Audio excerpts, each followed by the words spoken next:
So today,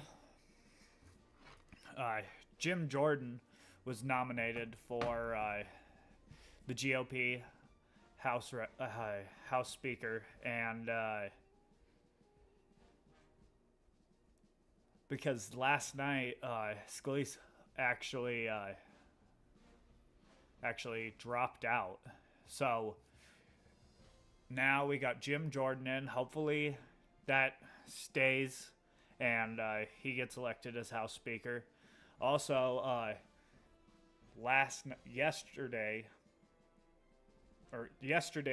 Israel declared that they were going to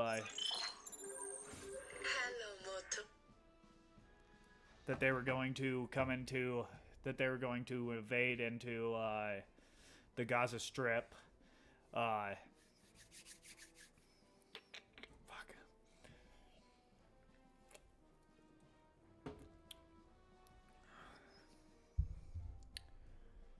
And they actually started this morning. They've done a shitload of bombing in there until just recently, and they probably still are bombing in there. But now they invaded. They're gonna go in the tunnels, blow up the tunnels, see if anyone's in there. And there's some other stuff that we're gonna get into today, but yeah, let's get started.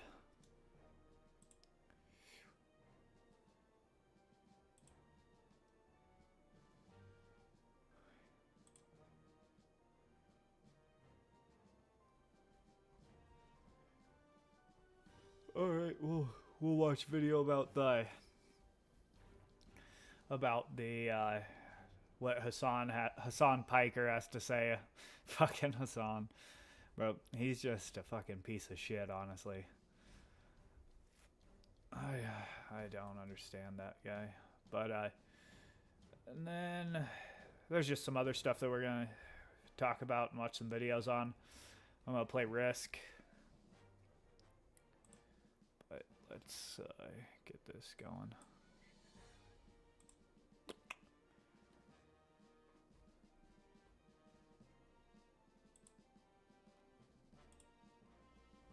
Israel will cut off internet services in Gaza soon. Israel is now bombing bus convoys of Palestinians they told to flee to the south of Gaza. 70 killed so far. Thousands aimlessly walk while bombs drop around them. My friends, and internet will be cut off in a few hours with no more contact. I hope these are not my last words to you. Yeah, last night we saw some of the Palestinians basically saying goodbye. The World Health Organization pleads for immediate reversal of Gaza evacuation in order to protect the health and reduce suffering. Yeah. It's like no one... These are... First of all, it took you this many days to say it. Like, that's crazy. Okay? This genocide will only continue if the Western media structure remains the way it is. I might be misinformed, but is there much leftist organizing push to at least demonopolize the media in the U.S.? Wouldn't that even help in any way? No, there is no... That will never happen anyway. I'm an Israeli American and I genuinely enjoy engaging in diverse viewpoints, which is why I frequently watch your videos and Al Jazeera Plus when it comes to the Palestinian-Israeli conflict. Recently, I came across a video titled "Americans in Jerusalem are assisting in the displacement of Palestine." Bro. The fucking... I don't know what the fuck... After I hooked up the Ethernet cable, it's been worse. It says that it has faster internet. Like, I tried a speed test, but for some reason... Really American and I genuinely enjoy engaging in diverse viewpoints, which is why I frequently watch your videos and Al Jazeera Plus when it comes to the Palestinian-Israeli conflict. Recently, I came across a video titled "Americans in Jerusalem are assisting in the displacement of Palestinians." It's refreshing to encounter videos that aren't typically featured in mainstream media. Regrettably, I can't provide a direct link here. Yeah, no, we've covered that already quite a bit. But yes, that is like that is the policy on the peaceful side of peaceful coexistence on the two-state side, and what that looks like. That is, of course, Israel refusing to follow on the original deals that were brought to the table, oftentimes with the third-party involvement of like the Western world, reneging on said offers time and time again, and then continuing to brutally occupy the West Bank and instill an apartheid regime has created chaos time and time again. Even Shin Bet officials and Israeli officials internally that are worried about internal Israel security have said that this occupation, even if you don't fully fucking end it, needs to be brought back a little bit, needs to be scaled back time and time again. And and it has not. It's only gotten more ruthless. It's only gotten more brutal. And now, you see some of the inevitable consequences of that. There are articles right now claiming that this ethnic cleansing was Hamas's plan, and they basically goaded Israel into doing this. Storming Gaza will fulfill Hamas's wish. Yeah, they want everyone. Hamas's plan is what? The same as Israel's plan then, like ethnic cleansing and displacement, so that Israel can build a new parking lot on Gaza. Breaking, the BBC says this journalist and what? Yeah, BBC says journalists were assaulted and held at gunpoint after being stopped by Israeli police in Tel Aviv. Listen, dude, they have not stopped. They why would they? Why wouldn't they do that? Why wouldn't they do that? No, actually, why wouldn't they do that? No one is scaling the Israeli forces back at all. They're like, hey, guys, they've been hurt, they've been harmed. This is their 9/11. They can do whatever the fuck they want. Is the attitude? It's unchecked. It's completely unchecked. It's completely it's completely gotten out of control. It is complete fucking... Oh, here, this is the statement from the Reuters PR team. We are deeply saddened to learn that our videographer Issam Abdallah has been killed. Issam was a part of a Reuters crew in southern Lebanon who was providing a live signal. We are currently seeking more information, working with authorities in the region, and supporting Issam's family. See, what the fuck? It seems like the internet for my streaming is better, but for some reason... But the download speed is fucking ridiculous right now, and that I have a shitload of speed on the family and colleagues. Reuters journalists Tayed al-Sudani and Maher Nazeh have also sustained injuries and are seeking medical care. So who killed them? How did this happen? How did this happen? How did this happen? Did it was just like a loose rocket? That what happened? It's crazy. Oh, is that the Luftwaffe photo? Is that what you're showing? Oh, I saw this. Yeah, the Luftwaffe photo. Joining Minister Baerbock on her trip to Israel together. I did not realize that they had the Iron Cross on their fucking official military still. What? Like, is this real? Or is they this like Iron Cross I saw this photo and I was like, is this a joke? It's crazy how this conflict is now moving towards ethnic cleansing. Brother, it has never moved away from that. Wait, what? It's just, if there is a dial, I did not realize that they had the Iron Cross on their fucking official military still. Like, is this real? Or is this like I saw this photo and I was like, is this a joke? It's crazy how this conflict is now moving towards ethnic cleansing. Brother, it has never moved away from that.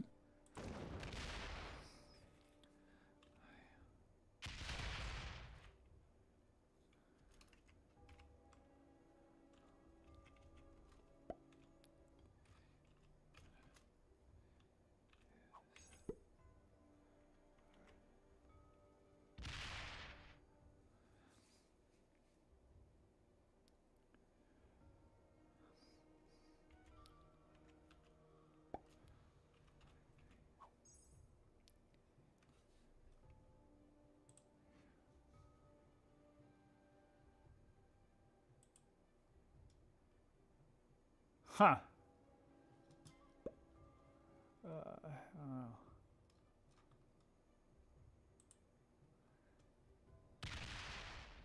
Just talking about the Iron Dome.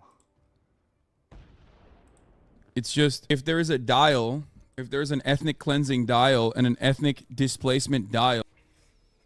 Fucking cunt, bro. This shit's pissing me off. I'm gonna have to figure out what the fuck is going on with this. Maybe it's some drivers that need to be downloaded or something. I don't know. But it's really getting my fucking goat.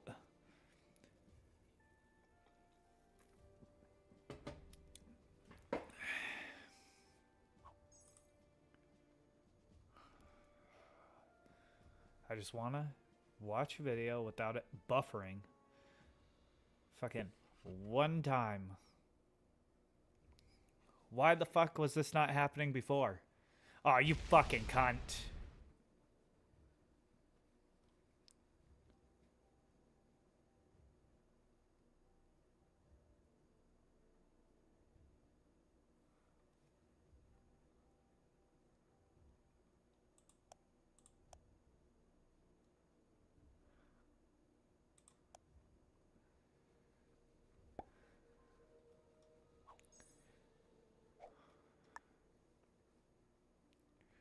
Can maybe try this. Did it was just like a loose rocket. Is that what happened? It's crazy. Oh, is that the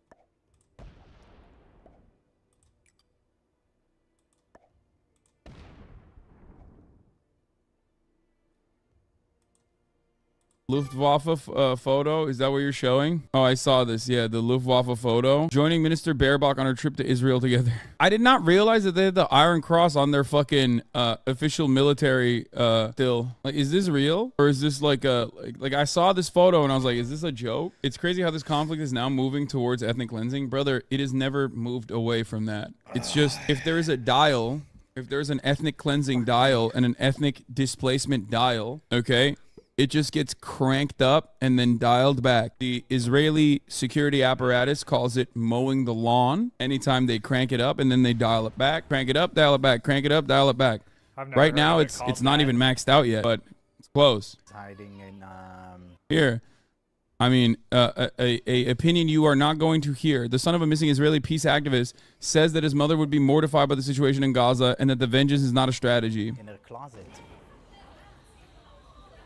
And she was hiding in her closet. And we decided to stop talking on the phone so she wouldn't be heard. And we wrote each other, and until she wrote me there inside the house. And then we... Bro, fuck you. Fucking internet. It's like fully loaded up here.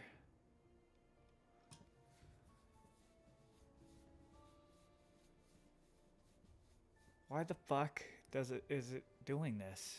I don't understand. Just said our goodbyes. I wrote her, I'm with you. She wrote back, I feel you. 10:54. That was the last message. What would your mother think of what's happening in Gaza now? She would be mortified. Because you can't cure killed babies with more dead babies. We need peace. That's what she was working for all her life. I don't want people to hear what I'm saying in Israel. I stand by my message. But my friends, how can you not want, everybody to die?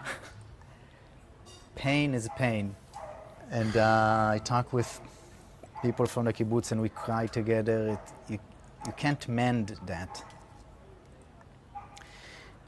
But the only way, damn it, to have safety and to... See, scapegoating? Wait, what do you mean? There's no more moral clarity that you could ever have from someone who has been directly victimized, and yet still, even in that moment where his emotions are supposed to be much higher than you, his emotions are supposed to be much higher than the majority of people. Hamas threatened him to say this. You can see, dude, some of you guys are fucking insane. Yeah, Hamas threatened him. That. Really? That's the guy? This guy's a Hamas guy? Saying that? This is the Hamas guy? Is that what you're saying? At Channel 4 News? What kind of fucking... that he was a Hamas guy. They said that Hamas threatened him. Those are two fucking completely different things. What the fuck? Brain dead nonsense are you guys operating on? Bro, Channel 4 is... Bro! Fucking A. I'm about to shoot my fucking computer, bro. This is pissing me off.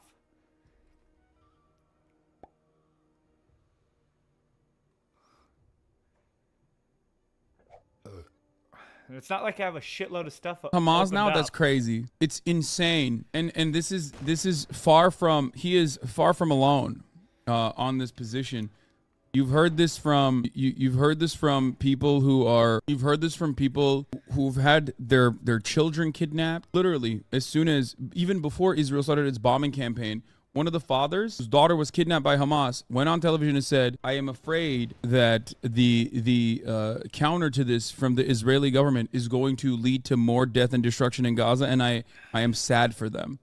I'm sad."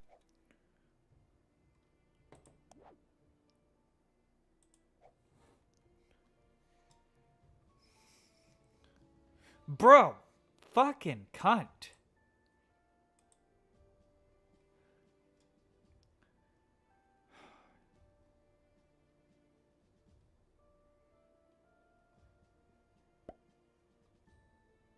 What the fuck is going on with this? Why?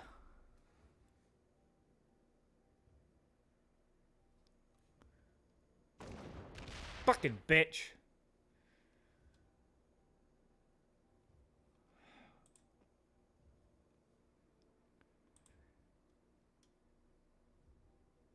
Who've had their children kidnapped. Literally, as soon as even before Israel started its bombing campaign, one of the fathers whose daughter was kidnapped by Hamas went on television and said, "I am afraid that the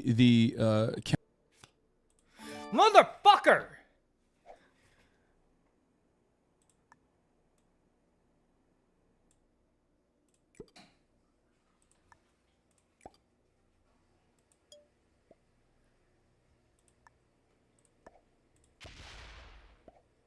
Fucking bitch, bro.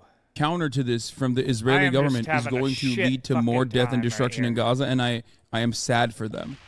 I'm sad for them. I grieve for them. 420,000 people have been displaced already. 420,000 people have been displaced already in Gaza. Population of 2.2 million. 50% is children. Okay? 50% is children.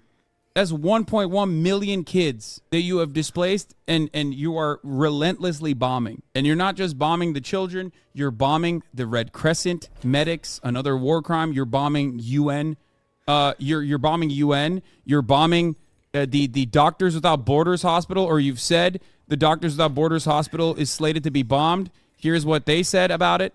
That Israel has given the Al Auda hospital just 2 hours to evacuate. Our staff are still treating patients. We unequivocally condemn this action, the continued indiscriminate bloodshed and attacks on our healthcare in Gaza. If you have no interest in defending or even seeing the humanity, if you have no interest in seeing the humanity of Arabs, Muslims in general, here are some good old white people that are there, okay? Not that it fucking matters. And also, Health Ministry in Gaza confirms 40 people were killed, 150 injured by an Israeli airstrike that targeted Palestinians attempting to evacuate from Gaza as ordered by the Israeli military. Israel has ordered 1.2 million Palestinians to leave their homes in Gaza and head south. And once they did that, they bombed them. And yeah, I saw the video a couple days. Bro.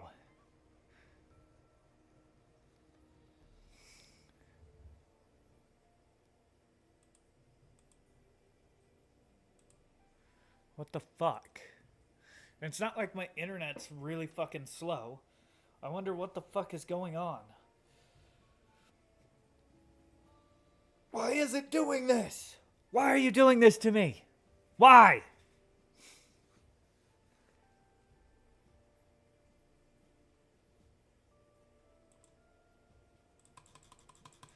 YouTube? What the fuck? The fuck is the matter with it? Ago, and I didn't want to cover it yet, but now that Al Jazeera has actually verified the Motherfucker! I'm just having a bad fucking time right now. I'm getting attacked on the game. Fucking fucking Wi-Fi's not working, or the internet's not working. The independent investigation I saw, I'll cover it as well. Yes, it was Al Jazeera digital investigation reveals that a video the Israeli army claims to show the killing of 4 Palestinian fighters. It is in fact 4 unarmed Palestinian men surrendering to Israeli soldiers before being shot at close range. Now this guy's they digitally altered the video to act like they had weapons. They never had any weapons whatsoever. They were just like walking around. I do not know if they were. I do not know that if they were. I do not know that if they were actually Palestinian fighters that dropped their weapons. But even then, if they are unarmed and they're actually surrendering, that is still a war crime to shoot them and kill them. Not that it fucking matters. They also, violently at gunpoint apprehended BBC journalists, for the record, in Tel Aviv. We never finished the Gaza Fights for Freedom documentary, which documented press and medics were being sniped. Yes. I remember when one of the medics that was sniped deliberately, became yet another telegenically dead Palestinian. That is not my word. That is the word of Netanyahu and many other Israeli officials.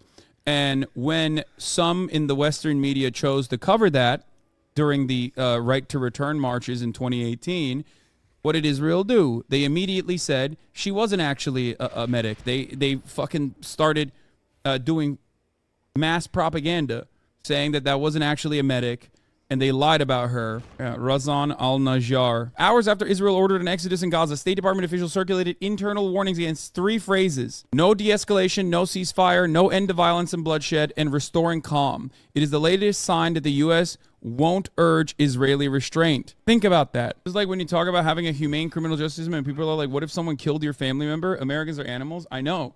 And yet that person in that very moment is behaving in the exact opposite way. Please read Howard Zinn's take from this interview in 2010. I recommend scrolling to the question, how do you discuss Israel and Palestine with Jews who might be resistant to claim that Israel bears responsibility for the conflict? I mean, look, I've seen Saeed had a really good take on this as well about he had a really good take on this as well, Edward Saeed, where it's not like like an anti-Zionist movement does not mean the purging of all Jews that now live in Israel proper. Okay, it doesn't mean that. Not only is it unrealistic and it will never happen, it's also immoral at a certain point. It's the same concept behind like land back movements. We're in the same fucking area, meaning that like I'll accept it. Native Americans will come in and fucking kill you in your house and take over your house. Okay. It's about offering land and protection of land, and also offering equal rights and equal representation and reparations to people so that we can peacefully coexist. It is silly, especially after all is said and done. But I think Americans are incredibly violent fucking people, so they don't see it in any other way. They only see like violence because our culture is very violent. Our lives are very violent. There's mass fucking shootings happening all the goddamn time. There's so much violence that we have dished out that our culture is not even close to as violent as a lot of other cultures in the world. So, like, I would say our culture's pretty fucking calm compared to a lot of other places. The inevitable consequence of that is fucking way more violent than America. Like, yeah, we have our problems, obviously, but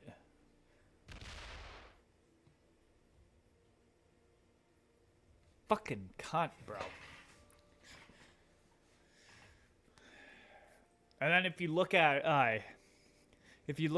the amount of violent for that violence to come back and haunt up in other Western cultures, it's about the same amount of violent crimes. There's just less shootings because us as well.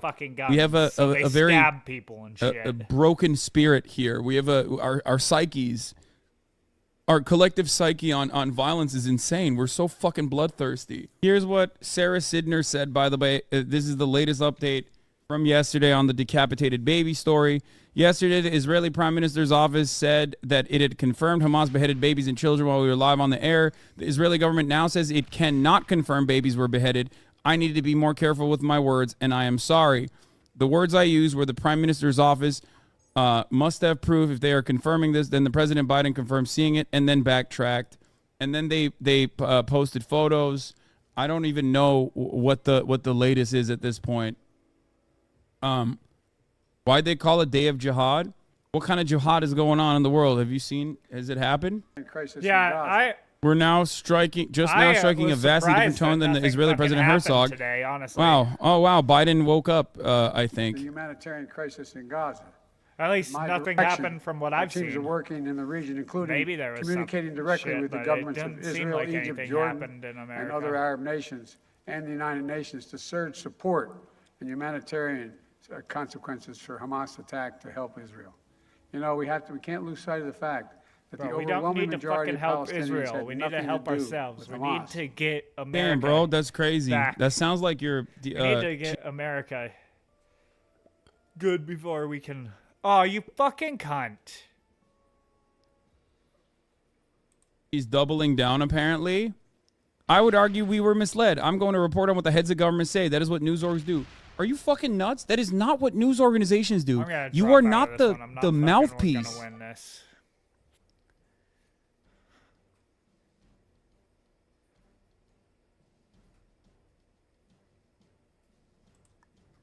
What?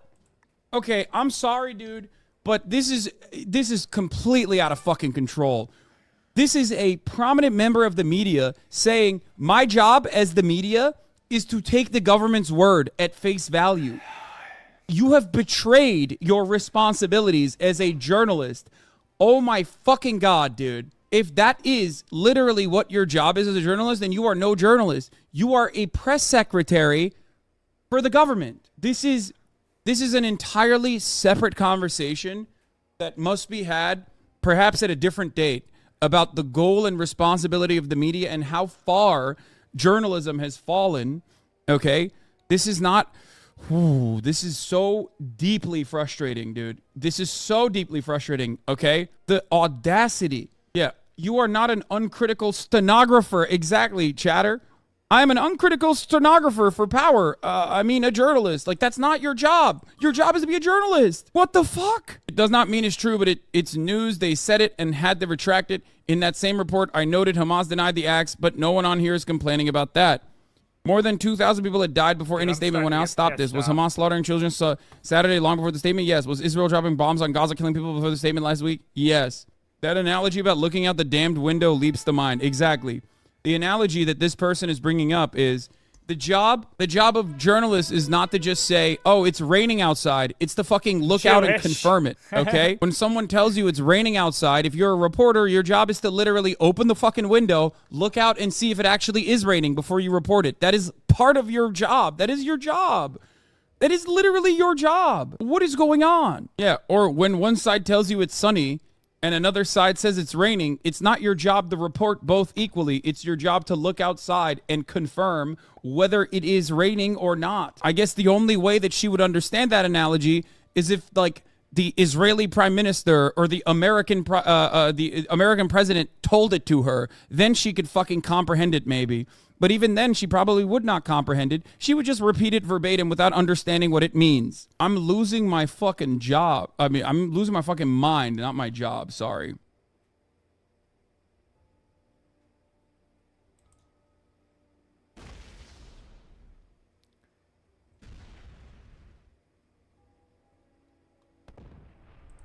Fucking A, bro. Why does he keep doing this? This is just irritating the fuck out of me. How military aid contributes to the crisis in the Middle East. Happen because it's supporting what is a war crime, and that's what we should be talking about. Is a war crime being committed with the support of the British government? This military contribution.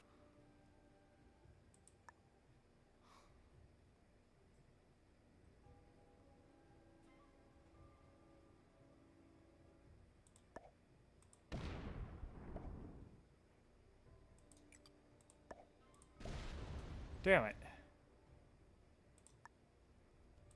By the way, is completely tokenistic. If anyone thinks it's going to do anything worthwhile, it won't. And I don't understand the framing of prevent all-out war in the region. It won't do any such thing, clearly. What it does show is that the British government will stand behind the Israeli state whilst it commits a war crime. Now, what's happening at the moment is collective punishment, which is illegal under international law. We were all horrified by the atrocities committed by Hamas against innocent civilians in Israel.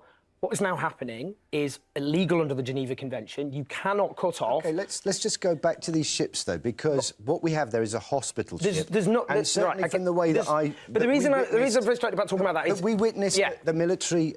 There's nothing. Medics, they didn't regard which side people came from. They treated them, and if we are about to see a humanitarian crisis on, Al Arabiya reports Israel's military has advanced a small distance into Gaza with its tanks. They're moving in. Scale, then that ship could be there to help out, Owen. This is too tokenistic a contribution to be worth commenting on.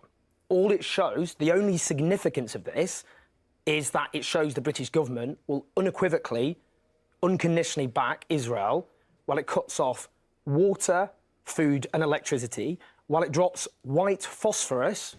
People should Google white phosphorus. What it does, it's like raining fire on civilians. It sticks to your skin and burns it off. It's a war crime to use that against the civilian population. The British government's position is that it will support collective punishment against a population which is the size, Gaza, of East London. It has 2.2 million people. 80% of them rely on international humanitarian assistance.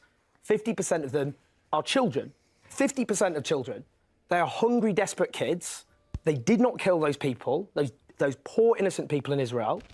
And the position of Britain is that the hundreds of Palestinian kids who have already died, more will be killed, as well as medics who are dying, as well as UN officials, journalists, the whole works. I would say we need some balance here. We genuinely need a bit of balance here. I was talking to a Jewish friend this morning who lives in London and said that her daughter, who's Jewish, is in Paris. Is not going out because she's so fearful. You've got WhatsApp groups in the Jewish community saying to people, you don't go out because they're really worried about... I'm sorry, this is so fucking callous, dude. This is so callous. Like, this is crazy. Jesus Christ, dude. Like, look, I don't want to say that people and their fears are ridiculous or unreasonable, but I cannot comprehend how you can see human suffering, like so much human suffering, and dial it back to like, well, you know, I got friends who are scared in Paris. I got friends who are scared here. Like, well, what do you think those kids are how do you think those kids are feeling? How slow everything. Are they not kids? Are they not real? Do they not have dreams? Do they not have family members? Do they not fear bombs being dropped on them? Like, how can you fucking... there is no equivalent here. Let's watch Bosch about... Have you seen right now the right is really mad at Hillary Clinton because she said Trump supporters need to be programming? Dude, I'm mad at Hillary Clinton for saying that. That shit was fucking crazy. Shut the fuck up. What a fucking crazy bitch.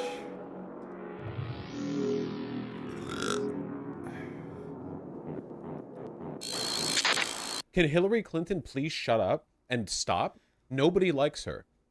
Nobody likes her. I already had this pulled up. Is she wrong? She should shut up. It doesn't matter if she's right or not. Go away. Nobody likes her. So, Steve, you just mentioned the re-election. There is, of course, a presidential election playing out. And the woman who was defeated by former President Donald Trump in 2016 is speaking out today. But before we get to what she just said, let's go into the Wayback Machine. Just play the clip. Re-educated, basically. But something needs to happen. And how do you do that? At this point, I think, sadly, he will still likely be the nominee, and we have to defeat him. And we have to defeat those who are the election deniers, as we did in 2020 and 2022. And we have to, just be smarter about how we are trying to empower the right people inside the Republican Party. Well, the thing is, and you play the part of the clip you guys are getting mad over. Was that earlier? Did I skip that part? Oh, I did. Whatever. Programming. Yeah. Watch this. So many of those extremists, those MAGA extremists, take their... I'm legit confused. No. First of all, listen, okay? Politics is largely about optics, obviously. If you're the most unlikable bitch in the universe, you shouldn't say shit, okay? Hillary Clinton should just not talk, all right? She was like one of the only candidates who could have lost to Donald Trump, all right? Seriously. Like, She was not defeated by some giant wave of far-right, like, popularity or whatever. Donald Trump didn't get more votes than he was expected to. Hillary Clinton got less, all right? So she should shut up. Second of all, she already has a reputation as some kind of, like, conniving spider queen who wants to, like, control the entire country and brainwash everyone. She already, like, gives the image of, like, an ultra deep state crone in the way that Biden doesn't. Biden doesn't give that image at all. Biden has been in politics basically since, like, the Stone Age. And despite that, because he's this, like, bumbling old grandpa, it's really difficult to think of him as conniving, whereas it's incredibly easy to think of Hillary Clinton as conniving. Yeah, she's an optics nuke. Marching orders from Donald Trump, who has no credibility left by any measure. He's only in it for himself. He's now defending himself in civil actions and criminal actions. And when do they break with him? You know, because at some point, you know, maybe there needs to be a formal deprogramming of the cult members, but something needs to happen. Why would you say that? Why would you, if you're already like optics poison, you know, you're barely integrated aesthetically into the Biden White House because the Biden, like the Biden administration is aware of the fact that you're poison and doesn't want to touch you. And then like, what thing could you say to like fully reinforce the narrative that you're some kind of deep state crone? Formal deprogramming. Guys, she's not right on this. What does she mean, formal deprogramming? Do you seriously think the way out of this is having some kind of federal program where conservatives go in and watch, like, Agent Orange style, a bunch of clips of Donald Trump lying to, like, no. It's a ludicrous thing to say. All right, well, chat's going to agree facetiously because it's memetically. Yeah, okay, well, whatever. No, obviously not. People right now, like, conservatives are indeed lunatics, but the way out of this is not just... Like, this is the worst possible direction to go. This is the worst thing to say. It's the worst, like, impression to give. I genuinely, I can't believe it. Like, can you imagine, like, imagine how we would interpret it if Donald Trump had said something like this. Like, all these people who believe in woke ideology, and he says there needs to be a formal deprogramming. How would you interpret that if he had said something like that? Like, in what way would you, like, what, given that you have a negative impression of what he has to say, and you are not charitably disposed towards him, would you not interpret that as, like, a red sirens flashing alarm bell kind of acknowledgement of the desire to build camps and put us away? Like, see, like, come on. Ridiculous. It's incredible to me that she doesn't understand how bad this comes off. Yeah, it validates the claims of the crazies on the right. It is completely ineffectual. It does nothing to move people over to the left. I'm glad that the fucking internet's actually reasons to believe they need to move over to the right. Like, just for anyone who thinks it's sexist, even is better. It's not a sexist. I wonder if First it was of all, the Hillary Jews. Clinton is just really not popular. Because like, obviously, a lot it was of that when has I to do was with watching sexism, videos about the Jews, but now that I'm watching a video about Hillary Clinton, it's not buffering. Nobody should say this. Biden that shouldn't can't be say coincidence. it. Kamala Harris shouldn't say it. Definitely not. But Hillary Clinton especially shouldn't say it. Like, double especially she. Why do the Democrats still have her around? Well, they can't off her. I mean, she's not really a part of the Biden she's the one who House, offs people. You know, like the Biden administration has reasonably not incorporated her into their messaging or their administration, which is good of them. But she still exists. I mean, she can still go on talk shows and stuff. Do you do that? At this point, I think, sadly, he will still likely be the nominee, and we have to... Right, and then we saw from this point forward. Yeah. Okay, Fox and Friends, talk about it. And we know about the ABC Washington Post poll, which they're embarrassed by, where he's up by 12. He pulled ahead in Pennsylvania, too. And the problem is the best sales tool for Donald Trump is the policies of Joe Biden. Yeah. And people just go, well, I don't, you know, that guy in the White House is a little volatile, but my life was a lot better when he was in charge. But do you see the press right there? Do you wonder why? Oh, they're not going to talk about it? I assume they were going to, like, fearmonger about it. Would you go about deprogramming the country? How did that work out for you last time? So Hillary Clinton also said one will wreck our democracy, one violates the law on a regular basis, one appeals to the worst in our country's psyche. That's true. Okay, the Fox and Friends people are too stupid to even jump on this. Whatever. Yeah, they're not even doing the whole, like, socialist re-education camp shit or whatever. Clinton is not taken seriously enough anymore to be fearmongered. That's true to an extent. That's slightly true. But, I mean, the right will fearmonger off whatever they want to. You know? I think Kamala would say this. Well, I don't like Kamala Harris either. When Charlie Kirk debated the, quote, trans-Marxist, he apparently paid them $3K to do it. I will unconditionally debate why communism would be better for America without taking a single dime and entirely on Kirk's terms, location, time rules, etc. Kirk v. Haas now. There's no way that Kirk would ever accept these terms, but it would be incredibly funny. This would be top tier content right here. This would be phenomenal content. The nice thing about Haas is that he's so loaded up with pseudo-fascist esoteric mysticism that none of his arguments could actually come across as an attack against or in favor of communism. Bro, like, I'm gonna lose he would this start game doing for his sure. big thing. You know what I'm talking about when I say he would do his thing. And it would just turn into this this jumble, this impenetrable Gordian's knot of rhetoric that Charlie Kirk would have to hack through with a machete. Except he couldn't, because he's completely unprepared for that kind of... Yeah, the Haas special, exactly. That'd be funny. Haas would do a better job than her. Oh, for sure, yeah. What's your opinion on Cuba and its current relation to the U.S.? I mean, Cuba's a dictatorship. It's not as much of a dictatorship as a lot of other dictatorships. Like, there is a real civil society in Cuba. It's not like a total authoritarian nightmare over there. And they've done pretty well for themselves, considering some pretty, like, substantial hampering, their position, their embargo, blah, blah. But, like, obviously, any real socialist country would be a true democracy. You can't be a proletarian state if the proletariat don't control the state. So, you know, I don't know. I mean, I'm sort of like, I'm like enthusiastic and optimistic about the future of Cuba as a real, like, positive show for what poorer countries can do to fend for themselves and develop. But I don't know. I mean, yeah, it's all ups and downs. Cuba's complicated, you know? Explain what U.S. conservatives gained by maintaining the embargo. The votes of conservative Cubans in Florida. Literally, that's it. The only reason people talk about maintaining the embargo is because there are a large number of Cuban expats who live in Florida who fucking hate Cuba. A lot of them are like really wealthy Cubans and the descendants thereof who left because of like Batista being overthrown by Castro, and they're still mad about that. And a lot of them are just like Cubans who have drank the Kool-Aid or whatever. They're like, if you drop the embargo, they would be like, why are you legitimizing this awful regime that took my grandparents' slaves from them, blah, blah. I'm simplifying it a bit, but like, that is a big part of it. There is a lot of Kool-Aid. What does drink the Kool-Aid mean? I never learned. Isn't it a reference to Jimtown. The Jonestown massacre? Jonestown. Where like a cult had a bunch of people commit suicide by drinking viewer. like fruit punch that had poison in it. The Jim Jones cult. Why the fuck? How many people? There's like 30 people I always who have died one or something. viewer. How many people died? Yeah, but they never cyanide fucking laced talk. punch. How many people died? Oh, 900. I don't fucking understand. Never mind. That's slightly more than 30. My apologies. No wonder they call it a massacre. It wasn't Kool-Aid. Well, I mean, whatever. They called themselves socialists. Everyone calls themselves socialists, you know? Jones proposed revolutionary suicide by way of ingesting a powdered drink mix made from Flavor Aid, later misidentified as Kool-Aid, that was lethally laced with cyanide and other drugs. Well, yeah. The group had engaged in many dry runs using unpoisoned drink. What does that mean? How do you the dry run is just having fruit punch. What kind of preparation do you need for that?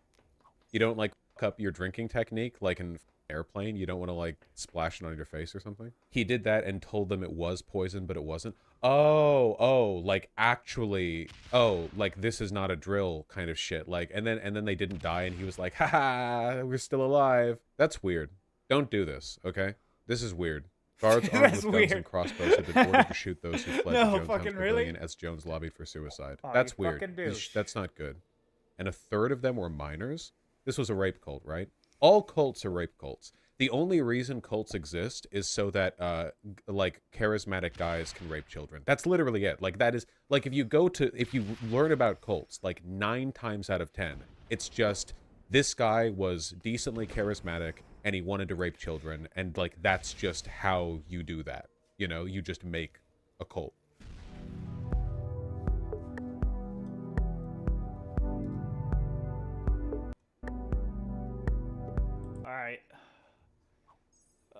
This is If you live in Montana, you could lower your electric bill to less than Dems rips GOP speaker nom Jordan as an election denier. Yeah, that's based though, bro. He's based for doing that. The fuck?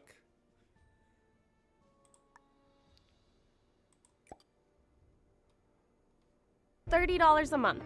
How? First, you need to live in a qualified area. Enter your zip code below to ensure your eligibility. Second, you need to have an electric bill that's over $75. Click the link below to share what you're currently paying. And lastly, your house needs to receive enough sunlight. By entering your address, we can use satellite images of your home to see how much sunlight your roof receives to make sure your home is a good fit for solar. All of this information will help us build a free, custom solar proposal for your home. This will help us maximize your savings through the federal tax. Summer Lee is a Democrat of Pennsylvania, and she joined. You fucking bitch.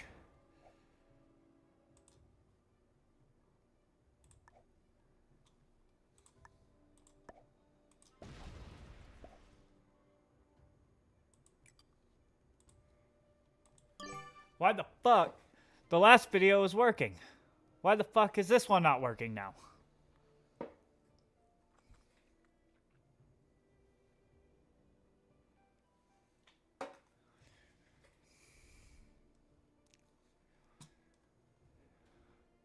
I'm gonna lose this for sure, but let's try this. Summer Lee is a Democrat of Pennsylvania, and she joins me now. Congresswoman, I wonder how this looks from the Democratic side of the aisle. You guys, it's like, I remember talking to friends of mine who were writers during the writer's strike, and they were like, well, we can't work and kind of want to, but you guys are on a weird enforced no work period until they figure this out, I guess. Yeah, it's like pure chaos.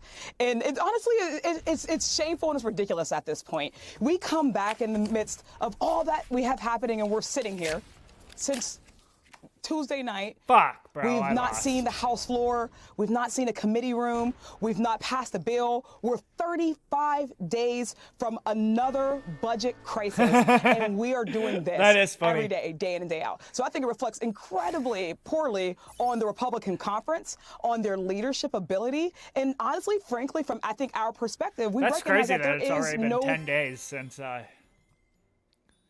qualified candidate that they're able to produce anyways. So we sit in the wings waiting with our own caucus ready to lead and ready to go. Yeah, just the math here. Sahil Kapoor laid this out earlier. They threw McCarthy overboard. He had 210 votes in the House Majority Leader Speaker. Then they picked Scalise, who had 113. Again, internally, he withdrew.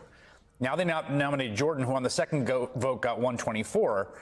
The number to win is 217. They're still pretty far. I guess... My question to you is, there is talk about, there has been the case in some state houses, similar dysfunction in which Democrats have actually cut a deal with some faction of a Republican majority to elect a speaker. Is that a discussion Democrats are having? Can you imagine a world in which that did happen? I hear myself talking afterwards. I can say that I've not been, and no one who I've served and caucused with are a part of those type of discussions.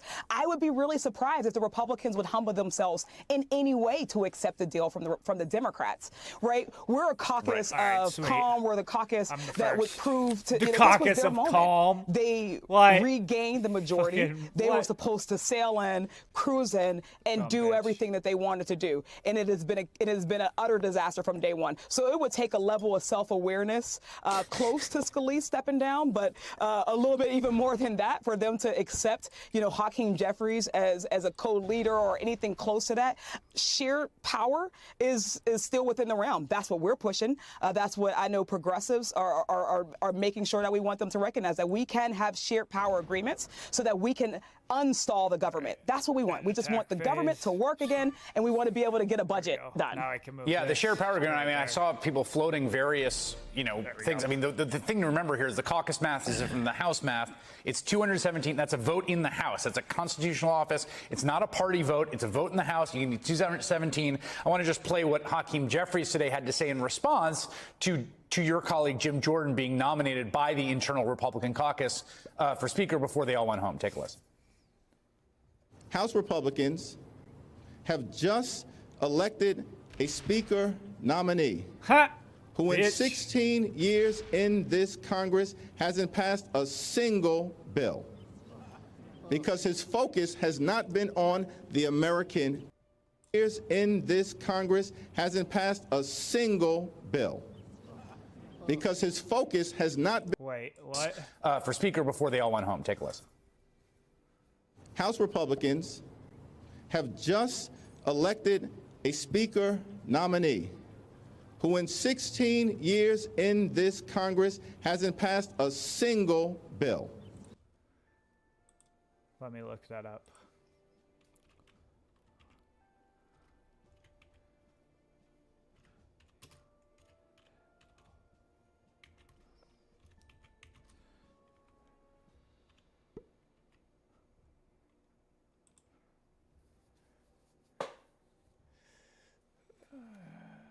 Code of 19 allowing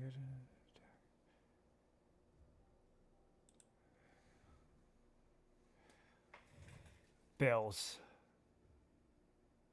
vetoed, crossed over, vetoed, in committee, signed, enacted, adopted. Boom. Yes, he has. Sponsored bills.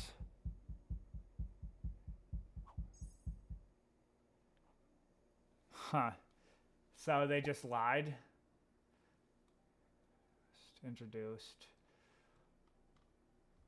So he passed a bill. When did he pass this bill?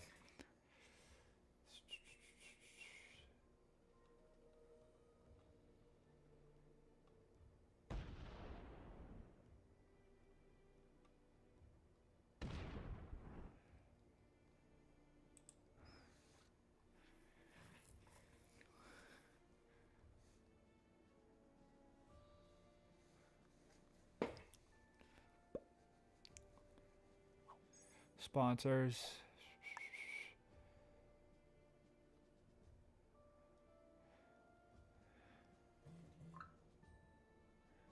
Passed. Yeah, so he did pass a bill.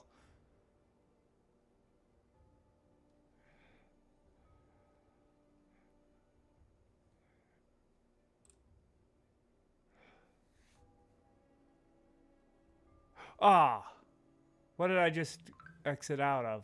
Damn it.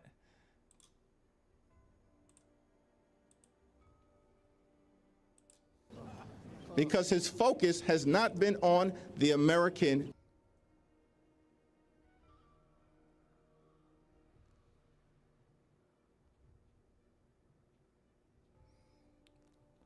Fucking A, now it's doing this again. What is its fucking problem with me, bro? Whew. I didn't want to do that, but ran out of time. Trying to do too much shit at once.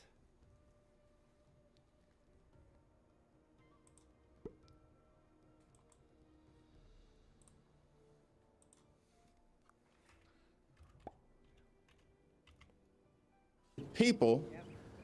His focus has been on peddling lies and conspiracy theories and driving division amongst the American people. Does it keep echoing? Well, I mean, I don't think it's going to happen, but I suppose it could. What are your thoughts on Jim Jordan as the United States Speaker of the House?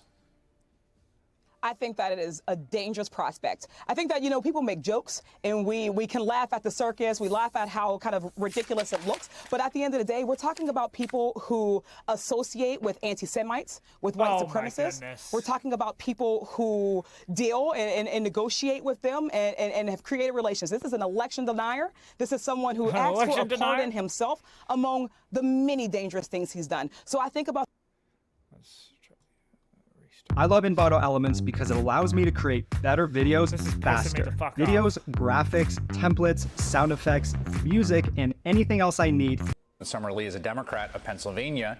To do, and it has been an utter disaster from day one. So it would take a level of self-awareness close to Scalise stepping down, but a little bit even more than that for them to accept, you know, Hakeem Jeffries as a co-leader or anything close to that. Sheer power is still within the realm. That's what we're pushing. That's what I know progressives are making sure that we want them to recognize, that we can have shared power agreements so that we can unstall the government. That's what we want. We just want the government to work again, and we want to be able to get a budget done. Yeah, the shared power agreement. I mean, I saw people floating various, things. I mean, the thing to remember here is the caucus math is different from the House math. It's 217. That's a vote in the House. That's a constitutional office. It's not a party vote. It's a vote in the House. You need 217. I want to just play what Hakeem Jeffries today had to say in response to your colleague Jim Jordan being nominated by the internal Republican. Fucking bitch, bro.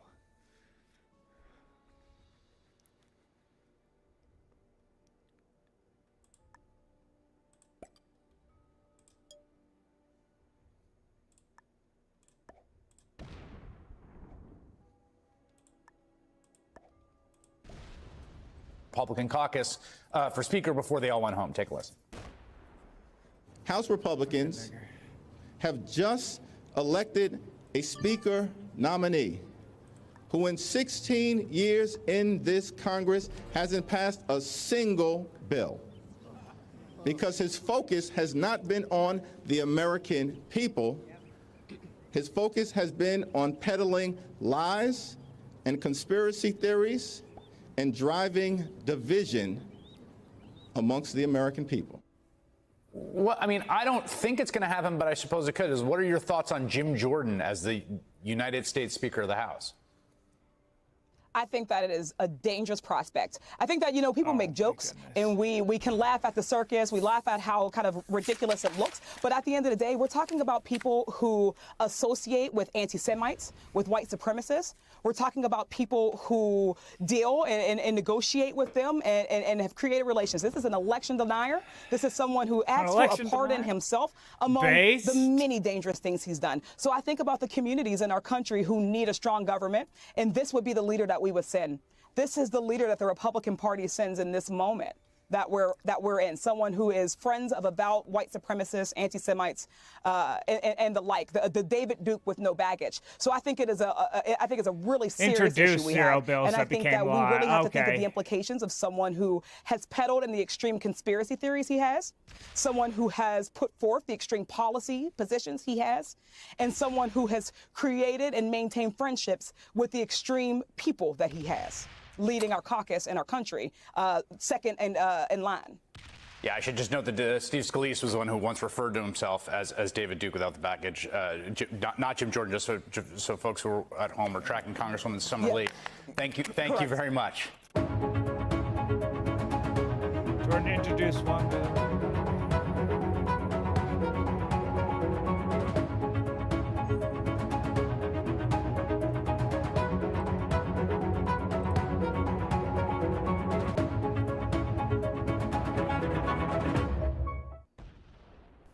Politics is, a touchy subject, but interesting. I don't feel like watching that right now. Let's watch.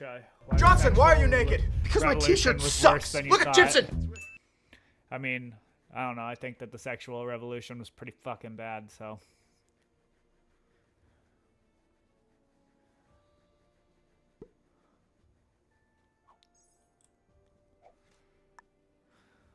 Sexual morality is one of the biggest aspects of any civilization.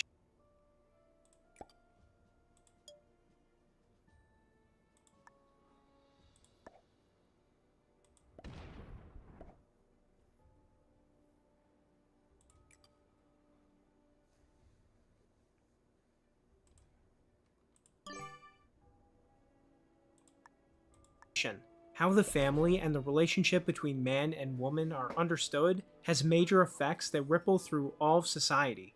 For over 1,000 years, Western nations lived by Christian sexual morality. Christianity, especially Catholicism, teaches that sexuality is meant for marriage, and violating this standard is a sin. Things like pornography, divorce, and homosexuality were treated as bad in the West for most of its recorded history. The supposedly liberal attitudes of the Greeks and Romans are wildly exaggerated. They too believed in strict sexual standards, although slightly different from the Christian morality that would come later. It's really only relatively recently that standards of sexual morality began. Most of the stuff that they point out where it's like, oh, the Greeks were sexually promiscuous, it's like right at the end of their fucking civilization. Like right at the end of it is when they were really sexually promiscuous, but no one fucking ever wants to point that out.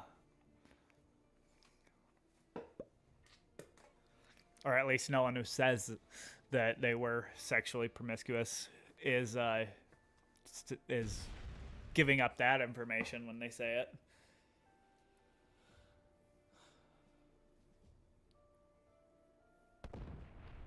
And a wildly change in the West. This became known as the sexual revolution. It helped usher in a new regime in the Western world that we still live under today. Unfortunately, this is nowhere more obvious than in the United States. The US is a country that's gone through different eras. When you go back to the beginning of the 20th century, America was a very different country from what it is today. In those days, 95% of the country identified as Christian. Abortion, pornography, contraception, and sodomy were all illegal and morally frowned upon. Divorce and illegitimacy were legal, but rare, and the divorce that was legal wasn't the no-fault kind we have today. The progressive movement of the time period was concerned with strengthening the country's moral values. This was known as being anti-vice. Of course, this is all very different from modern America. In the 2020s, a majority of Americans have developed libertarian attitudes on moral and sexual issues. Many of the vices that were once illegal are now allowed. Casual sex, abortion, and divorce are common. Christianity has declined and been replaced by what can only be called a widespread sense of nihilism. Nihilism being the belief that nothing matters and that morality doesn't exist. Clearly, this modern era is an extreme break from the past of Western nations. Yet, in America, even in its current state, people seem to instinctively know that there's something deeply wrong with how things have become. Polls have consistently shown that most Americans are upset with the morality of the country. A majority think morals have gotten much worse, and they rate the morality of America as poor. So when we compare America of the early 1900s and America of the 2020s, the burning question that must be answered is, what happened? There's no one simple answer, but there are certain threads that can be followed. The sexual revolution is one of the biggest things that must be explained. The movement came to its head in the 1950s and 60s. It sought to change America's relatively modest moral values to an unrestricted free-for-all. An America of strong families was turned into a mess. The world we live in today is in many ways a product of this revolution. In this video, we'll be looking at exactly where the sexual revolution came from and how it's had devastating effects for American morality. To truly understand the sexual revolution, we have to understand several key things. First, Christianity, the historic religion of the West, and its relationship to sex. Christian sexual morality has many rules and is not what today would be called liberal. First of all, the Bible contains many passages condemning sexual immorality. For example, sodomy, bestiality, adultery, cross-dressing, and more are all directly condemned in various biblical passages. Jesus said clearly in the book of Matthew that marriage is between one man and one woman for life.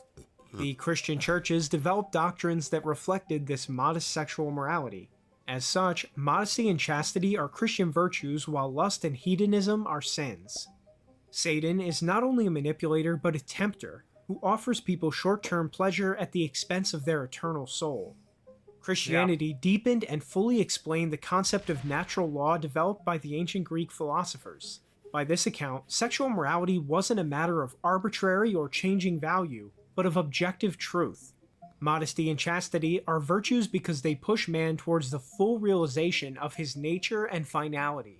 In other words, there is a natural order for human sexuality ordained by God, and it is objectively correct for humans to obey it. This is the basis of much of Catholic moral philosophy. All of this is why Christians oppose sexual liberation.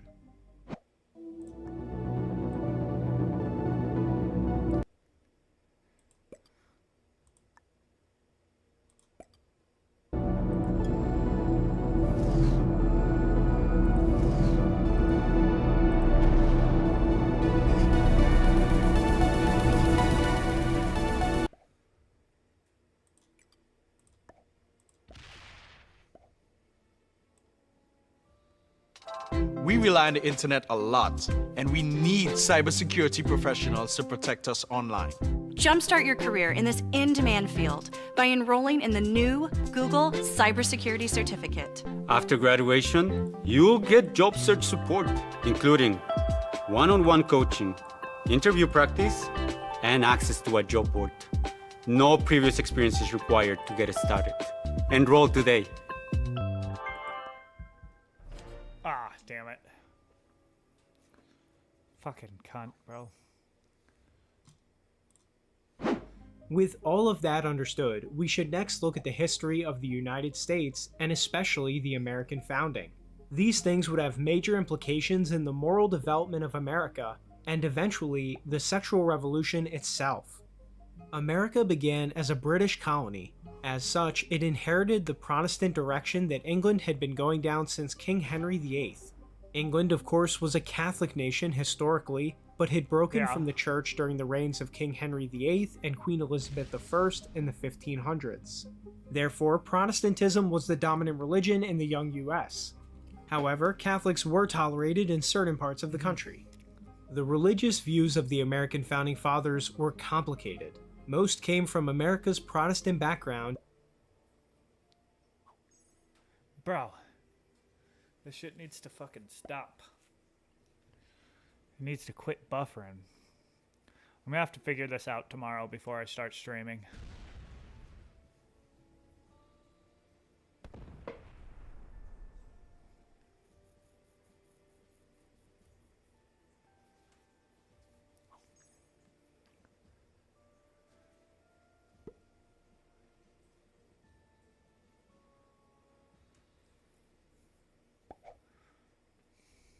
You nigger. Knitter.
Why the fuck does it keep doing this? It's annoying the piss out of me. The church during the reigns of King Henry VIII and Queen Elizabeth I in the 1500s. Therefore, Protestant... Ugh. Hurry up. Let's go. Let's fucking go.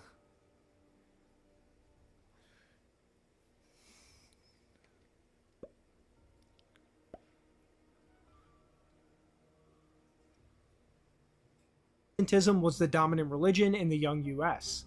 However, Catholics were tolerated in certain parts of the country. The religious views of the American founding fathers were complicated. Most came from America's Protestant background and believed that religion was critical to American society.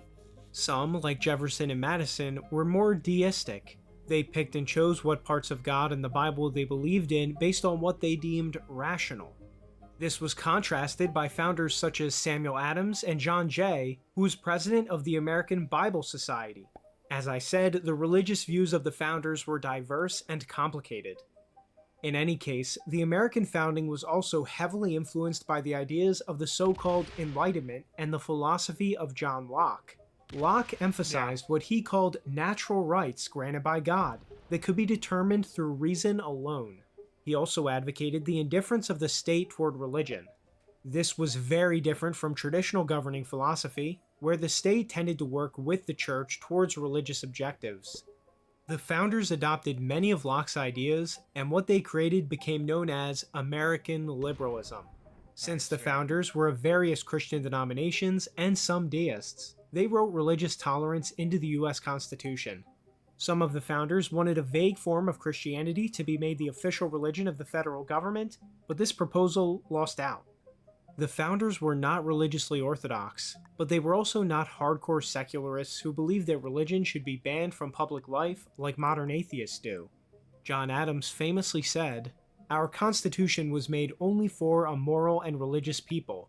It is wholly inadequate for the government of any other." But despite the founders admiring religion, the Constitution and American liberalism put vague ideas of liberty and equality above all else, even God. American founding ideology also never resolved the conflict between objective morality and natural law versus moral relativism and apathy. All of this opened the door for negative long-term consequences for American morality. American federal judge and author Robert Bork wrote, "The signers of the Declaration of Independence took the moral order they had inherited for granted. It did not occur to them that the document's rhetorical flourishes might one day become dangerous if that moral order weakened." All of this background is very important for future events that would take place in the sexual revolution.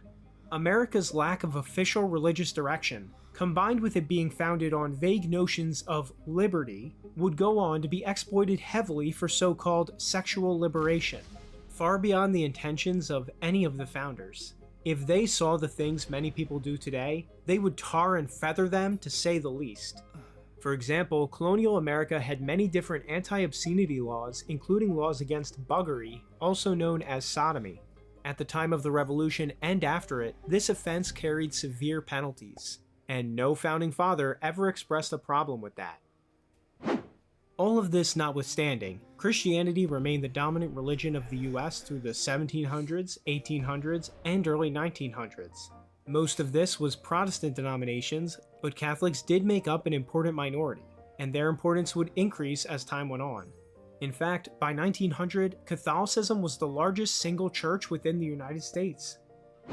By the early 1900s, the United States was a global superpower and one of the wealthiest countries in the world. During this time period, the government still banned things like porn, abortion, sodomy, etc. Devout Christians like Anthony Comstock used their government positions to fight hard against vice and degeneracy. The Comstock laws were a series of laws that banned the transport of obscene material through the mail, and they were strictly enforced. Liberty in America was not seen as liberty to do whatever you wanted, and in fact, it was the mainstream view that to truly protect liberty in society, hedonism had to be restrained. If you watched my video on the French Revolution, you will have heard the difference between positive liberty and negative liberty. Positive liberty is the view that true freedom comes from being allowed to pursue virtue.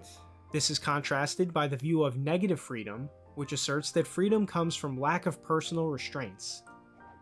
But despite America's success, there were cracks in the foundation. Freedom of religion meant that Christianity, despite its power, had no official, legal position as part of the federal government. This left openings for anti-Christian actors to enter and subvert the state. At the same time, affluence and decadence had begun to make Americans complacent and materialistic. Already in the 1920s, President Calvin Coolidge warned the country against what he called pagan materialism. Like most educated Americans of his day, President Coolidge believed that Christianity and morality were absolutely vital to American societal health, and he worried that America's rapidly increasing affluence could undermine them. Religion is strongest when life is hard, and is seen by many as an inconvenience when life is easy. People start to believe that material goods are a valid replacement for the divine, and that technology is a valid replacement for God. They're wrong, of course, but this thinking becomes more common with societal affluence. They definitely To make are matters wrong, worse, but... World War I created a sense of nihilism and sadness that spread across the whole Western world. European civilization and history started to be called into question. To this day, most of the European countries who fought in World War I never regained the power and influence they had prior to the war. Pope Benedict XV referred to World War I as the suicide of civilized Europe. The forces who were hostile to European civilization saw this as their opening to start seizing power. It's no coincidence that after the war, Marxism and modern art grew vastly in popularity. At the same time, America's Protestant elites began to lose their faith and turn their attention to money-making. They also began to adopt early aspects of the sexual revolution. Anglicanism, for example, approved birth control as morally valid in 1930. By the 1950s, most Protestants had become pro-birth control. Many Christian denominations became about being nice or being tolerant rather than any serious moral values. And when your goal is simply to be nice, it's easy to be manipulated and walked all over. Nice and good are not the same thing, and being good often requires a... That was one of Nietzsche's biggest,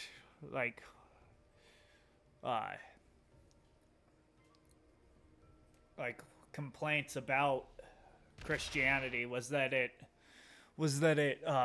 advocated for being nice and not it basically weakened man is what he said. And I think that that's just a misreading of Christianity, not actually what Christianity is, if you get what I'm saying.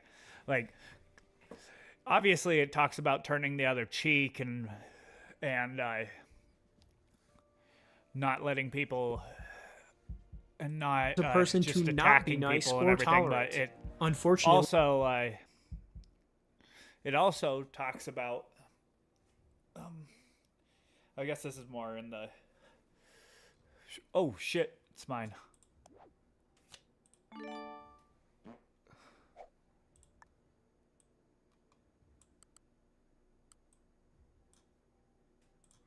Over the years, this confusion about being nice became a serious problem for Christian America. On top of this, Jewish immigrants from Eastern Europe also came to the US and began to promote their own morality, which was often directly at odds with the majority Christian morality. Jewish sources note how they became prominent in Hollywood and the media industry, and this would have a profound impact on America. American Jews tended to be more permissive on all issues relating to sex than the general population. There we go. Sweet. But there was some backlash to the slipping of American standards. American Catholics were one of the last groups fighting for traditional sexual morality, and they stepped up.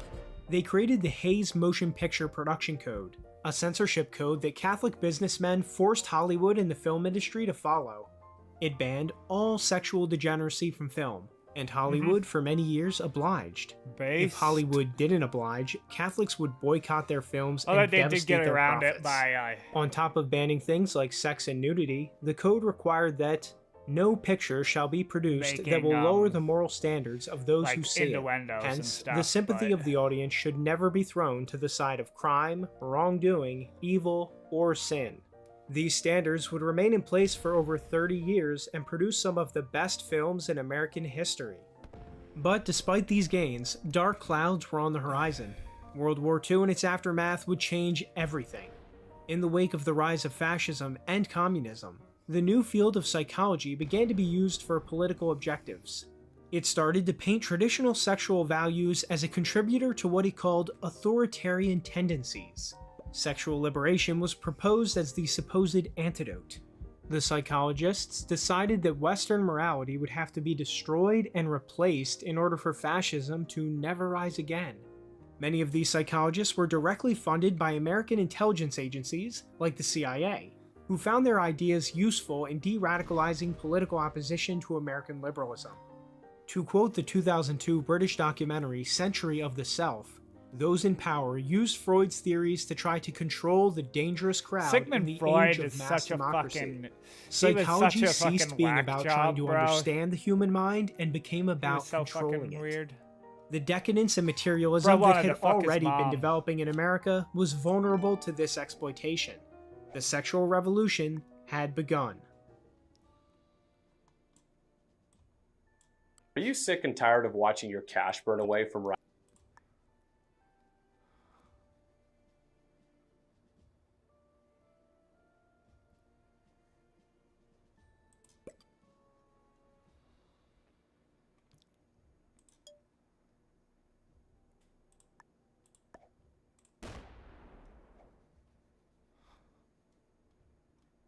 Should I try it? Should I go in for a Hail Mary right here?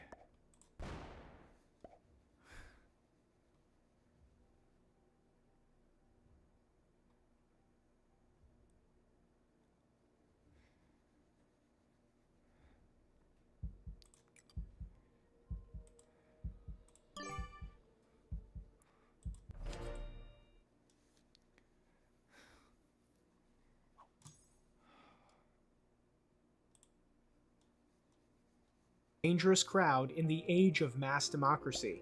Psychology ceased being about trying to understand the human mind and became about controlling it. The decadence and materialism that had already been developing in America was vulnerable to this exploitation. The sexual revolution had begun. You can't make alliances. The invention and spread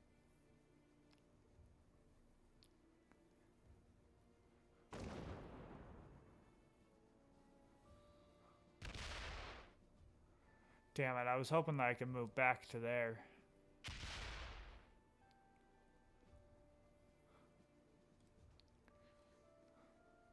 of the home television would prove decisive in changing the morality of America. In 1950, only around 15% of American households had a television, but by 1960, that figure had risen to 85%. As the years went by, houses bought multiple TVs which kids could use without their parents' supervision. Almost every TV channel during this time was controlled by one of three networks: ABC, NBC, and CBS. These networks were heavily tied to US intelligence agencies who used them to push their ideological agenda. This was known as Operation Mockingbird, and today, far from being a conspiracy theory, it's a matter of public record. When the Cultural Revolution began in the 1960s, news stations gave the protesters overwhelmingly positive coverage. Meanwhile, those who defended American culture and Western traditions were painted as the villains. A new pop culture based on the latest shows, movies, and music began to develop in America, replacing much of its ancient European culture that had been passed down for generations. This resulted in deracination, or, in other words, the loss of people's roots. The cultures of Hollywood and Washington, D.C. were exported to the entire United States, and regional cultures started to decline. Despite the motion picture production code still being in effect, the TV and film industry began to push the boundaries of sexual morality. The capitalistic pursuit of profit and the liberal pursuit of sexual hedonism ended up being a match made in heaven, or should we say, hell. By the mid-1960s, the production code was broken so often that it was abandoned entirely. The floodgates were now open for total media degeneracy, and companies happily obliged. Sex, drugs, abortion, homosexuality, and more all flooded American culture. Both high-level institutions and youth movements were the backbone of the new sexual culture. Elite universities began broadcasting pornography to their students and encouraged them to attend. Liberal and Marxist professors saw the 60s as their opportunity to finally destroy the long-held Christian values of the West, that they had always opposed, but they could now paint as authoritarian and fascist. But where the sexual revolution truly found success was in the judicial system. With American society being rapidly morally transformed from the top down, judges began to do their part. In the 1947 case Everson v. Board of Education, the Supreme Court commanded states that they could not grant religious privileges to anyone. Prior to that point, states didn't have to abide by freedom of religion as outlined in the federal Constitution, and they often gave Christians preferential treatment. So really, separation of church and state as we know today is less than 80 years old. This decision set the stage for a new form of secularism so severe that it would be fair to call it anti-religious. The Supreme Court then took direct aim at America's morality. Anti-pornography laws were the first thing to be gutted. Roth versus United States in 1957 and Miller v. California rendered all anti-pornography laws effectively moot. Birth control was the next thing to be legalized nationwide in 1965 with Griswold versus Connecticut. Author E. Michael Jones explains why contraception is so significant. It's the thin end of the wedge that disconnects sex from its natural purpose of reproduction, and once sex loses its original purpose, moral chaos isn't far behind. If you want my honest opinion, the Cultural Revolution was the legalization of contraception. The sexual revolution followed from that, abortion followed from that, and homosexual rights is only the logical consequence of the use of the contraceptive. And he was absolutely proven right. After the legalization of contraception in the 1960s, abortion followed with Roe v. Wade in the 1970s. Each new aspect of sexual behavior that was legalized flowed from the exact same anti-Christian, hyper-individualist moral philosophy that personal pleasure is the highest value of life. This has continued into modern America with things like the LGBT movement and transgenderism. Ew, the slippery gross. slope was real, because the same arguments for legalizing porn can be copy-pasted to all other sexual issues. Degenerate, Over bro. the years, the American left became increasingly anti-Soviet and fully embraced individualistic arguments about personal freedom. This encyclopedia entry defines the new left as a mix of Marxism and libertarianism that focused on gender, race, and sexuality issues rather than class like the old left.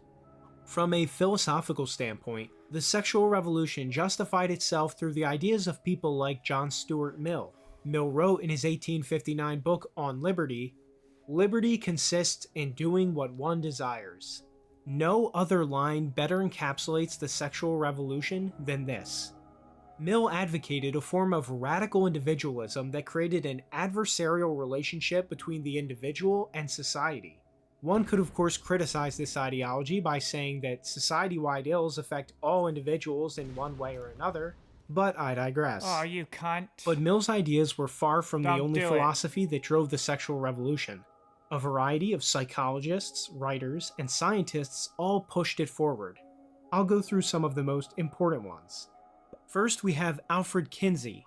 Originally an insect zoologist, he was paid by the CIA-backed Rockefeller Foundation to change his research to humans.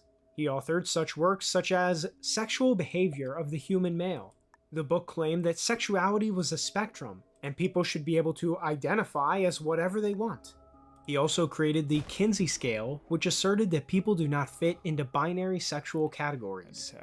Then there was John Money. He performed transgender experiments to try to prove gender was socially constructed. This involved forcing a young boy to live as a girl and having him perform sexual acts on his own twin brother. I fucking heard about Both this. twins this had disgusting. lifelong trauma from the this person experiment should and be would later fucking- commit suicide. Should have been put in I wish I was prison. making this up, but no, it really happened. The names of the victims in Money's experiments were Brian and David Reimer.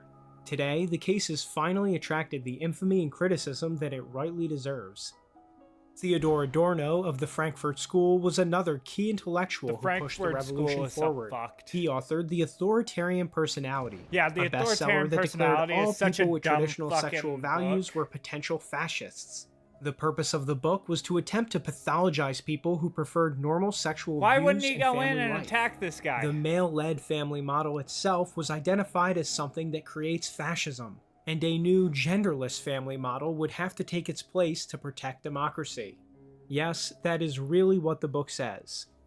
Then there was Michel Foucault. He was a French homosexual and pro-pedophilia writer. He petitioned France to abolish its age of consent laws and demanded that children be given the individual freedom to consent to sex with adults. His writings were a major influence on the European branch of the sexual revolution. Now, of course, freedom was the excuse and justification that most public figures used to make their arguments for sexual liberation. But a more realistic look at their philosophy and behavior could see them as simply perverts looking for any excuse to normalize their behavior to the world. Now, many people listening to this are probably wondering, where was the right-wing response to all of this? Unfortunately, the right-wing response to the sexual revolution was extremely weak. He's gonna run out of time. Since World War II, conservatives largely adopted liberal notions of individual liberty and anti-authoritarianism. Because of the Cold War and battle with communism, they also ignored how capitalistic companies were directly using sexual degeneracy for profit. Their arguments against communist authoritarianism undermine their own ability to regulate culture in the US. To put it simply, many so-called conservatives were more concerned with conserving their money than traditional values. Even today, American conservatives still suffer from this same problem, and many have simply given up on governing at all and have adopted libertarianism. I think that at the heart of my philosophy is much more libertarianism. The conservative, so-called, is the one that says less government, get off my back, get out of my pocket, and let me have more control of my own destiny. So, where does this all leave us in the year 2023? As I said at the beginning of the video, we are still living under the regime of the sexual revolution. When we look at the fruits of what it brought our society, it's hard to call it anything other than a complete catastrophe. Let's begin by looking at the state of the American family. Illegitimacy rates were less than 10% in 1960. In the 2010s, they rose to above 40%. Illegitimacy, of course, has many negative outcomes, such as increasing crime and lowering educational attainment.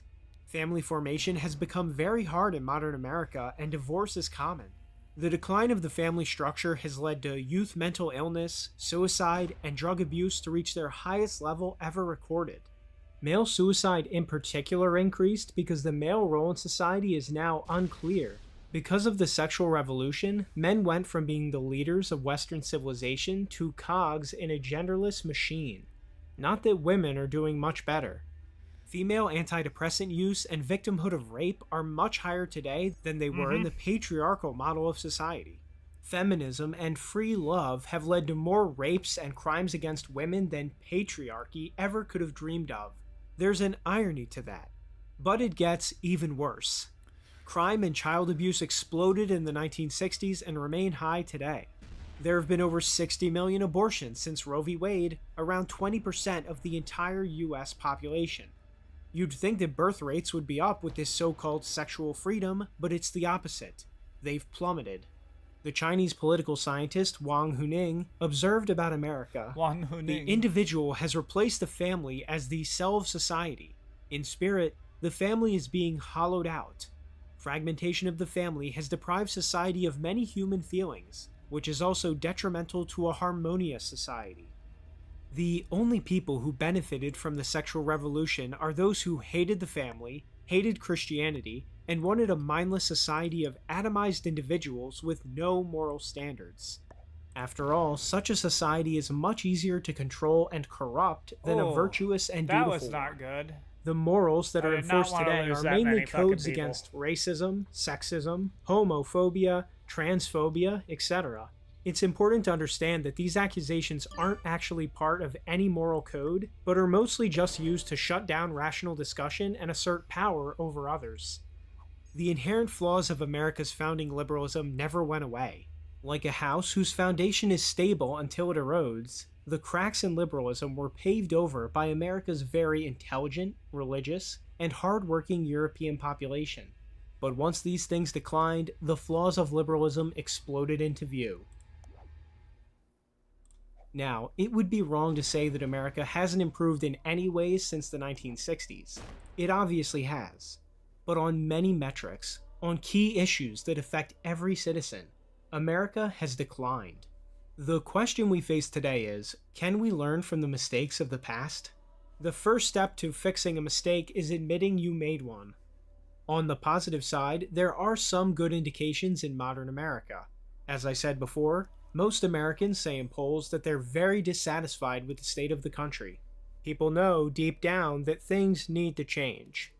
The internet and modern technology have provided the means to understand and address the horrifying damage the sexual revolution has done to society. Those who claim that the sexual revolution's morality is permanent are wrong. Even Roe v. Wade fell after 50 years, despite many naysayers. Let's see what this video's about. I want to tell you a story. Free Palestine, no thanks. The Israeli perspective you probably have never heard. I wonder what it's going to be.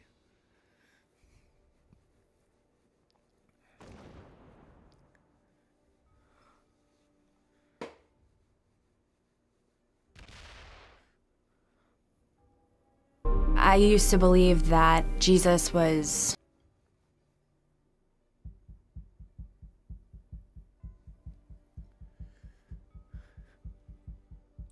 This video is going to be interesting, even if it's going to be interesting. That was funny.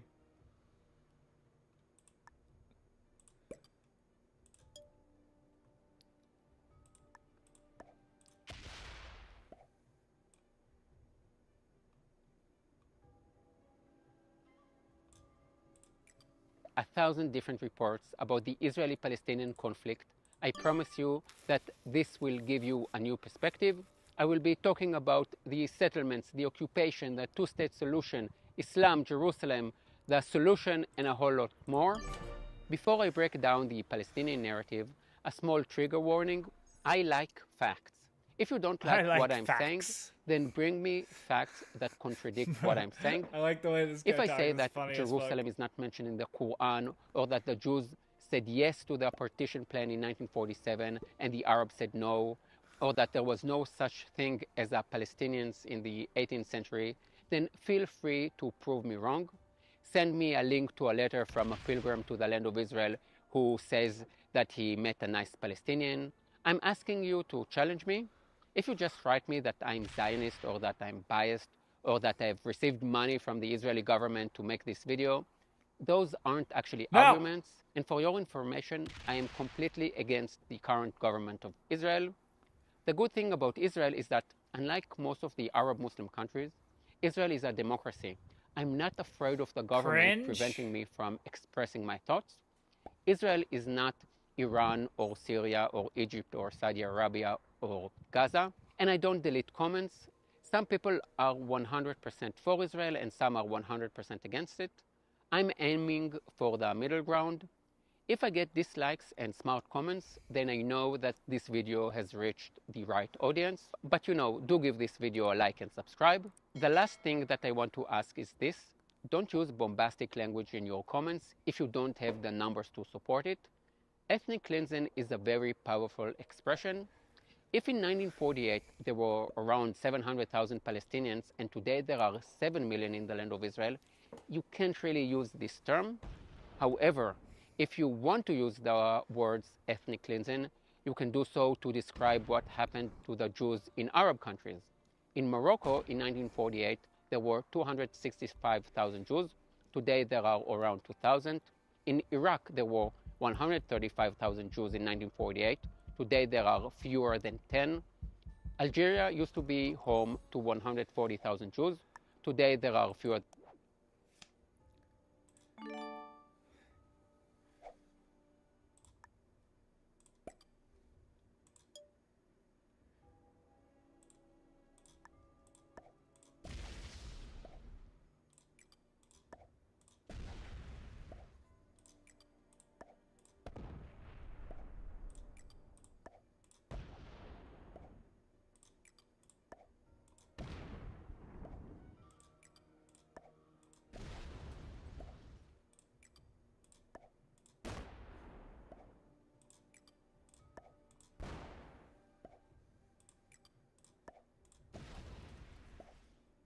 Ooh, I'm getting close.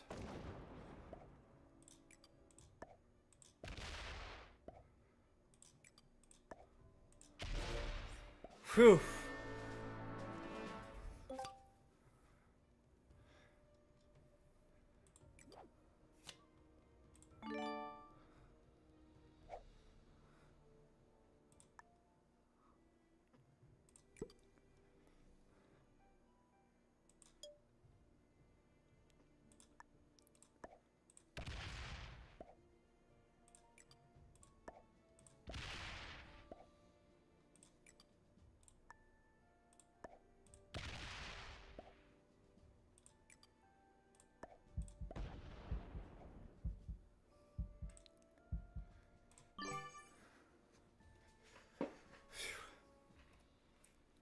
Sweet.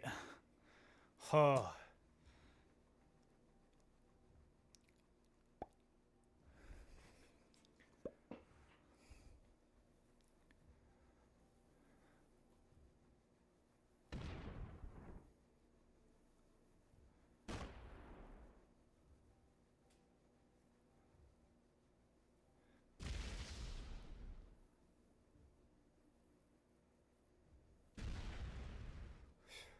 Than 50, and I can go on. It is Muslim countries who perpetrated ethnic cleansing on the Jews. But this statement doesn't quite cover what has been happening. Muslims have been doing this to all minorities, not only to the Jews. If you zoom out, you will see that 100 years ago, there were many Christian communities and other small ethnic groups in the Middle East. they are all being wiped out by Muslims. For some reason, the Western world, the Christian world, doesn't want to talk about it. As a Jew, I care about what is going on with Jews all over the world, and I find it very odd that Christians don't really care about Nazareth or Bethlehem, which are kind of important to the followers of Jesus and used to be 80% Christians 50 years ago and now are 80% Muslims. The same goes for Christians in Syria, Lebanon, and Egypt. In Nigeria, Muslim organizations have murdered thousands of Christians.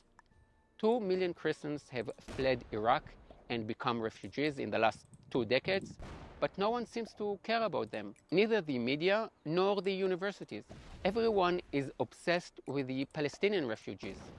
Did you know that the UN has 2 agencies for refugees, one for hundreds of millions of refugees all over the world, and another one called UNRWA, which is only for the most privileged refugees on earth, the Palestinians? Don't just take my word for it. Check it out for yourself. So let's talk about the story the Palestinians like to tell and the media like to repeat. The Palestinians lived in Palestine for hundreds of years. They lived peacefully alongside a small Jewish minority until the rise of Zionism, a colonialist movement which, under the umbrella of the European imperial powers, started kicking the Palestinians out of their land and homes, causing the current situation. And now for the facts. In the long history of the land of Israel, there was never such a thing as a Palestinian people until the 20th century. Millions of pilgrims have come to the land of Israel over the last 3,000 years. They've come across Jews, Arab, Christians, Muslims, Druze, Turks. They've never met a Palestinian. Now you might say, regardless of whether they have existed as a nation, all people should enjoy human rights, and all people should have the right to identify themselves as they wish. And I agree. You have the right to identify yourself however you like, but you don't have the right to reinvent history. And the history of the region is very clear. This is probably the most documented piece of land on the planet. There is a very good book, a very ancient and popular book about the connections of the Jews to Judea. It is called the Bible. Now, wait. It's called the Bible? I know what you are thinking. He's going to say that God gave this land to the Jews.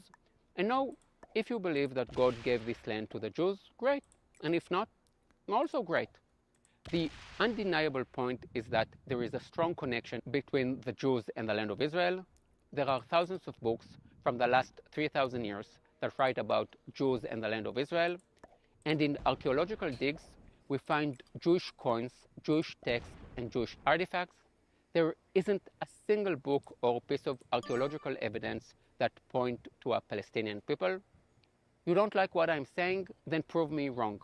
But it is much more than that. The connection of Christian and Muslim to Jerusalem is based on the Jewish connection. Jesus was Jewish, and the connection of Muslim to Jerusalem is also based on the Jews. Let me explain. I will go even further and say that Jerusalem was never the capital of a Muslim empire. It was always Cairo, Damascus, or Baghdad. Jerusalem was mostly important to the Muslims when they were fighting against the Jews or the Christians. Under Muslim rule, Jerusalem was often a very neglected city. This makes sense, as Jerusalem, which is mentioned some 600 times in the Jewish Bible, isn't even mentioned once in the Quran. Chapter 17 of the Quran talks about the night journey of Muhammad. He ascended from Al-Aqsa, which means the most faraway mosque. How did it come to be associated with Jerusalem?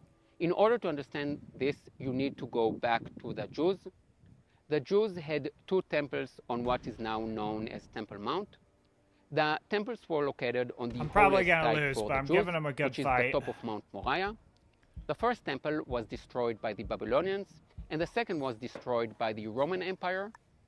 60 years after the Romans destroyed the temple, the Jews rebelled again, and the Romans changed the name of the region from Judea to Palestina, and this is how the name came to be. It was intended to disconnect the Jews from the name Judea. 700 years after the destruction of the temple, the Muslims colonized the land of Israel and said that Muhammad ascended to heaven from the place where the Jewish temples stood. Now, at this point, you may well be saying, what? The Muslims believe that Muhammad ascended to heaven from the exact same spot that is the holiest site for the Jews, and this is not written in the Quran? Yes, and if you find it strange, that's because you don't know Jerusalem. Nothing makes a place more holy than competition with another religion. The Muslim took the place which was the holiest for the Jews 1500 years prior to the existence of Islam and made it their third holiest place. Don't believe me? Here is a pamphlet of the Waqf, the Muslim authorities that say that this is the location of the Temple of King Solomon. Although what I'm saying here is very basic history, there is a good chance you don't know about it, and I don't blame you. You hear so much about the conflict, but the media tends to forget the basics. Jerusalem was always the center of Jewish life. Muslims turn their back on Jerusalem when they pray towards Mecca, and Jews pray towards Jerusalem. When Jews get married, part of the ceremony is to say that we will never forget Jerusalem. Jews have almost always lived in Jerusalem, even under the harshest conditions. Since the 13th century, the Muslims haven't allowed the Jews to pray at their holiest site, the Temple Mount, and the Jews have had to pay extra taxes and suffer harassment. They have even had to pay the Muslims a fee to pray at the Western Wall, the closest to the Temple Mount they were allowed to pray. The Islamization of Jewish sites hasn't only happened in Jerusalem. In Hebron, one of 4 cities that are holy to the Jews, there is the Cave of the Patriarchs, which according to tradition is the place where Abraham was buried. To humiliate the Jews, Muslims didn't allow them to enter the building, and Jews were only allowed to walk up to the 7th step. Only in 1967, when Israel liberated Hebron, were Jews allowed for the first time in 700 years to enter the second holiest place for Jews. Why do I say liberated Hebron and not conquered? I will get to that in a minute. And now we get to the interesting part, the 19th century and Zionism. Jews have always migrated, or as we say in Hebrew, gone up to the land of Israel. In the 17th and 18th centuries, Jews came from all over the Jewish world, from Europe, from North Africa, from Yemen, in small numbers due to the harsh conditions, but there was always a steady movement of Jews coming to Israel.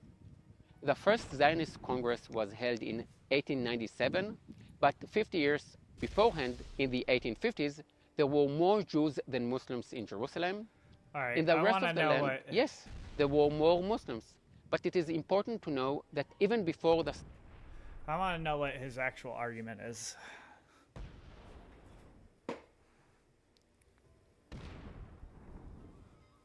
Damn it. I'm going to lose here. And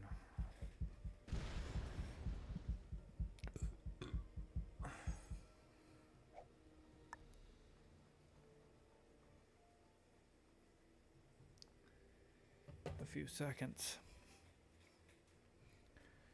Fuck.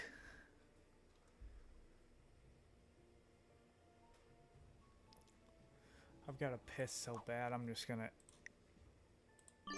The problem. Imagine if you could design products as quickly as your ideas flow. Imagine if 3D modeling was as natural as drawing with a pencil. Imagine if there was a 3D design tool you could learn in days, not months. Try Shaper 3D, available on iPad OS, Mac OS, and Windows.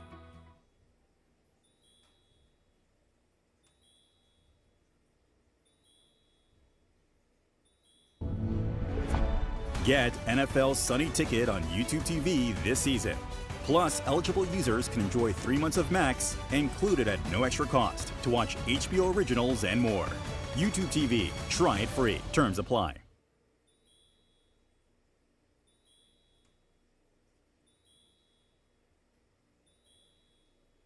You need to understand the problem. And the problem is made up of 2 things. One which Westerners don't understand anymore, religion, and one which Westerners don't want to talk about, values. Religion plays no role at all in European politics.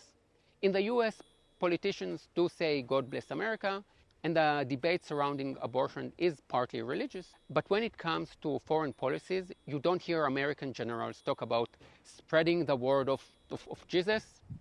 In the Muslim world, it is very different.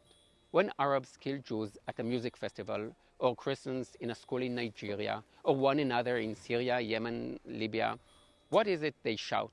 Allahu Akbar, God is great. Jihad is a religious war against the infidels.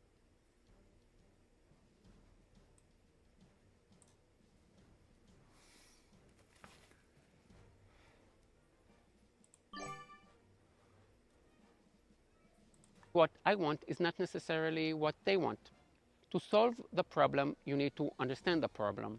And the problem is made up of two things. One which Westerners don't understand anymore, religion, and one which Westerners don't want to talk about, values. Religion plays no role at all in European politics. In the US, politicians do say God bless America, and the debate surrounding abortion is partly religious. But when it comes to foreign policies, you don't hear American generals talk about spreading the word of Jesus. In the Muslim world, it is very different. When Arabs kill Jews at a music festival, or Christians in a school in Nigeria, or one another in Syria, Yemen, Libya, what is it they shout? Allahu Akbar, God is great. Jihad is a religious war against the infidels. To many Europeans, the words infidels and heresy probably remind them of dark days that played out hundreds of years ago, when Catholics and Protestants were killing each other. Sadly, this is still the situation in some parts of the Muslim world. Just think about the organizations you hear about in the Muslim world: Hamas, Hezbollah, Islamic Jihad, ISIS, Al-Qaeda, Boko Haram, the Taliban. These aren't national organizations. They are all religious organizations. Now let's talk about the bigger issue, values. Lots of people run from this as if they were running from fire, because the biggest concern is potentially being called a racist. I want to be 100% clear here, although I know that some will do their best to misunderstand me. If I say that men are more violent than women, does it mean I hate all men? No. Does it mean that I think all men are violent? No. Does it mean that there are no violent women? No. But if in almost all countries, more than 90% of those in jails are men, then you can say that men are more violent than women. I believe you can criticize anyone for anything. You can criticize me as a Jew, as an Israeli, as a man, as a tour guide. You can criticize me for things I can't change, like my identity, and for the things I chose, like my profession, the music I like, the fact that I'm a father. My identity is comprised of thousands of different aspects, and you can criticize any one of them, and I can agree or disagree. I can say, true, Israelis aren't very polite and they don't know how to form a queue, but I'm different. And I can also accept the criticism. If you are not a narcissist, you know that you're not perfect. I don't subscribe to the narrative that you're only allowed to say good things about other groups and criticize your own. I actually want to be criticized. I want to be made to think, to be made to improve my ways. The Me Too movement made me rethink the way I interact with women and made me more aware of the language I use. I criticize all groups: Americans, Germans, Britney Spears fans, ultra-Orthodox Jews, women, Gen Z, and Muslims. I even criticize the most dangerous group of all, Israeli mothers. If a teacher writes that she is sick, there is no need for 30 get well soon messages. You don't show that you care by writing a message. You're just spamming my WhatsApp. If there were peace in all of the Middle East and only the Arab Muslim Palestinians were resorting to violence, I would say, okay, maybe we are in the wrong. But if the Palestinians were using violence before 1967 and before 1948, and almost all of the Arab Muslim countries are dictatorships with high levels of violence and low levels of human rights, then maybe there's really a problem here. I'm also getting comments from Muslims blaming colonialism and the Americans for all the problems in the Muslim world. And it is true that the creation of many countries and borders in Africa and Asia were determined by the interest of the European empires, and that the US think primarily about its own interest. But I'm always shocked to find that Muslims take no responsibility for their wrongdoing, the fact that most of the Muslim countries aren't democratic has nothing to do with the US. The fact that 17 of the 20 most dangerous countries for the LGBTQ community are Muslims has nothing to do with colonialism. The fact that almost all of the most dangerous places in the world to be Christians are Muslim has nothing to do with imperialism. The Muslim world is huge. It has a lot of oil, and its failure has very little to do with colonialism. Look at the Jews. 1/3 of them were murdered by the Nazis. Israel has no oil, and it is surrounded by enemies, and yet we are successful. And it's not because of American money. Most of that money has to be used to buy military equipment from American companies. And beside, the Palestinians get way more money. We are successful because we are open-minded, think outside the box, invest in education, and are not violent. This is true outside the Middle East too. Look at Arab Muslim communities in Europe. If there were violent riots in Paris or Sweden, Rotterdam or London, would it be in the Jewish neighborhoods or the Arab neighborhoods? Peace will only come when the Arabs change their values, when Muslim countries become democratic, when all of the different groups in Syria stop killing one another, when Iranian women are free to cover or not cover their hair, when gay men are not thrown from rooftops in Gaza or thrown into jail by the PLO, when the Christian population stops shrinking in the Middle East, and when the Israeli Arabs stop killing one another, then and only then will there be true peace. Please like and share this video with any friend who needs to see this. I have much more to say about this topic, so please write a comment. I did hear about this, that city... Why I love Envato Elements? I love that I don't have to animate. Got arrested for bringing a gun to a pro-Palestine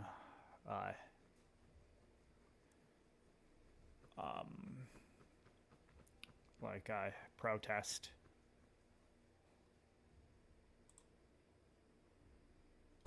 A New York City councilwoman placed under arrest after bringing a gun to a protest yesterday. All right, Fox 5's Michelle Ross has details on the incident and why her actions violate New York law.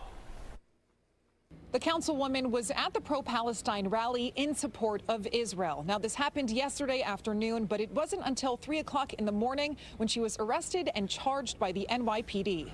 The accessory on her hip will make you do a double take. Councilwoman Ina Vernikov was observing a pro-Palestine rally at Brooklyn College on Thursday with the butt end of a 9mm handgun sticking out of her pants. Who gives a shit, bro? We live in America. You should be able to have a gun.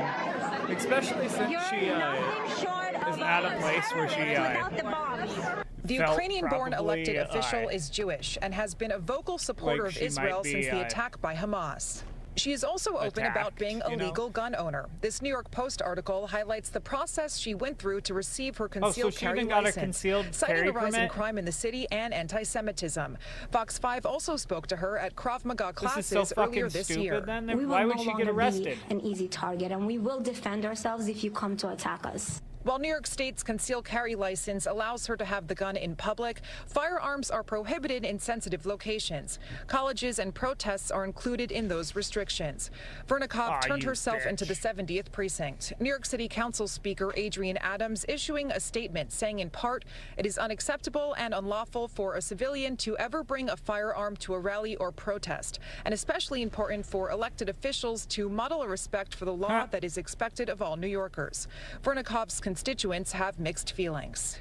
It's only used for protection, not to show intimidation. That's what she's doing right there. She's showing intimidation. She has every right to be able to protect herself and hold a gun in her pocket after everything that's happening in Israel with Hamas. I think it's very valid, her being a Jewish woman. And police say she did not menace or injure anyone as a result of possessing the handgun, but she did surrender her permit license and was charged with criminal possession of a weapon. Bro? Reporting in Sheepshead Bay, Michelle Ross, Fox 5 News. If you have an hour this week, you can learn 100 songs on the piano by learning just 4 chords. These. Check it out. And can you feel the love tonight? Same chords. When I find myself in times of trouble, Mother Mary comes to me Sometimes I feel like I don't have a partner. Exact same chords. No woman, no cry. Again, same chords. Take me on a beacon.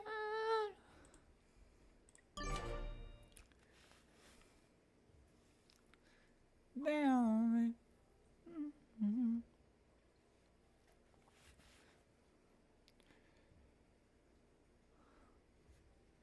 Come on. All right, I actually kind of want to read about. I think I saw that one here. Oh, that's gnarly. So are these Oh, these are like Pakistani not Pakistani.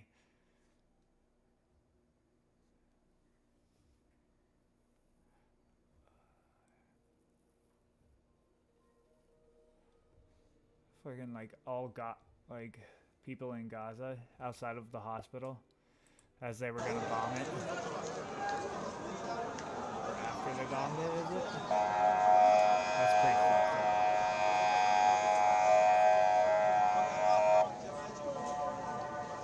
Is this all it is?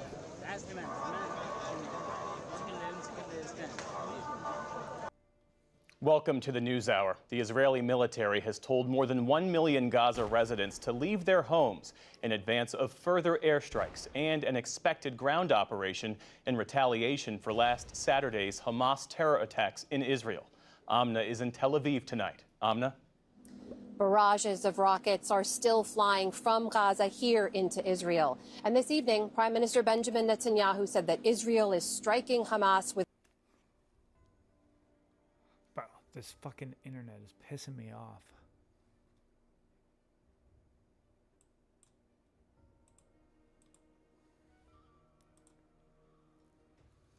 Welcome to the NewsHour. The Israeli military has told more than 1 million Gaza residents to leave their homes in advance of further airstrikes.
And turn.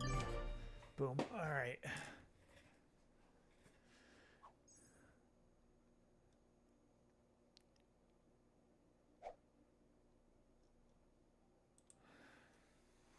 All right. A Republican councilwoman from Brooklyn was arrested on Friday and charged with criminal possession of a firearm after images posted on social media showed her carrying a gun in her waistband at a pro-Palestinian rally at Brooklyn College the previous day. The councilwoman, Inya Venerko, who represents Southern Brooklyn neighborhoods, including Brixton Beach and Sheepshed Bay, turned herself in at the 70th percent. At the 70th prison with her lawyer shortly before 3 a.m. According to police spokeswoman, Miss Veronito, 39 years old, who has a license to carry a gun, surrendered her weapon with a Smith & Wesson 9mm pistol and her permit. Police officials said she was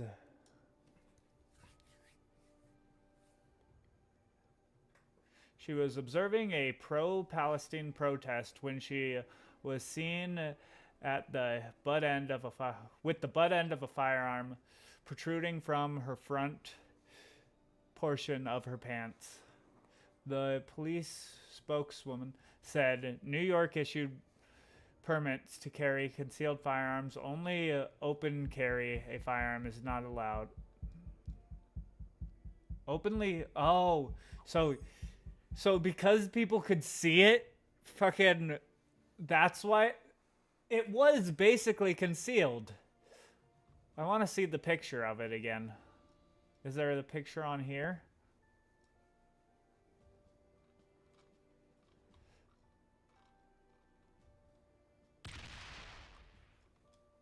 Is there a picture on here?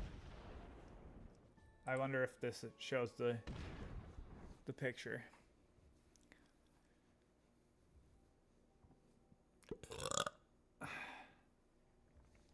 Oh, so it's showing a little bit, but that's concealed. Where, like, from where I'm around, that would be considered concealed. What the fuck? Oh, how's it going? What are you up to? What do you think about this? Fucking, that is crazy. So she got arrested for that and lost her concealed carry permit. Huh. That is wild.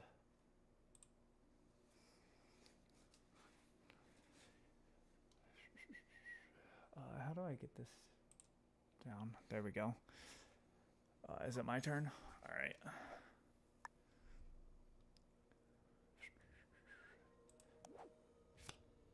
All right, trade, exit.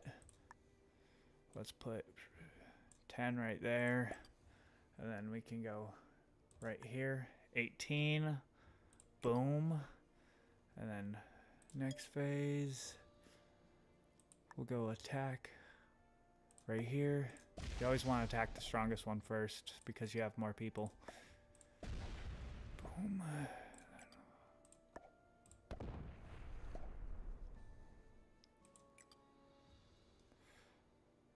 End attack phase. We can put this up here. Boom. There we go. Alright, anyways, where the fuck was I? So she, firearm is not allowed. A state law passed last year prohibits people from carrying... Oh, so it was passed last year? In sensitive locations. So, because it was a sensitive location, huh. That's crazy.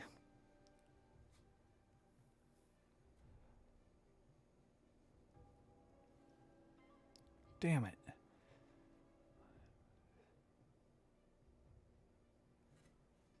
No one was menaced or injured as a result of I don't know how the fuck to pronounce her name, possession of the gun at the protest, the police said.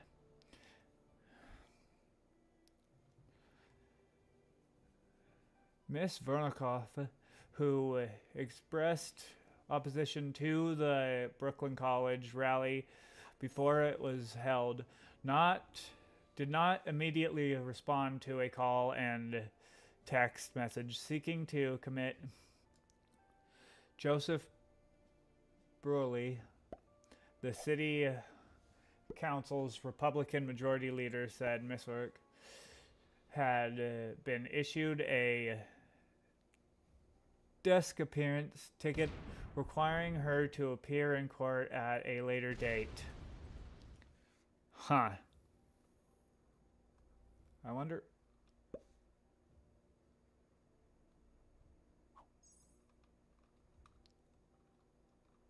I wonder what that law was.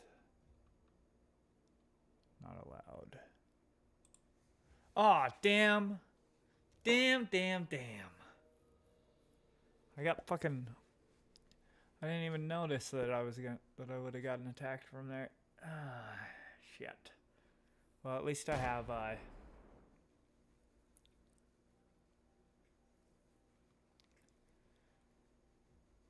at least I have here. America, that's a good place to have. On June 23, 2022, in a 6-3 ruling, the Supreme Court... Alright, 1 second.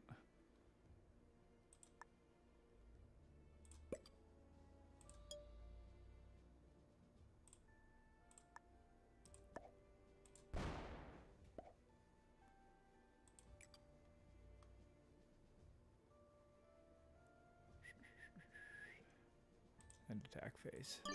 There we go. And turn.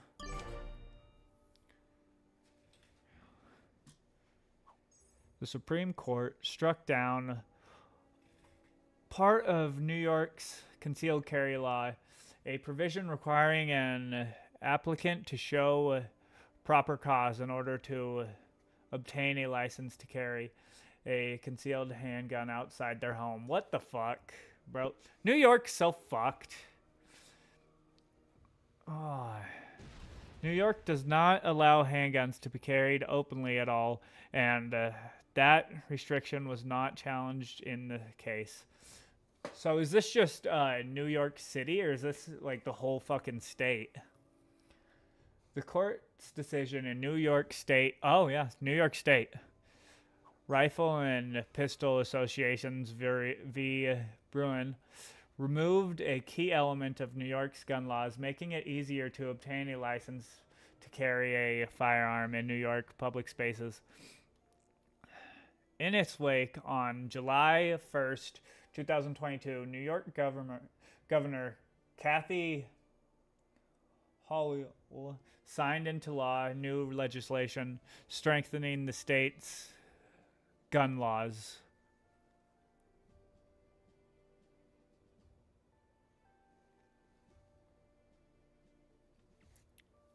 What? I thought what's his name was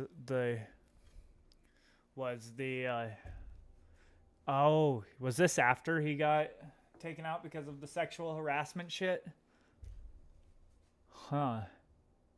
Enhancing New York's gun laws in wake of... Alright. I don't need to read that, but...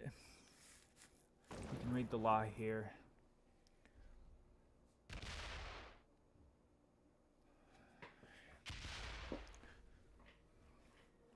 Is it gonna be a big-ass PDF? Holy fuck. I don't feel like reading all of this.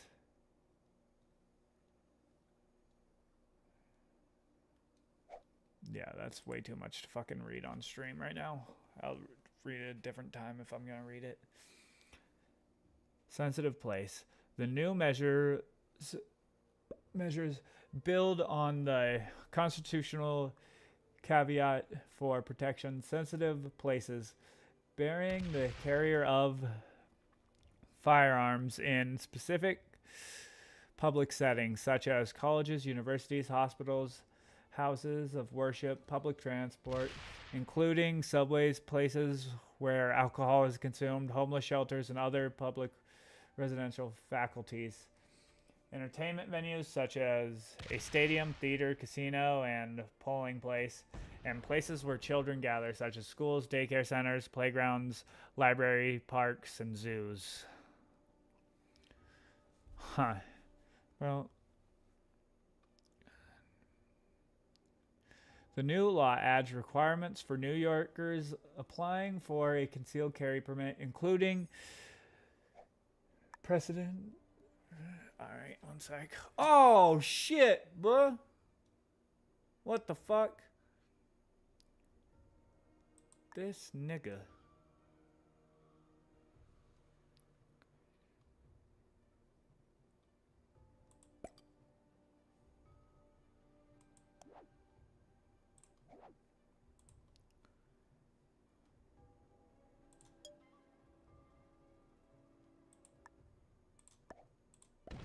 Damn it.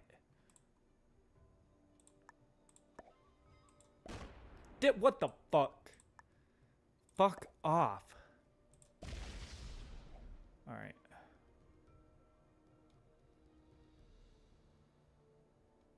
End attack phase.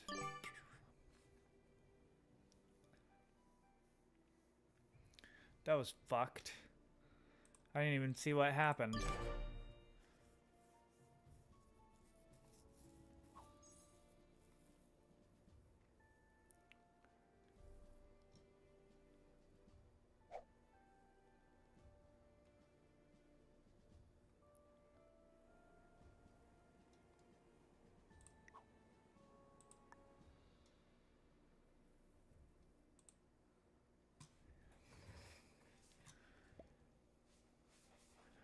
Ah, dope. Now I got this alliance, so I don't have to worry about this border as much.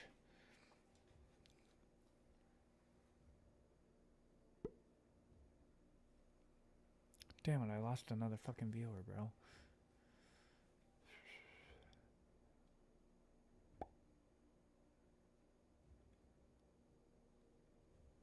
Alright, let's go back to watching this shit.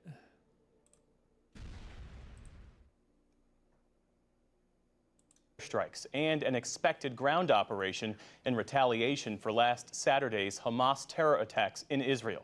Amna is in Tel Aviv tonight. Amna? Barrages of rockets are still flying from Gaza here into Israel. And this evening, Prime Minister Benjamin Netanyahu said that Israel is striking Hamas with, quote, unprecedented might, and that this Israeli campaign was, quote, only the beginning. The death toll continues to climb, mostly now in Gaza, with more than 3,100 people killed on both sides in 7 days of fighting. Layla Molana Allen again begins our coverage tonight. In the northern Gaza Strip, the beginning of a mass exodus.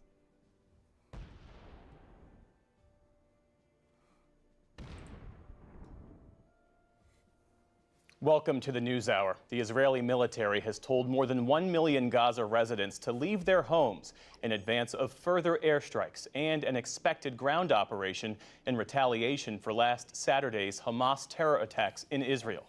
Amna is in Tel Aviv tonight. Amna? Barrages of rockets are still flying from Gaza here into Israel. And this evening, Prime Minister Benjamin Netanyahu said that Israel is striking Hamas with, quote, unprecedented might, and that this Israeli campaign was, quote, only the beginning.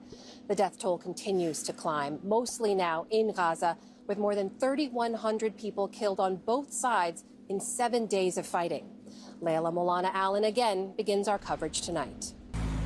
In the northern Gaza Strip, the beginning of a mass exodus, the streets filled with confusion after Israel's military gave residents 24 hours to leave and relocate south. Hopeless and homeless, Gazans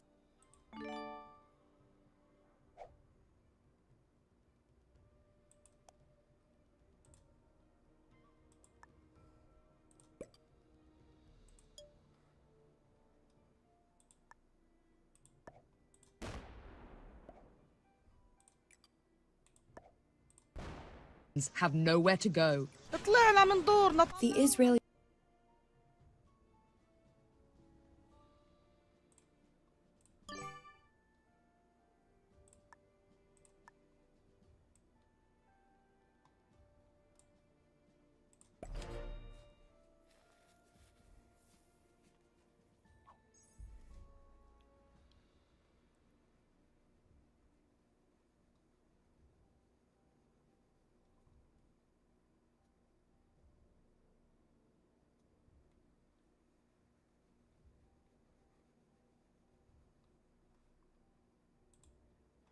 Why is it that... Welcome to the NewsHour. The Israeli military has told more than... one just always is Fucking. Oh.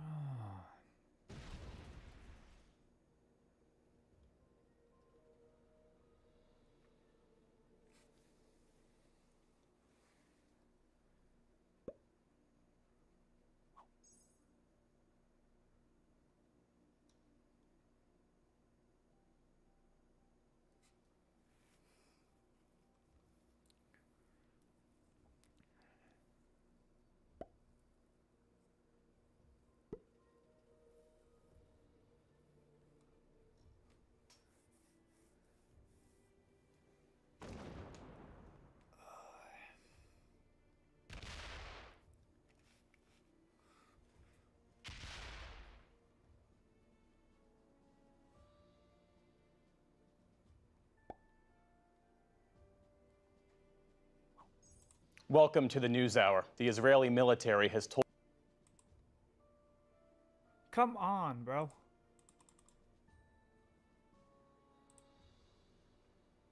Welcome to the NewsHour. The Israeli military has told more than 1 million Gaza residents to leave their homes in advance of further airstrikes and an expected ground operation in retaliation for last Saturday's Hamas terror attacks in Israel. Amna is in Tel Aviv tonight. Amna? Barrages of rockets are still flying from Gaza here into Israel. And this evening, Prime Minister Benjamin Netanyahu said that Israel is striking Hamas with, quote, unprecedented might, and that this Israeli campaign was, quote, only the beginning. The death toll continues to climb, mostly now in Gaza, with more than 3,100 people killed on both sides in 7 days of fighting. Leila Molana Allen again begins our coverage tonight. In the northern Gaza Strip, the beginning of a mass exodus, the streets filled with confusion, after Israel's military gave residents 24 hours to leave and relocate south. Hopeless and homeless, Gazans have nowhere to go. The Israeli army kicked us out of our homes. We couldn't find water or food or anything. Nobody is looking our way or helping us. We are lost. Where do they want to throw us? In the streets? There are children and women. This is collective punishment. Where are the other nations and the free world? Why this silence in the face of all this suffering? Families leave by car, others on foot, carrying entire lives with them in a few small bags. NewsHour producer Shamus Udar watched as they left. After the announcement of the Israelis that the Gazian people, the Palestinians, more than 1 million people, must leave Gaza City and go to the south. Now, if you look into the streets here in Gaza, some people are leaving, and now it's an empty city. If you go there, there's people, they cannot find cars even to live into the south. There is no transportation that they can use. Now, Gaza streets empty. For nearly a week, Israel has pounded Gaza with airstrikes, reducing its streets to rubble. What's left? An empty wasteland. And the Israeli siege has blocked essential supplies from entering the territory. A United Nations spokesman today warned the consequences from the evacuation could be calamitous. The United Nations considers it impossible for such a movement to take place without devastating humanitarian consequences. The United Nations strongly appeals for any such order to be rescinded. But Israel is preparing for a ground assault of Gaza in retribution for Hamas's terror attack, and said it conducted raids today targeting militants inside. Israeli Defense Minister Yoav Gallant said the evacuation was necessary. We are asking all the civilians in Gaza City to go south of Gaza. And the reason is that because we don't want to harm them. We are going to destroy Hamas infrastructures, Hamas headquarters, Hamas military establishment, and I wish take that you could this tell him phenomena to fuck out off and stuff. of Gaza. Standing by him, Secretary of Defense Lloyd Austin, This guy's a who fucking reaffirmed douche. unwavering American support. The United States will This make guy right sure here is a that fucking Israel douche. has what it needs to defend itself. Right there. Fucking blue. It can't. And Israel has a right to protect its people. Multiple shipments of U.S. military aid have arrived in Israel, with more expected today. Meantime, Secretary of State Antony Blinken embarked on a tour of Arab countries. This morning in Jordan, he met with King Abdullah II and Palestinian Authority President Mahmoud Abbas. Later in Qatar, he spoke with leaders about the hostages taken by Hamas in Saturday's attacks. President Biden spoke today with families of the American hostages, which he addressed this afternoon. They're going through agony, not knowing what the status of their sons, daughters, husbands, wives, children are. You know, it's gut-wrenching. I assured them my personal commitment to do everything possible to return every missing American to their families. Around the world, Jewish institutions are on high alert after a former Hamas leader called for a day of rage against Israel. In Beijing, an Israeli embassy employee was stabbed in broad daylight. But across the Muslim world, massive protests. From Turkey to Iran and Yemen, residents took to the streets in support of Palestinians and to condemn the Israeli state. But at the very heart of this conflict in Jerusalem, the city expected to see some of the fiercest violence during Friday prayers today. It was almost business as usual. The young Palestinian men who often clash with security forces here were nowhere to be seen. Here in Jerusalem's Old City, the authorities have put a ban on young Palestinian men entering the contentious Al-Aqsa compound today. Many still tried and were turned away, and clashes have broken out with security forces where one group tried to force their way in. 35-year-old Jerusalem bus driver Tahir Jabran, determined to pray at the mosque he attends every Friday, decided to come and try. I tried to get in and asked me for my ID. He sees I'm from here, and he says, you can't get in. Ask him why. I said nicely, you can't get in. One more time, I'll take you next to the wall. He says since Saturday's horrific Hamas attacks, suspicion is on the rise in the city. A little bit scary, it's a little bit tension. So much tension. They look at us as if we were enemies, even though we have jobs working alongside them. Since Saturday until today, we feel that we're coming from Gaza and not from Jerusalem. The Al-Aqsa compound, one of the holiest sites in Islam and set amidst some of the holiest Jewish sites, has been a flashpoint for conflict in recent years. And retaliation for the Israel Defense Forces' repeated violent incursions into the site while Muslim worshippers pray is one of the stated goals of Hamas. There were altercations and tear gas was fired by Israeli security forces today as worshippers left the mosque. But with only very young and elderly men inside, the expected clashes were avoided.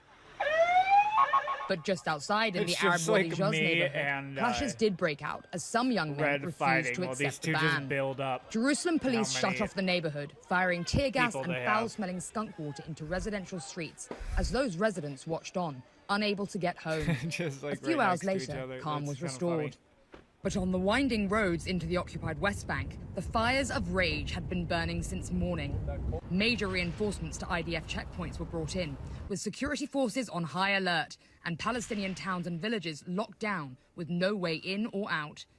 By mid-afternoon, that rage had exploded. Protests have broken out in Palestinian towns across the West Bank today.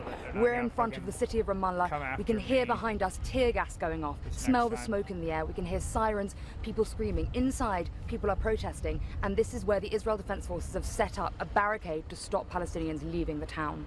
As we drive back to Jerusalem, smoke rises from almost every Palestinian town and village. Tensions erupting behind locked doors. Later in the day, the violence follows us. Yes. 2 teenage boys were killed in clashes with security forces this evening in the East Jerusalem village of Isawiya. Across this harrowed country, as rockets fall and guns fire, the drums of all-out war sound closer by the minute. And Layla joins me once again here in Tel Aviv. Layla, good to see you. Hi, Amra. Let's start with what you didn't see in your reporting today. Many people here were bracing for much higher levels of violence than we saw here today. What did you hear from people you talked to about why we didn't see that violence here? Well, we were in Jerusalem where everyone expected We're also learning more details about the planning that went into Saturday's attack by Hamas. NBC News reporting that documents recovered that were taken basically from the bodies of Hamas members actually had a coordinated plan to try to target Israeli schools and youth centers and take hostages, potentially children, inside an Israeli I wonder village if this was the near plan Gaza. during. Joining us now from Ashdod, Israel, is NBC News foreign correspondent Raf Sanchez. Raf, what can you tell us tonight? It was like a plan for later on. Well, Ari, my colleague Anna Schechter and I have new reporting that shows that far from Hamas's claim that it does not target children being true, in fact, they drew up detailed plans to send Hamas gunmen, terrorists, to surround specific schools in a number of kibbutzim close to the Gaza border, with instructions to these terrorists to kill as many people as they could and to take hostages. Now, the hostages are seen as important bargaining chips by Hamas, and they had detailed plans, almost a human relay, that one squad would snatch the hostages from these schools, from these youth centers, and they would then be transferred on to other squads whose mission was to get them back into Gaza, where they could be imprisoned and eventually used as bargaining chips. Now, the tactics outlined in these documents, which were found by Israeli officials on the bodies of Hamas terrorists, were the tactics that were executed by these gunmen in the field. It describes in detail using columns of motorcycles to move these fast-acting squads from one kibbutz to the other. We see them moving street by street, surrounding specific areas.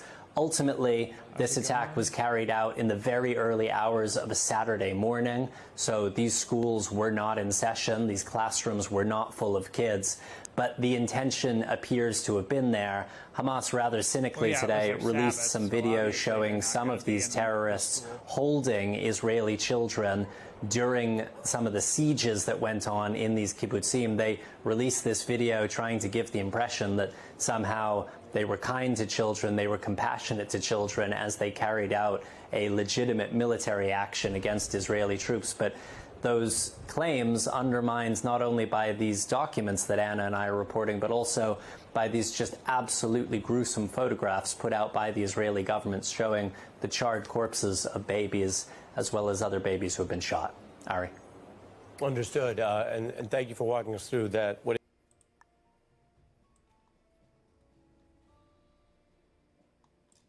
Bro, this is pissing me off. How slow. Evacuate or else. This is Young Turks. They're gonna be defending Hamas for sure.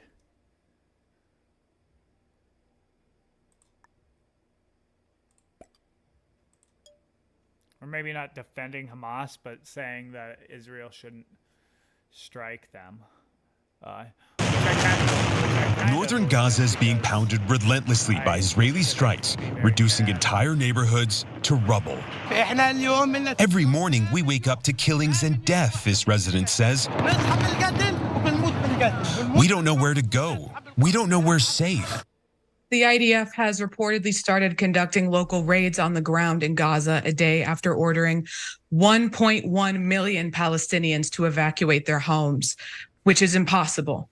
It's not feasible. And we'll get into specifically why that's not possible in the most densely populated place on Earth in a minute. But before that, we have to talk about everything that's happened so far. Now, ahead of this ground invasion from CNN, Israeli forces dropped about 6,000. You heard me right. You read that right. 6,000 bombs on Gaza between October 7th and 12th. The Israeli Air Force said in a statement Thursday. Now, on top of that, Human Rights Watch also found that the IDF used white phosphorus in Gaza, which can severely burn people and set fire to civilian structures. And as I mentioned, such a densely populated area. Of course, the IDF denies this. It's a war crime. They're going to deny it. Doesn't make it not true. Now, at least 423,000 Gazans have already been displaced by the airstrikes. A little more on that. For 6 days, Israeli warplanes have pounded Gaza with airstrikes that have reduced streets and homes to rubble and killed more than 1,799 people, including 583 children, and injured 7,388 others, according to the Palestinian Health Ministry. And those numbers continue to increase every hour of every day, it seems. And obviously, we have to mention as well that over 1,300 Israelis have been killed by Hamas, many of whom were civilians. As I mentioned previously,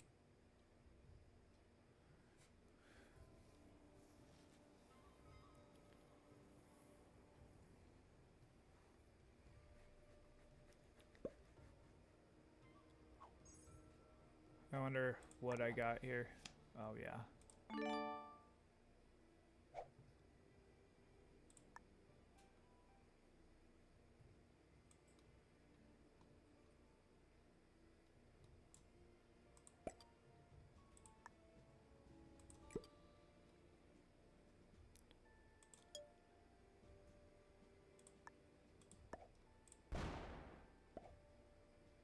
Damn, that was more deaths than I wanted to have.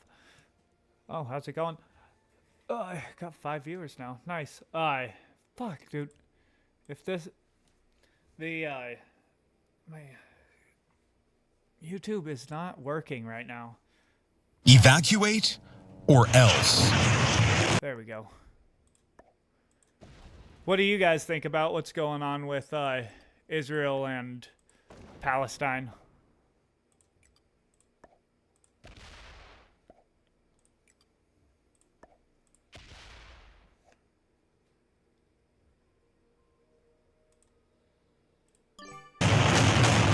Northern Gaza is being pounded relentlessly by Israeli strikes, reducing entire neighborhoods to rubble.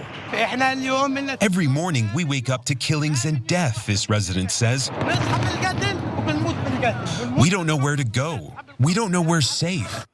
the IDF has reportedly started conducting local raids on the ground in Gaza a day after ordering 1.1 million Palestinians to evacuate their homes, which is impossible. It's not feasible. And we'll get into specifically why that's not possible in the most densely populated place on Earth in a minute. But before that, we have to talk about everything that's happened so far. Now, ahead of this ground invasion from CNN, Israeli forces dropped about 6,000. You heard me right. You read that right. 6,000 bombs on Gaza between October 7th and 12th. The Israeli Air Force said in a statement Thursday. Now, on top of that, Human Rights Watch also found that the IDF used white phosphorus in Gaza, which can severely burn people and set fire to civilian structures. And as I mentioned, such a densely populated area. Of course, the IDF denies this. It's a war crime. They're going to deny it. Doesn't make it not true. Now, at least 423,000 Gazans have already been displaced by the airstrikes. A little more on that. For 6 days, Israeli warplanes have pounded Gaza with airstrikes that have reduced streets and homes to rubble and killed more than 1,799 people, including 583 children, and injured 7,388 others, according to the Palestinian Health Ministry. And those numbers continue to increase every hour of every day, it seems. And obviously, we have to mention as well that over 1,300 Israelis have been killed by Hamas, many of whom were civilians. As I mentioned previously, the IDF has called for those 1.1 million Gazans living in the north to move south. I thought that they might try to do that. Israeli government has cut off power to Gaza. So many people living there don't have any charge in their cell phones anymore. They don't have a way to receive this information. So what the IDF did was dropped leaflets from... I understand why they would attack like this, but also I just don't want any more deaths. Fucking A, dude. Why does the internet keep doing this? Planes into Gaza, calling for the residents to head south. So here's what those leaflets said. Civilians of Gaza City, evacuate south for your own safety and the safety of your families, and distance yourself from Hamas terrorists who are using you as human shields. In the following days, the IDF will continue to operate significantly in Gaza City and make extensive efforts to avoid harming civilians. And I'll explain to you shortly why that statement is just blatantly false, a complete lie. But before we get to that, we need to discuss why it's not possible to evacuate 1.1 million people from Gaza. Again, it's one of the most densely populated places on Earth. So here's a little bit more detail on what this order from Israel means for the people of Gaza. Israel has called for everyone north of the wetland called Wadi Gaza, including Gaza City, to evacuate south, some 1.1 million people. But it's not just homes that must be evacuated. This area contains at least 10 hospitals, 3 UN-run compounds, and 2 refugee camps. From the top of Gaza to the Wadi, it's only about 10 miles, a 4-hour walk on clear roads. But since Saturday, there have been more than 6,000 airstrikes across Gaza, leaving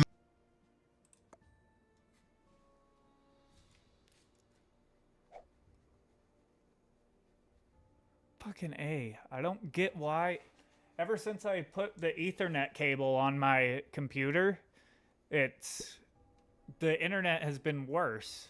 But it says that it has faster speed. Many roads unpassable. And if the deadline is to be met, since announcing it last night, 46,000 people would have had to cross from north of Gaza to the south every single hour. We have an alliance. And for everybody saying, why don't they just leave? First of all, it's the largest open-air prison in the world. The people living there do not have freedom of movement. But also the southern exit into Egypt, known as the Rafah crossing, has been closed, leaving them with absolutely nowhere to go. In fact, it was also bombed. The roads there were extensively bombed.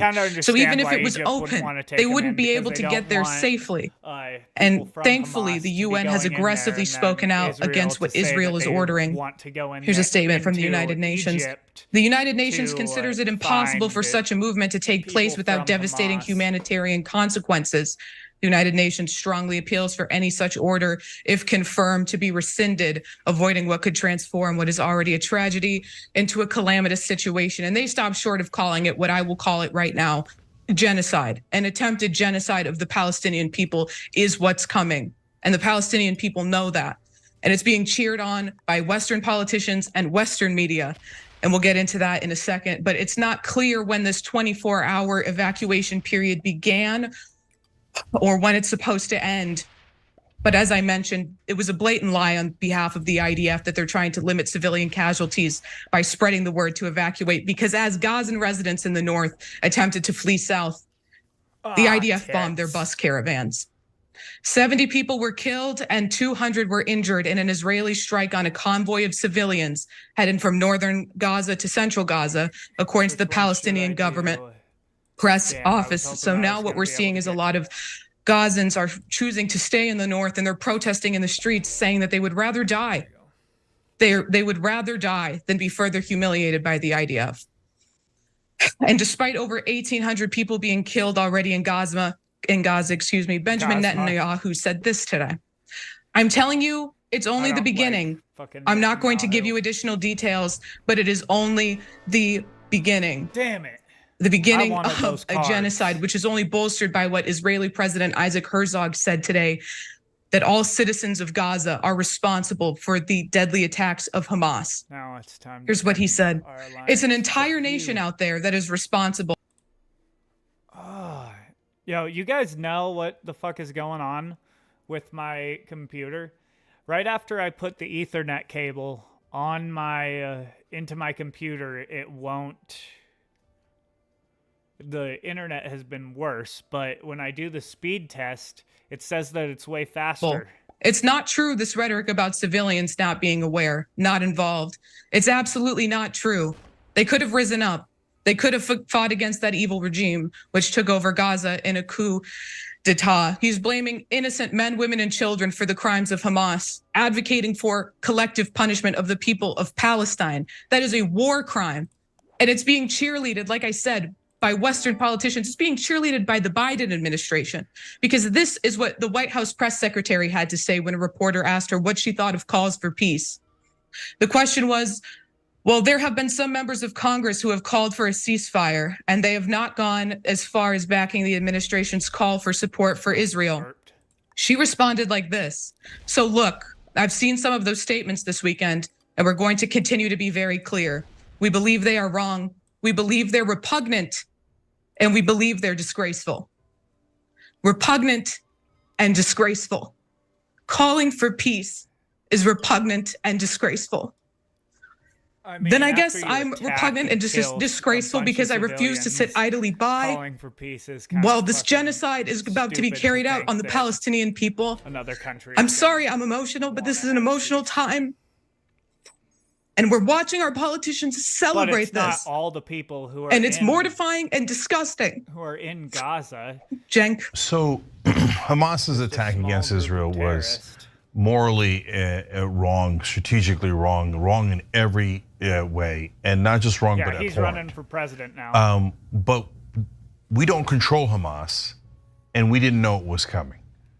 I definitely don't we think can that influence America Israel, should be giving and Israel money is saying over to Israel. we are going to kill I think those that people. That's just stupid. And so there's no conflict in saying what Hamas did was unimaginable and awful, and saying do not kill thousands of innocent civilians in Palestine. There is no conflict between those two things. You can say both of those things at the same time. And by the way, here, let me say a note to the demagogues, okay?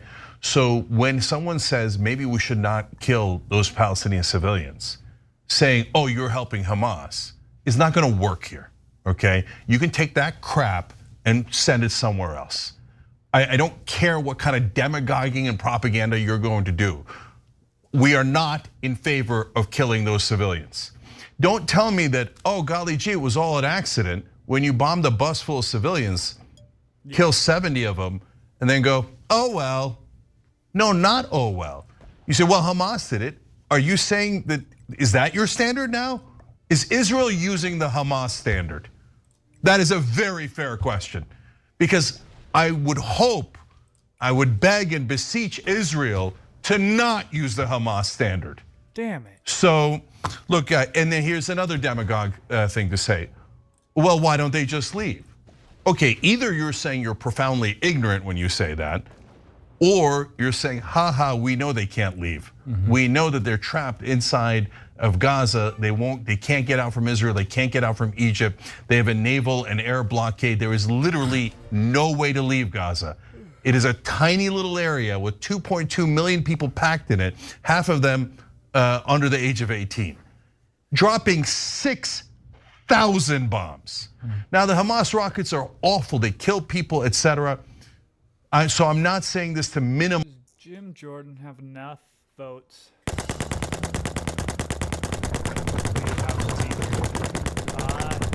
I hope he does. House Republicans chose Ohio Congressman Jim Jordan to be their nominee for Speaker in a secret ballot vote on Friday.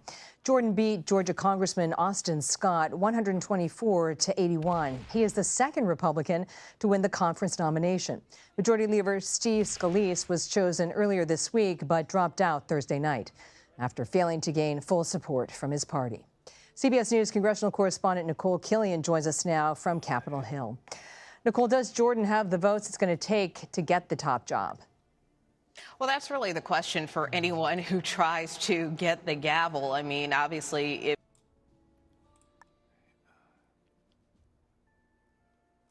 yeah, let's just go right here and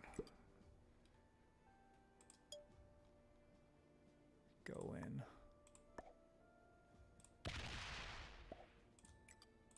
I think I can probably win in this last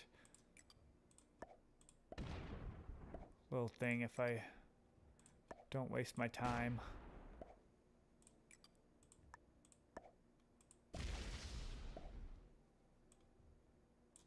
If Jordan had the votes, we would have seen perhaps a vote on the House floor tonight, but instead he is going to use this time to take the weekend to try to shore up support. I mean, as you mentioned, that tally, at least on the first ballot, was 124-81. He picked up some more votes in the second ballot, but he's still more than 50 votes short of what he needs. So the hope is that he can kind of get people to coalesce around him, make calls, reach out to members, but there are still a significant number who aren't willing to back him. In fact, just late this evening, Congresswoman Victoria Spartz of Indiana said she's actually rescinding her support for Jim Jordan. So those are the kinds of hurdles he's going to have to face going into next week if he wants to clinch the gavel. Cole Killian, thank you for that breaking news update on Capitol Hill. Now, disturbing new video, and we want to always give a pause, and we mean it when we say that it can be for some people. So if you have people you want to pull back, this is showing Baghdad crowds, huge crowds, burning Israeli flags during one of the many Day of Rage protests going on today. Several United States cities, as I mentioned, now on high alert, bolstering police presence and increasing security measures around houses of worship, schools, in Jewish communities and beyond, anticipating more pro-Palestinian demonstrations throughout the weekend. And in Israel, the military, again, warning 1.1 million people in northern Gaza to evacuate their homes immediately and head south. They have less than 24 hours to do that now because that call came several hours ago. The UN is calling the evacuation order impossible. And Hamas is urging people not to go. Of course they are. They need human shields to stick around so they can hide like cowards. But this new video shows some people in the north are leaving their homes and going south, even if they have to do it on foot. You can watch parents carrying their small children, many fleeing with nothing but a backpack with just essential items. Trey Yingst reporting for us on the ground from southern Israel. And you have some news right now that has just happened in just the last few moments. Trey. Yeah, Harris, good afternoon. We're just learning this right now. Breaking. The IDF tells Fox News that Israeli forces entered the Gaza Strip today, both infantry forces and tanks, to conduct localized raids. This was not the full-scale invasion that everyone is still anticipating, but it was an effort, according to the Israeli military,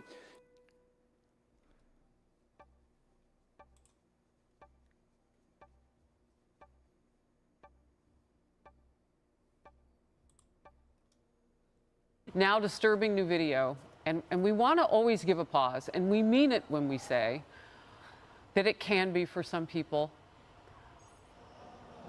So if you have people you want to pull back, this is showing Baghdad crowds to eliminate militants along the border and also to gather information on those held hostage inside the Gaza Strip. But again, at this hour, Fox News can report the Israeli military entered Gaza today with infantry troops and tanks to conduct localized raids, and it appears those raids were successful. We don't have any other information on whether or not they were able to get information or possibly even pull anyone out of Gaza. This is coming as I want to shift our attention up to the northern border with Lebanon. I also have some more information from what we talked about in the 11 o'clock hour, discussing what happened with what we now know is the Lebanese militant group Hezbollah. Hezbollah is taking responsibility. Just a few moments ago, releasing a statement saying that they targeted Israeli military posts along the border with small arms fire, and that we know the Israelis responded with artillery strikes in southern Lebanon. It gives you a sense of just how hot the northern border is as well. In just a few moments before the show kicked off, behind me, rockets came off the Gaza Strip once again and were intercepted over the city of Ashkelon in the distance. An active northern and southern front, and the Israelis at this hour do prepare once again for those orders to enter the Gaza Strip. All right, so I'm really curious about these raids. Do they coordinate with the actual military targets that they said that they wanted to go after? And I know we're also looking for your video, Trey Yingst, right now.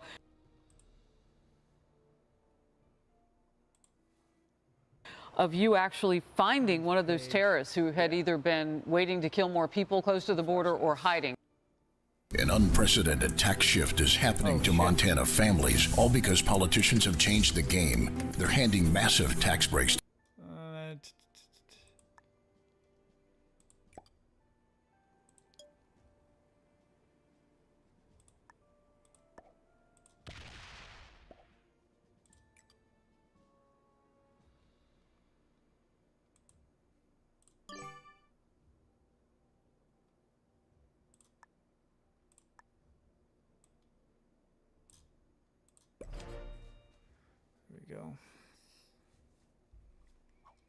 To corporations, so they're always. Wait, no, I did not use attempted murder. I used the anecdote that you brought up. And you're the one hurting the progressive cause and the trans rights cause. Look around. Look around. Crime is happening everywhere.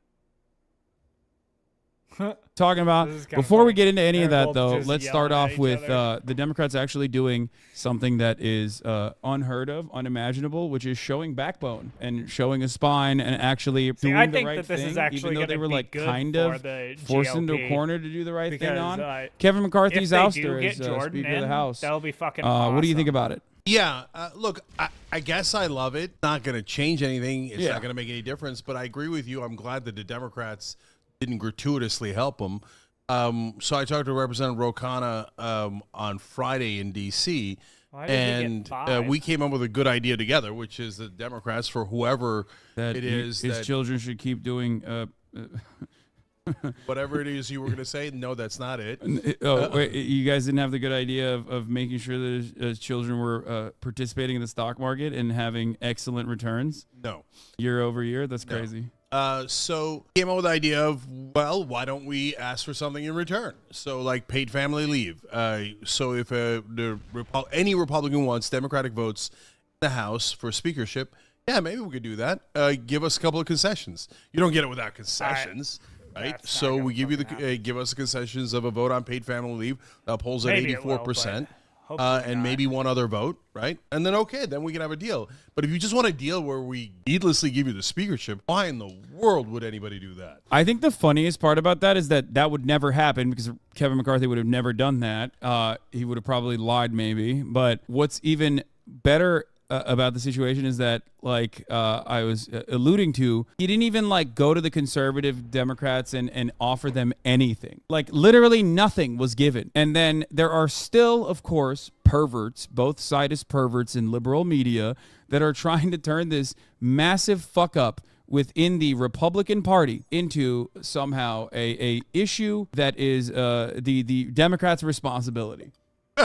Which is awesome. It's awesome. Some dude on the Daily Beast wrote that, wrote an article talking about how, like, you know, this is actually a bad thing that the Democrats did once again. Here it is. Matt Lewis, who is a conservative himself, said, "You can't blame Dems for the blow that right-wing bomb throwers landed on Kevin McCarthy. But what you can say is that they failed to do the right thing on behalf of the American people, which was to make sure that Kevin McCarthy remains the Speaker of the House." Yeah. So look, I know Matt a little bit. We used to go on MSNBC together. I went on his podcast recently. He's a good guy, but generally speaking, he's from the old school of establishment, bipartisan, uniparty thought, which is the way that this would have gone in the old days is the Matt Gaetz character would have huffed and puffed, and McCarthy would have said, "Oh, no way," right? And then at some point, whether it was the Republicans inside their caucus or they go to the Democrats and they get a deal, the deal is what it was always going to be, which was cut spending for the average American, maybe throw in a tax cut for the rich or a deregulation or something. It's all theater. It's all fake. Now, here comes a twist. The twist in the story is the crazy right-wing Republicans like Matt Gaetz are actually not doing theater. I mean, it looks like they're doing theater and they're doing their own theater to raise money, but they're not playing the same old game. This is like, and that's part of why the media and the establishment is so mad because they're like, wait, you guys are supposed to pretend to object, but not actually object. This is a good thing. And we're supposed to cut spending for the average guy. That's why guys like Matt go, I don't get it, man. The Democrats are part of this play, good cop, bad cop. And the good cops are supposed to come in at the end and screw over the American people while pretending to be good guys. And so since the Democrats didn't do it and Gaetz didn't do it, they didn't get a deal. And so I don't think it's so bad at all. Number one, they weren't doing anything anyway. Yeah. Right?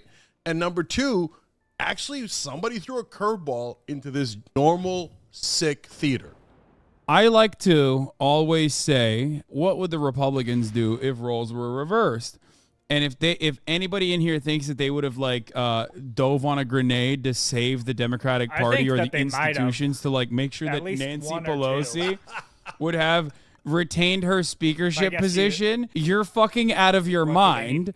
So yeah, Democrats did exactly what the Republicans would have done in the situation, which is, of course, always good politics. It might not yield good policy, but it was certainly good politics. Now, of course, the other side of this is that there was no opportunity for good policy anyway. People are immediately rushing to conclusions that Kevin McCarthy would have been a more moderate speaker than whatever kind of demon they put forward, certainly. But functionally, Kevin McCarthy as the Speaker of the House, was going to operate like the most reactionary person in the party. And he did. He did do that. It's not like he gave a bone to the Democrats in his chaotic order and under his control in the House. Like, they fucking lodged an impeachment inquiry with zero evidence that connected Hunter Biden to Joe Biden. Zero. What do you mean? Zero. That's insane. That's so insane. And it's not like there was no investigation leading up to this. There was. They just did it behind closed doors because they knew they had no real evidence. And then just like kept going along with it. And now they just like apply this rhetorical tactic, this little trick where they say the Biden family. Have you noticed that? Where they, instead of saying like Hunter Biden, they always say the Biden family, we're doing crimes, as though like, you know, because technically it's not wrong. Hunter Biden is a part of the Biden family.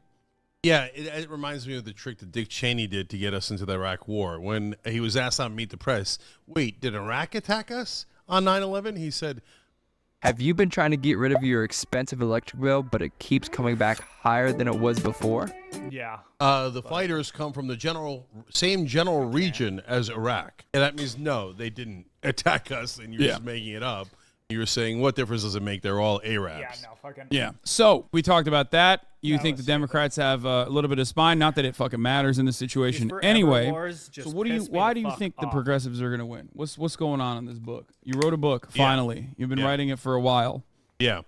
So look, first I explain all the depressing stuff, so you're not going to be surprised by that, right? Mm-hmm. And I explain why, even though progressives are 2/3 of the country, and there's no argument about that we don't win. I explain exactly why. Money and media are the two giant factors. And I explain how we live under corporate rule and how we lost the Democratic Party, let alone the Republican Party. But then Kirkus Reviews and everybody else says it's a super hopeful book because in Chapter 6 I explain how we're going to win. And the answer is actually really...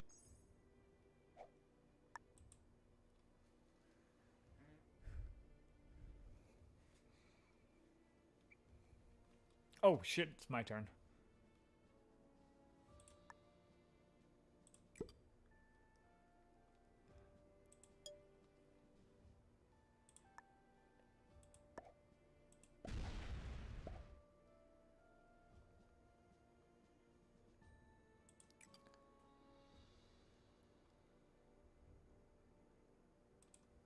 really easy, Haas, which is young people are super progressive. I like the way they calls him Haas. And that's funny. so the polling is overwhelming. The Republican pollster Frank Luntz's his toupee's on fire. Friend of the show, Frank Luntz. Yeah. Noam Chomsky agrees. You look at any of the data, under 45 in 2020 voted massively progressive. Now, this time around, it'll be under 49. By the time you get to 2028. Fucking internet, bro.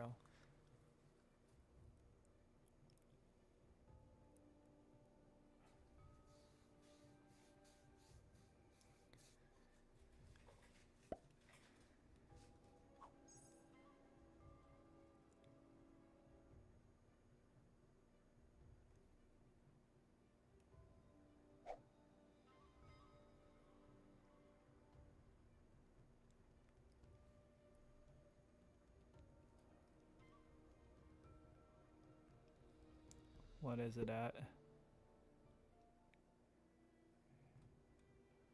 8. It's good night, Irene. It's under 54-year-olds, and they're done. I think this is I think this is wrong. I will say this is like the classic trope that time and time again the next generation will save us trope. If with one exception, that's just not true. With one exception, the material realities for the upcoming generation, my generation, is significantly more dire.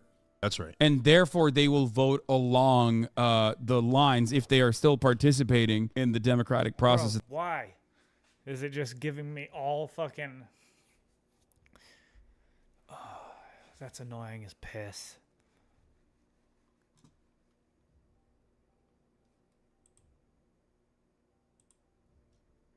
Come on. Come on, internet. Let's go.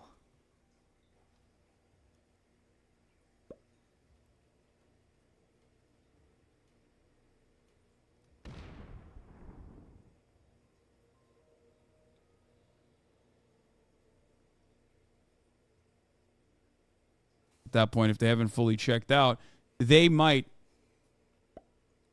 Come on.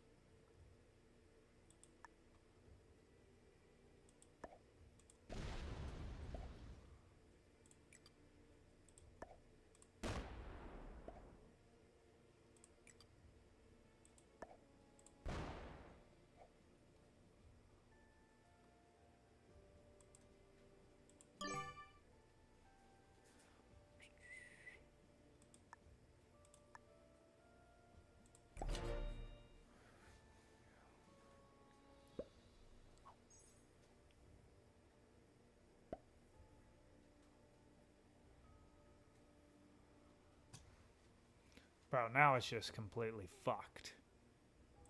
End up like having a much poorer country overall and having less economic prospects overall will yield understandable results and will yield the same voting patterns. I do not think that it's more so a generation being progressive, but instead a generation not having access to additional economic opportunities that prior generations. Fuck is this bullshit?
Had, because you see it time and time again when people have more assets, when people have more capital, they start voting in predictable patterns. They start voting for deregulation because they understand that like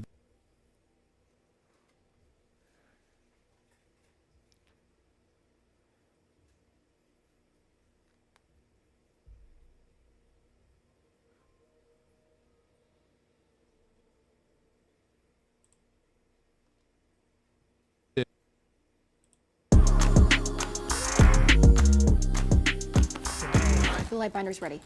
And we need more snack. but instead a generation not having access to additional economic opportunities that prior generations had. Because you see it time and time again when people have more assets, when people have more capital, they start voting in predictable patterns. They start voting for deregulation because they understand that like this is intrinsically aligned with their. What the fuck, bro? This is pissing me the fuck off.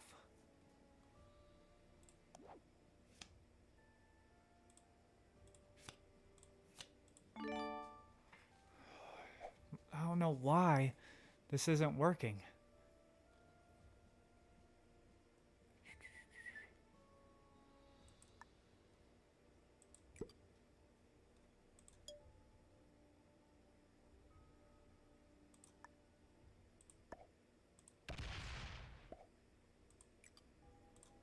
All right, hopefully I can get this.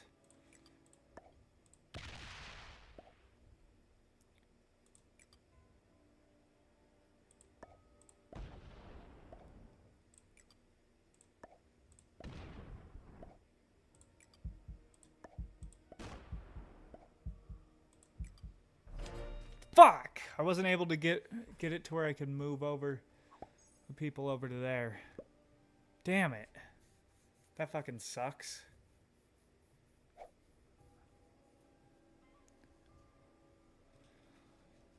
Their interest. Oh my God, Kaya is so good at opening that door now. It's crazy. I had put her outside and she literally opened the door immediately and ran in here. That's nuts. Okay, let me break that down for you. Yeah. Okay. So number one, the trope is actually not. I gotta close the door. You keep going. Trope is not intergenerational. It's about demographics overall, right? So people say, "Oh, that's okay. The Democrats are going to win because they're going to get black voters, they're going to get Latino voters," and that's not at all guaranteed. So I never believed in that. Like and the identity politics generally doesn't work. No, but the idea that hey, it's vote okay, the next generation never saves us, the, isn't true. And everybody now. Always says, "Oh, well, At we are going Latino to vote. get more conservative as we get older." Well, I quote in the book meta studies that show. That's not at all true. In fact, your political leanings get set between the ages of 14 and 24. Every study shows this. And is it true for everyone? No, but is it true generally? Book Definitely. meta studies. And so one of the examples that I give, Haas, is that back in 2011, did a normal study, and they found out that people above 65 years old were the most likely to vote Republican. Oh. And generally speaking, they grew up in the older generation, that kind of Gen X, et cetera, grew up in the Reagan times. And actually, they were just as conservative when they were younger, okay? But above 85 was super liberal. And the reason for that is because they grew up with like FDR, LBJ, JFK, some range of that, right? I hate when that happens. And those guys stayed progressive their whole lives. I know, but there's like also at that point, how many fucking 85-year-olds exist? You know what I mean? I feel like that. No, that's not. That yields a lot of. Like right now, those guys are 97, right? That's not. There's like 8 of them. No. The issue is that it's totally bullshit that people become more conservative as they get older. It's not at all true, and it's not backed up by the data. I've heard that a lot. I wonder if it. I want to see.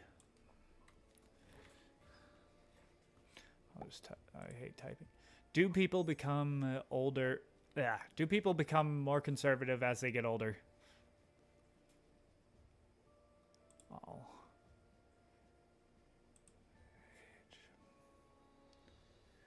University of Chicago.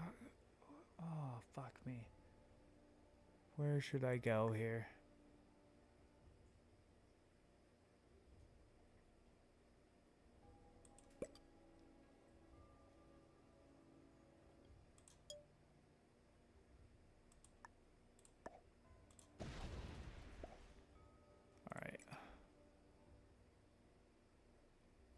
End attack phase, yes.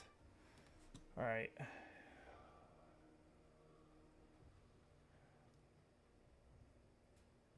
Full text.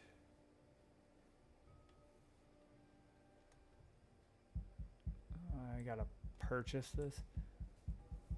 No. I wonder if there's somewhere else.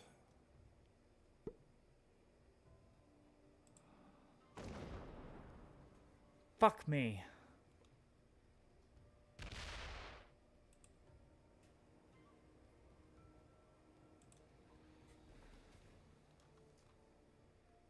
Normally is becoming more conservative as they age. Why it's hard to know.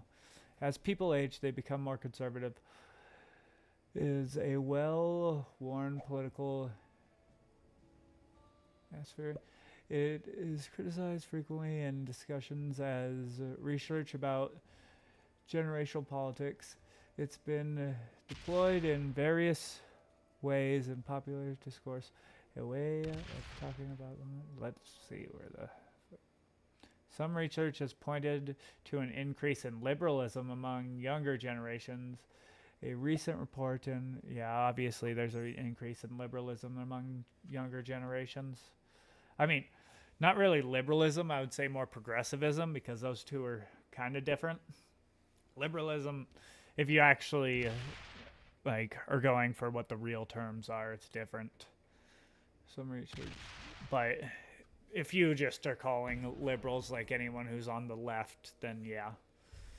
Among generations, a recent report in finance effect of the 2008 global financial crisis may well turn millennials into lifelong liberals, noting that those born between 1981 and 1969 are adhering more closely to liberal values compared to prior generations. Yeah.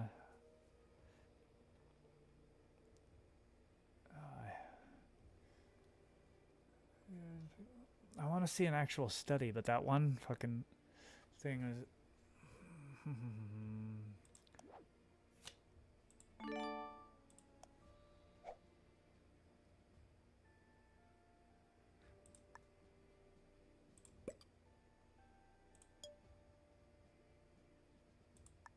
Bro, I'm gonna get fucked up here.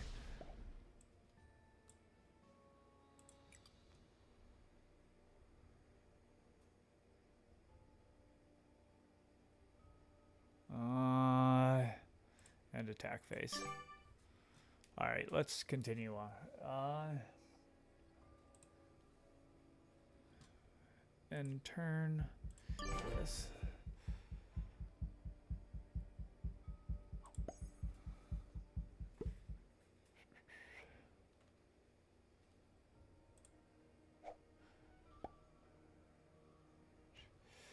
Any man who is under 30 and is not a liberal has no heart, and any man who's over 30 and is not conservative has no brain. Yeah, I've heard that a lot of times. I don't know if that's exactly true, because I definitely have a heart, and I'm under 30 and I'm conservative, so. This maximum various attribute to Winston Churchill nearly... All right, graph below shows the pattern of conservative support by age group for 5 elections for the last 50 years. Based on the data, British elections, older people are always more likely to support the conservative. For example, when I vote for the first time in 1997, that's when I was born, election, only 23% of people my age voted conservative. In contrast, 42% of people my grandmother's age supported conservatives. All right, so what does this graph say? Percent of voters who identify the Conservative Party in 5 post-war elections. All right, so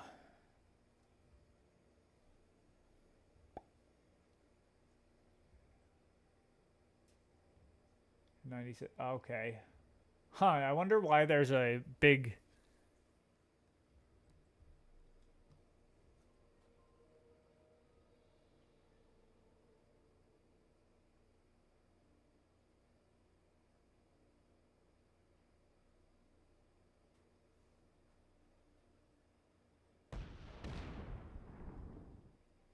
Shit. Now my internet's actually acting up for YouTube, saying that I can't, that it's not able to stream because I don't have enough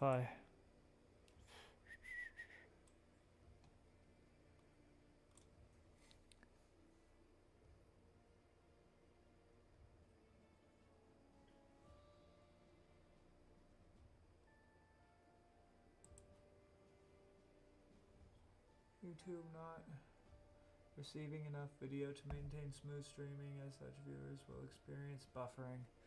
Damn it. That's fucking shitty.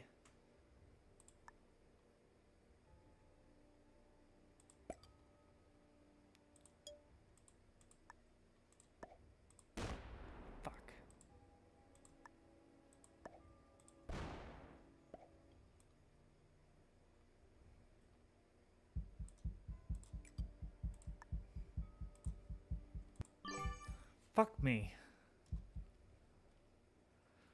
This is annoying.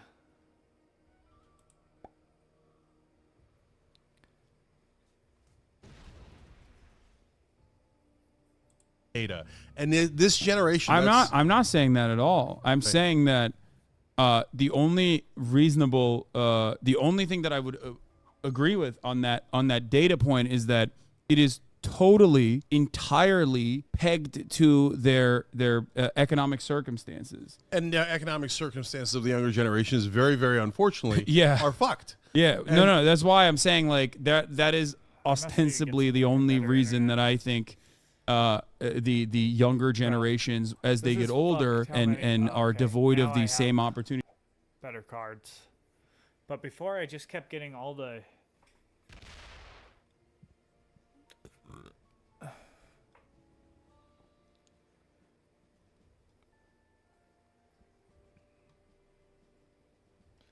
I'm gonna have to figure out The prior older generations had, because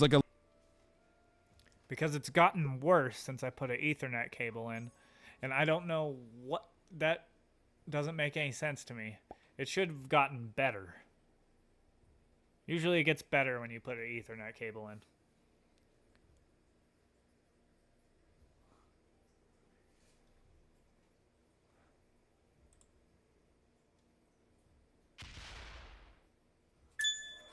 It's time for you to get your reading super For some powered. reason, So it stop always straining ends your up eyes and getting start listening. I have worse internet during the night. You would think that I would have And better the economic circumstances of during the younger generation is very, very unfortunately are fucked. Yeah, no, that's why I'm saying like that is ostensibly the only reason that I think the younger generations, as they get older and are devoid of the same opportunities that prior older generations had, because like a lot of the current wealth that we have in this country is trapped in like baby boomers and Gen Xers. Like they are like the last remaining generation with access to any kind of assets, homes, things of that nature. You're coming to a situation where you have like permanent renters that will never be able to purchase a home. So part of the reason that changes their dynamic, that changes their 100%. Political perspective. And this is all going towards exactly my point, which is, look, part of the reason that the younger generations, are both millennials and Gen Z, are so progressive is cultural factors, right? But the other reason is economic factors that nobody ever talks about. They have no chance of buying a home for the great majority of those generations, right? Everything for them is much harder. Student debt is infinitely higher. They're much more tied to corporate rule and have become chattel in a lot of ways. And they're rebelling against that. Besides which, this isn't arguable. They would have to change the dynamic of those generations massively over the next 1 to 5 years for the Republicans to be able to win, right? Because in the 2020 elections, even the states within the Democratic Party that Bernie lost, he would win under 45-year-olds with 40, 50-point margins, even after the race was largely over. The handwriting's on the wall. And by the way, what saved the Democrats in the 2022 midterms? Younger voters. What saved Joe Biden in 2020? 11% more younger voters showed up. That's the only reason he won. And so this is all trending not just towards Democrats, not just younger people, I think, but towards progressives. I don't think it's just younger people. I think it's also it was white people in general. Like there are more white people now voting.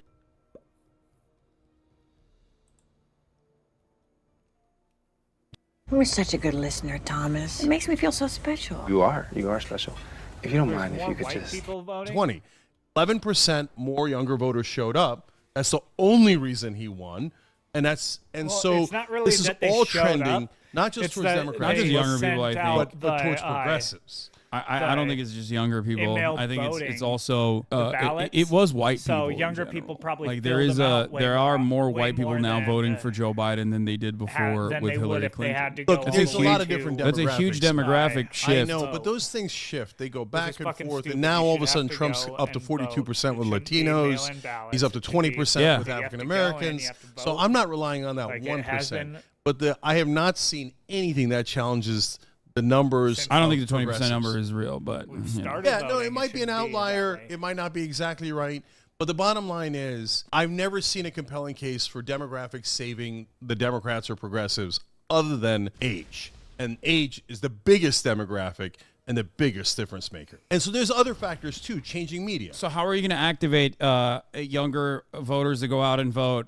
Because out of the voter eligible population, younger voters are poorer on average, and poorer equals less likely to vote in general. Poorer equals less time off from work, a job that you're most likely trapped in the service sector. How are you going to get young people to go out and vote? This conundrum is like the reason also, why though, a problem that even Bernie rich, Sanders you was probably have unable. more shit that you're doing. So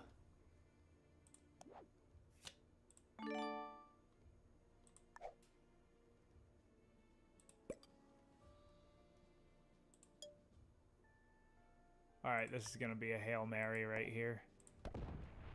Boom, beautifully done.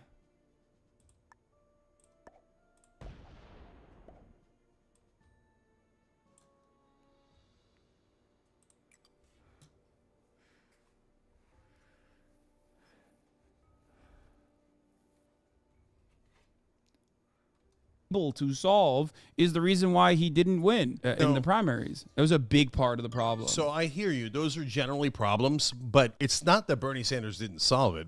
So first of all, Bernie Sanders won the first 3 states, as we all know, right? And what happened then is mainstream media activated the older voters to vote in droves against Bernie, right?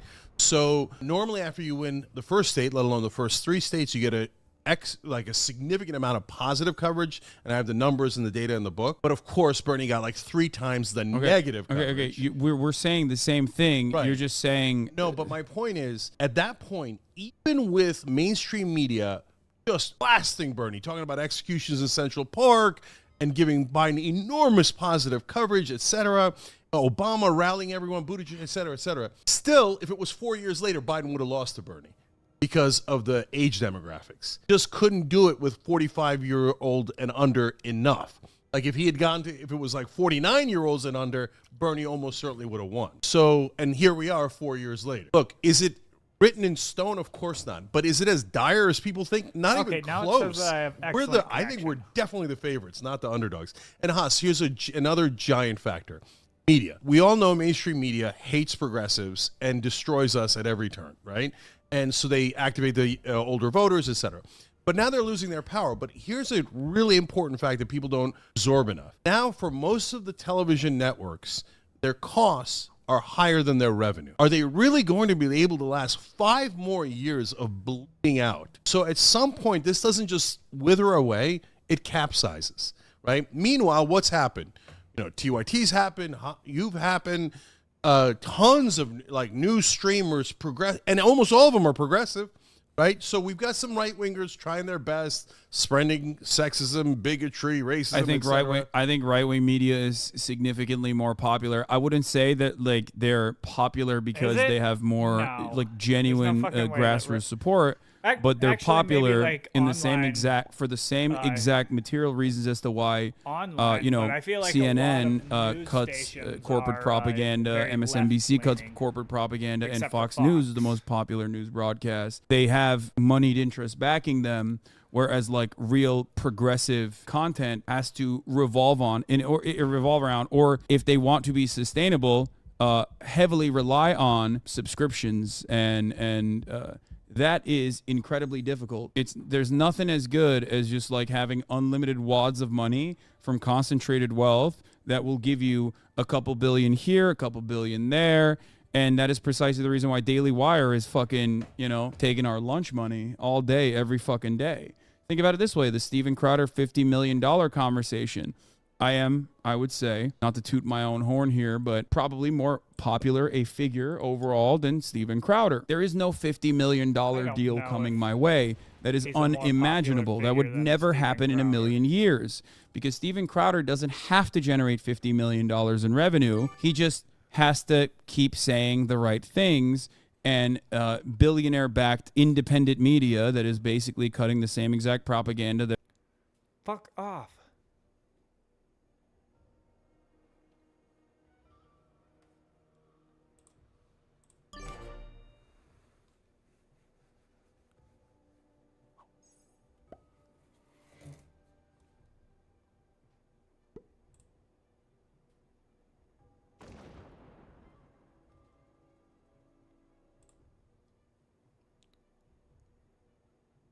I want to see what their trans issue debate is.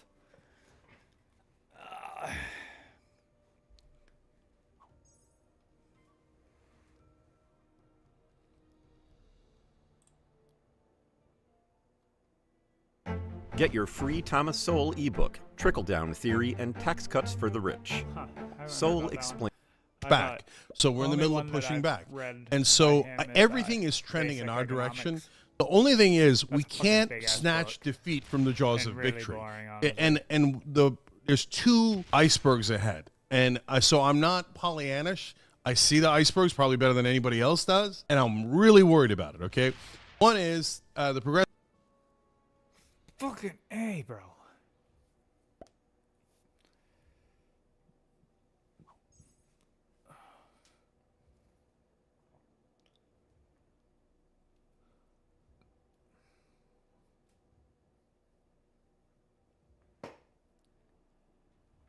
Progressive movement, honestly, and this is where you and I can begin to disagree, getting too radical and too away from what most Americans want. And the second iceberg. What do you mean by that? Yeah. So look, we saying things like all sports leagues, including professional ones, has to allow trans women They don't have a choice, etc. That polls at like 2%. You say, hey, it's a moral issue. It's really important. Do you think the sports leagues are like the most important thing in the whole wide world? Do you think it's actually a significant issue? Do you think that that is a significant issue or a driver of the conversation, or cynically weaponized by Republicans with like some liberals taking the bait and then having a conversation about it instead of being like, fuck off, nobody cares about this, stop talking about this immediately? Yeah. Well, that's exactly what the right wing does. They weaponize every single issue. What I'm trying to get progressives to do is stop falling in the trap. So the minute they say it, our side comes out and goes, no, this is the most important issue. And anyone who disagrees is a Nazi. You just called 98% of the country Nazis. Okay. What are you doing? You're alienating voters like crazy. Do you think that organizers on the ground, both trans and cis, that are or members of labor unions are even using this as a talking point in any meaningful capacity? Or is it simply reactionary Republicans bringing this up because they tried and unsuccessfully failed to push the anti-trans button with bathroom bills? Except for the fact that they passed all those bills, which I despise. I hate those bills. Let me just clarify something here. In the lead up to the 2016 election, you had the North Carolina bathroom bill that was anti-trans, right? You have to have the gender assigned at birth be the bathroom that you go to. That totally failed. Okay, That's right. that failed. That was so objectively a failure that Donald Trump came out and said, I don't give a fuck where Caitlyn Jenner shits as long as she's shitting in Trump Tower, right? Something along those lines. But I'm then paraphrasing. he tried to ban them from the military. Hold on. Let me finish. That was also sorry. Go ahead. Let me finish. Okay. Yeah. He tried to ban trans people from the military. That was also unpopular. So, what did Republican interest groups do? The family, moral family, Christianity fundamentalist groups. What did they do? They went back to the drawing board and they looked for a reasonable sidestep that would still be anti-trans, that would open the door to anti-trans conversations that they could push for that was more popular. What did they find? They found that Americans love the concept that is bullshit. Meritocracy. What is the most meritocratic process in the entire country, maybe in the world? Sports. Americans love sports, and Americans believe that meritocracy is real, and it's especially real in sports. So they changed the narrative away from trans people can't pee and poo in the fucking bathrooms to trans people want to destroy sports. It was simply just another way to attack trans people, which is precisely why I think a lot of people correctly looked at that and went, why the fuck are we talking about this? This is ultimately marginal. You just want to fucking eliminate trans people from public spaces. And I have never given an ounce of legitimacy to that argument, despite what public polling says, because the reality is no one gives a fuck about it. Let me tell you something that's more important than public polling, however. Because you brought up... So far, I don't even see where we disagree. Okay, so you brought up legislatures, state legislatures, Republicans like passing incredibly, horrifyingly psychotic anti-trans bills. Yeah. Okay? And they're passing this. Yet there is no viable single-issue voter out there that is like desiring these anti-trans bills. Although... if you ask, Americans directly about, like, what do you think about a 14-year-old trans girl, like, participating in a swim meet, they might say 56% might say, fuck that, that's wrong, we shouldn't do that. But the reality is there isn't any real momentum on the ground for anti-trans shit. Voters do not give a fuck about trans people overall. The overwhelming majority of voters actually have apathy for trans people. They just don't care about it because they think that there's no trans people in their lives whatsoever. Republicans, however, have kept on pushing the anti-trans button over and over again and made it their major fucking talking point. That's right. That has yielded horrifyingly bad results for them. Really, and instead of like fucking assassinating Christopher Rufo, for example, who's one of the leading guys here at the Manhattan Institute that was like doing the CRT stuff, doing the anti-trans stuff, instead of going... the best strategy. Just because we're... Dude, what the fuck are you doing? You ruined our midterm chances when Biden had a historically bad economy, when a red tsunami was supposed to happen. That was a major failure on their part, one that actually has led to Kevin McCarthy's ouster as the speaker right now, a domino effect of like the Republican Party imploding in and of itself, partially because the only thing that they have been looking for, the only thing that they have, the only tangible policy position is just increasing the dial of transphobia, but there's not enough people on the ground who are demanding it. And those who are demanding it are increasingly more psychopathic, which is pushing away normal fucking Republican voters who are just like, I just want tax cuts, man. Like, I'm racist, sure, but like, the fuck's going on? Like, I don't give a shit about this. Like, why are you talking about dismembering children's genitals all the fucking time? You sound like a psycho. They're getting outrage fatigue, and it is demonstrably been a failure.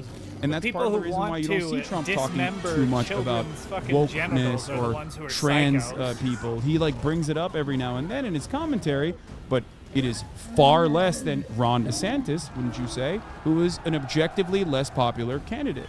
Yeah. So, with the exception of Trump and DeSantis thing, which we can get into, I actually agree with everything you said. So now let me give it to you from my perspective and why I'm concerned about it. So, number one, Republicans bring this up because they're fishing. All their positions are deeply unpopular. So they're fishing for one position that they could finally get some sort of popularity on, right? So they dig all the way down to trans sports at the high school level, and they get over 70% saying, okay, no, meritocracy, we shouldn't do that, right? So if at that point, you and I agree, we fight back when they propose a bill, and we do the best we can, and we aggressively make the case that you just made and that I make all the time on the air, right? And then we're okay with it, and everybody would agree. The country is in favor of trans rights, okay? But in the midst of these conversations, one of the things that happens is, on air, I say, okay, you're asking, fine. I think at the high school level, trans girls should be able to participate with biological girls because... Why do you talk about that at all beyond how... Because it comes up, because there's a bill. I'm fighting against the bill. Okay, but why do you talk about it beyond it being a distraction, perfectly cooked up, because you said you agree with me? Why do you talk about it beyond it being a fucking bill that is laughably unpopular, so unpopular that like incredible... It's not so unpopular that it didn't pass in all the red states. Wait, what? The trans bills that passed, not about bathrooms, but about sports and all that horse crap. But none of those bills were passed with popular support,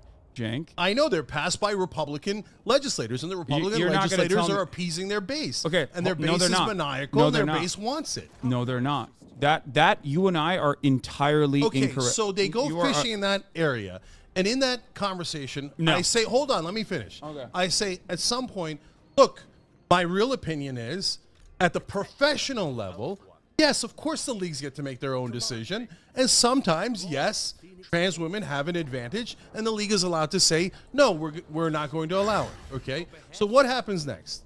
Every single person that I know in mainstream media saw what they perceive as a progressive community, then called me a Nazi. Then they go, okay, progressives are lunatics. I'm writing all of them off, right?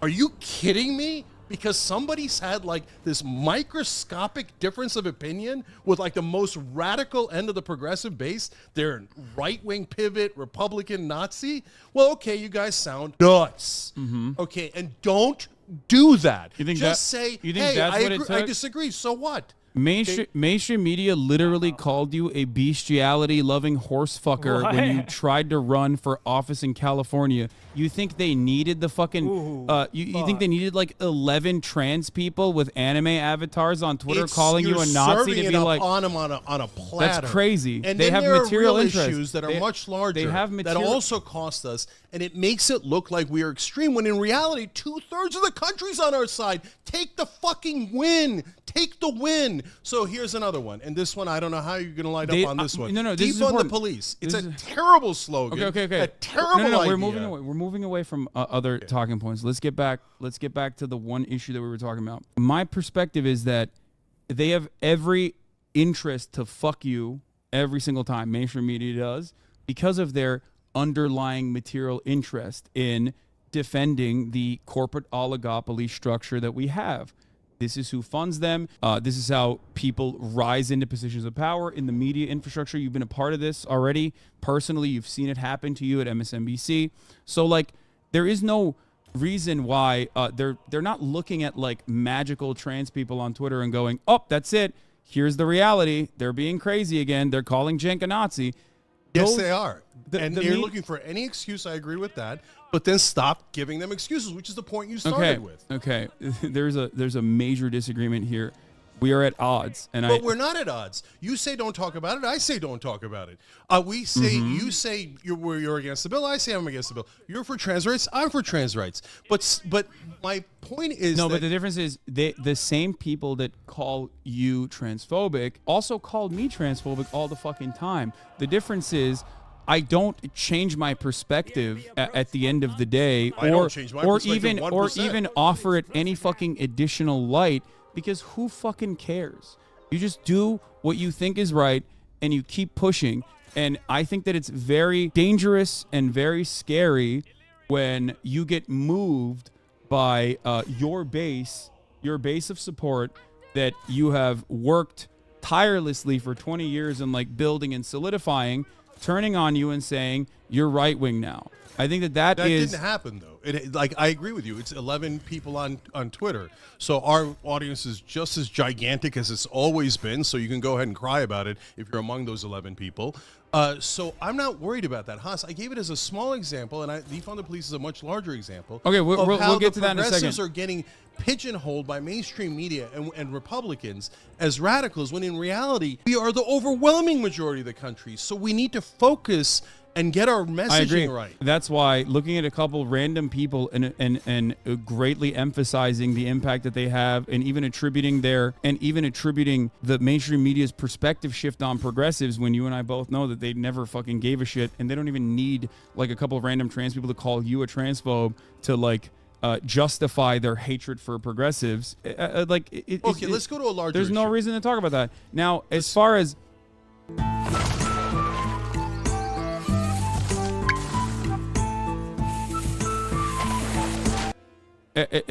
like, there was one other point that I wanted to make, because we were talking about state legislatures. This is really important, please.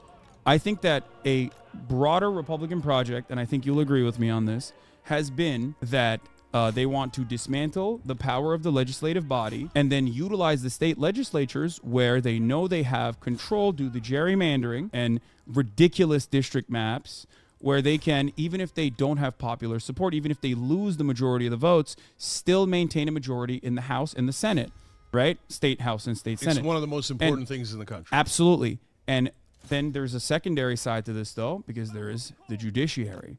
So they've also they've dismantled the legislative body. They have pushed their power in undemocratic ways through the state legislatures, and then also solidified that power and codified it by court packing, right? So they have this very open project within the Federalist Society, all the way up to the Supreme Court of the United States, where they have hyper-reactionary judges that they've placed in positions of power through appointments, right?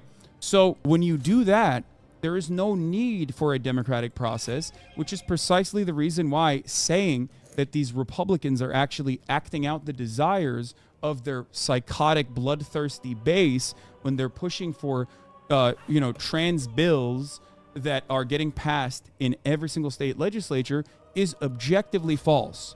Why is it objectively false? Because one, Republicans have never cared about their base. Let's be fucking real. They just use the culture war issues as a way to like draw up support.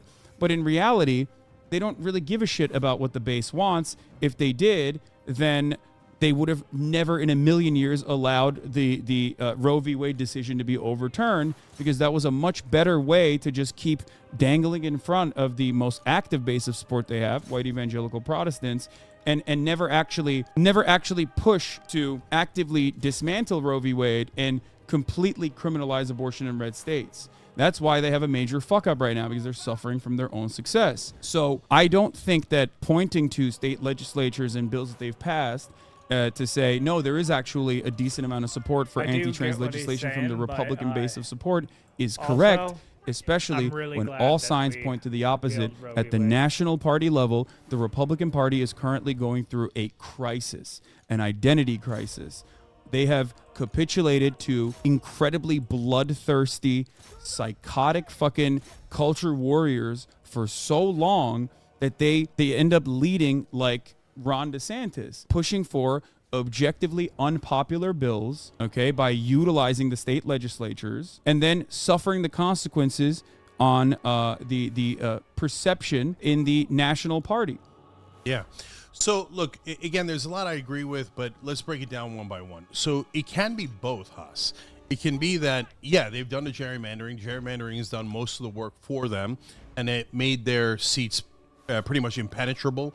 So if the Republican legislators do something, it doesn't necessarily mean it could be felonies. Okay. Go one by one, and I bet you we get overwhelming agreement, right?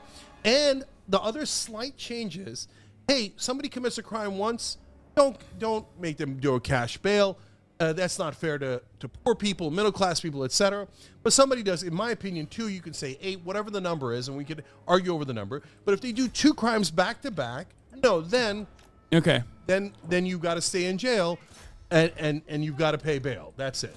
Okay, I don't agree with your solutions because the problem here is that, and the reason why I went back to retail theft is because it's the one that like everyone fucking constantly talks about, is that when you're talking about like violently threatening someone with a fucking weapon, okay, that's not a misdemeanor. Like in a lot of places it is. No, it's not. What? All right. Okay, in Los Angeles, is it a okay, threatening assault with a deadly weapon is a misdemeanor in Los Angeles? No, first of all, let's look it up. If it's you a want, felony. It's a felony. No, dude, you just took the most extreme example. What do you mean? You're like attempted murder. Is that a misdemeanor? Wait, no, I did not use attempted murder. I used the anecdote that you brought up. You said making criminal threats or threatening to assault someone with a deadly weapon is lowered to a misdemeanor. It's your example. I didn't bring that up. You brought it up, and I'm fact-checking it. I don't know why that machete lady was let out. Okay, so I wasn't there in her court trial. But in terms of tons of sexual assault here, petty, I just looked up like common misdemeanors, right? And we can get it, like we should do a real analysis of it, but some forms of assault and DUIs, on and on and on. No, I love that. We will get into that in a second. This is very important, and it deserves self-examination. This is an issue that happened in the real world in your life. This is something that you have used in your commentary. Should you, in your opinion, at least do the due diligence and have checked to see if it was a misdemeanor or a felony when it's an example that you've used before last time you were here? Since between last time you were here and now, do you think that you should have 2 weeks ago? Oh, okay. Then you were talking about a separate issue. I'm going to read you misdemeanors in California: assault, battery, indecent exposure, shoplifting, domestic battery, trespassing, receiving stolen property. Trespassing. Okay. You laugh at trespassing. Here's another anecdote. I know you don't like anecdotes, but this is real people's lives. My neighbor comes down. What you just said right there, I agree with like 98% of it. Okay, so great. Can we end on agreement? Because we've done it for over 2 hours now, Haas. But the problem is you made this argument with like 11 different talking points that we had to go through piece by piece and examine and find out is not necessarily the way that you have presented it. Now, the reason why I'm bringing this up, and I think it's important, is specifically because this is dangerous thinking. Because once you are this impassioned about a particular subject, you start seeing information, especially in a mainstream media that is motivated by corporate goals, that correspond to your biases, and sometimes you don't examine them deeply. And that is a problem, and it's an infinitely larger problem when you are a 30-year progressive political commentator. That is an issue that I do have. I'm gonna be honest with you, I don't think you're looking at this stuff objectively because you see crime or you see manifestations of crime, and I think that is causing you to grab on to whatever right-wing framing that... It's not right-wing framing. I mean, how much more nuance could I have been?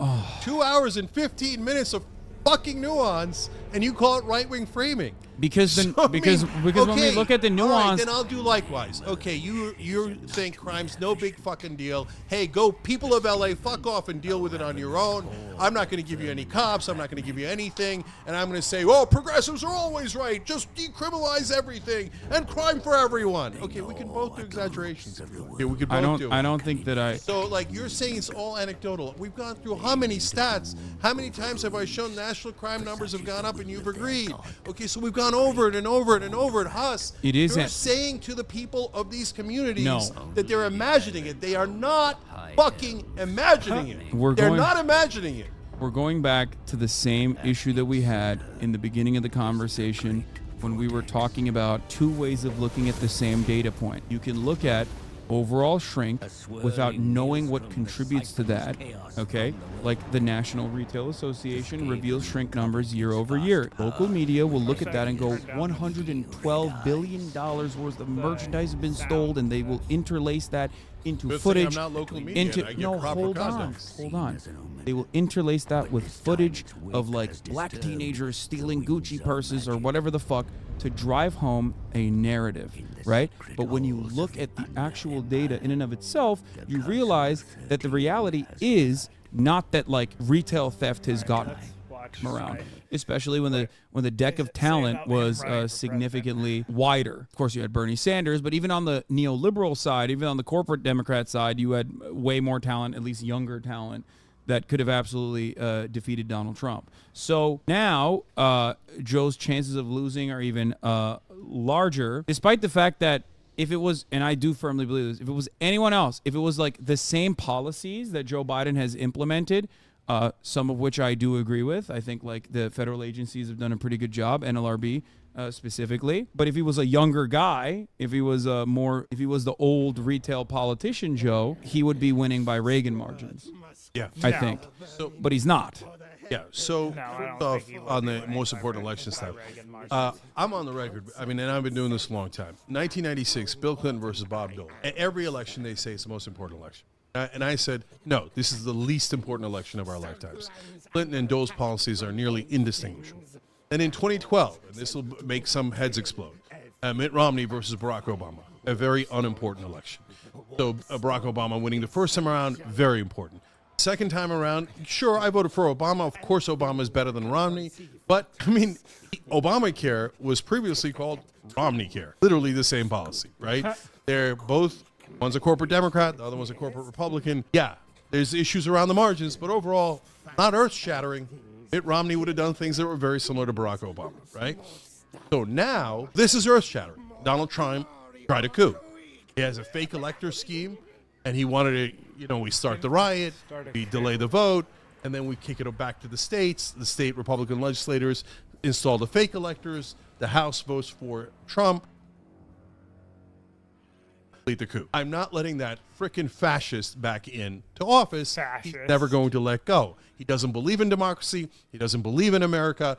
Democrats think, generally speaking, Democratic Party leadership thinks, yeah, but Bernie Sanders is worse because we're all corrupt and we all want to make tons and tons of money.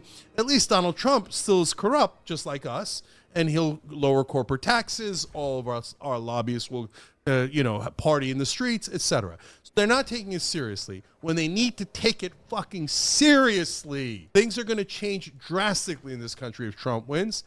Is Biden going to lose? Well, when Biden won in 2020, won by only 44,000 votes in the Electoral College in 3 swing states. So razor-thin margin. At that time, he was polling at 52%. Right now, he's polling at 39%. That is 13 points lower. Why in the world would we go into an election with a guy polling 13 points lower than when he barely beat Trump in the first place? And now the Democrats have to win by 5, the popular vote, to win the Electoral College. Joe Biden won by 4.5. Barely squeaked by. You got to get to 5 to be even close to comfortable, right? Yeah. Joe Biden now losing by 1.2 points in the average of the polls, okay? So, Psst. Want to see a new way to create melodies? Love these lyrics. Hate the melodies I've been coming up with on my own. So that means he's down by at least 6 to Donald Trump. No one should be down to Donald Trump. Donald Trump is incredibly unpopular. 55% of the country despises Donald Trump. And if you're losing to Donald Trump, you suck at politics. I don't mean the Republicans. I get it. In a Republican primary, he's very popular. But in a general election, a Democrat should be mauling Donald Trump. But they do suck. I agree. So now, my thing... So what is your impact going to be? So my impact is, for God's sake, get Biden out of the goddamn race. So there's a couple of different scenarios here. Number one, if somehow I get to 20, and remember RFK Jr. got to near 20, okay? So it's not at all 16. impossible. I don't think that he could even get close to what RFK is at. Just crazy. Right. RFK Jr. is currently in the teens. Well, The speculation at the moment is that he will take more away from Donald Trump than he will He's going from independent, so he's Joe not Biden. Democratic Party I don't know anymore. if So he's that's gone. true or But no, not. but as an independent, I he will could play see the it role of a going both spoiler, not for the ways. Democratic Party, but instead for the Republican Party is the speculation at the moment. Yeah, I'm with you, but that's not relevant to the Democratic primaries. Okay. My point. So how are you going to get into the primaries? So if I get into the primaries and I get to about 20 points, everyone will panic. You recognize that? Like, so if I get to 25, it'll be a 5-alarm fire in DC. Okay, but how do you get into the primaries to begin with? Run. So I'm do background work. Get on the ballots. So is it easy to get on the ballots? Well, actually, for 48 out of the 50 states, it's not overwhelming. You collect signatures. We have a lot of passion. Collecting signatures shouldn't be that big a deal. Money, we're going to be able to raise decent amount of money is my guess. So there are several different obstacles in my path for sure. It is nowhere near easy. It'll be incredibly difficult. But if the polling shows we want someone else, then Whitmer, Newsom, Pritzker, Shapiro, all those governors will come rushing in, okay? Now, if I beat those governors, fantastic. But the point is, it can't be Biden because Biden is almost certainly going to lose. And we can't lose this election. And Haas, they're not going to run because they bowed their heads to Joe Biden and the Democratic Party leadership.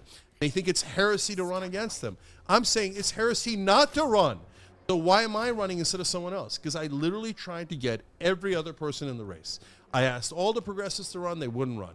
I asked all the Democratic governors to run, they wouldn't run. So somebody's got to do something because we're going to hit that iceberg. So if we're going to hit the iceberg, okay, I will get so much abuse for running, it will be legendary, right? All the media will hate me or ignore me, right? And there'll be nothing but abuse. But I'm not just going to go quietly into that good night. So if no one else is running and nobody wants Joe Biden, I'm going to run and I'm going to force the issue. So best case scenario is you run and then the media hates you, which they will do that. You did it in fucking the California jungle primary, or not jungle primary, the jungle special election. That's when New York Times said you agree with David Duke and are a supporter of bestiality. So that's the best case scenario, is that the New York Times calls you a supporter of bestiality. The worst case scenario is they just don't talk about you and then you have the same approval rating or the same polling results as Marianne Williamson. So, Haas, what you're pointing out is the number one problem that progressives have, which mainstream media hates us. And they have a massive corporate bias, status quo bias, and then they call, that's objective position. The objective position is to be in favor of corporate rule. And so all the progressives are radicals and in favor of bestiality and whatever else that they're making up. And then what the New York Times did in that congressional race, let alone CNN, LA Times, etc., was basically mask off moment for them, where they're like, we're just going to make things up. We're just going to lie about this guy, right?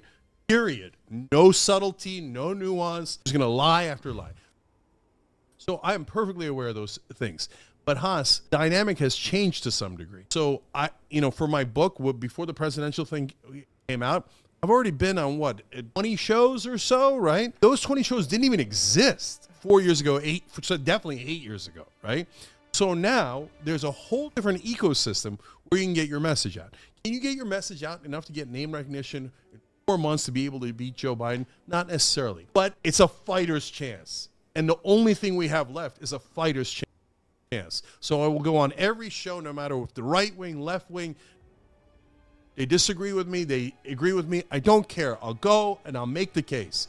Look, the Democrats never deliver for you. And this, for sure, if I win, I'm going to do everything in the world to make sure we pass those progressive laws. And nothing's going to stand in my way, and I will break anything in my path to make sure that I do that. And everybody who knows me, whether they like me or they dislike me, they know I'm not full of shit, right? They know that I'm a fighter, and I'm going to go fight for those things. Like here, I'll give you the example I always give. Paid family leave polls at 84%. Why isn't Joe Biden fighting for it? Why isn't any Democrat fighting for it? It polls at 74% among Republicans. The whole country wants paid family leave, and not a single goddamn politician will do it. So there is some chance that when I scream from the rooftops, and I'm good at that for God's sake, give moms 12 weeks off, but after they have a baby, that the whole country is going to say, oh, finally, there's another option. It's an incredible long shot, Haas. Everybody knows that, right?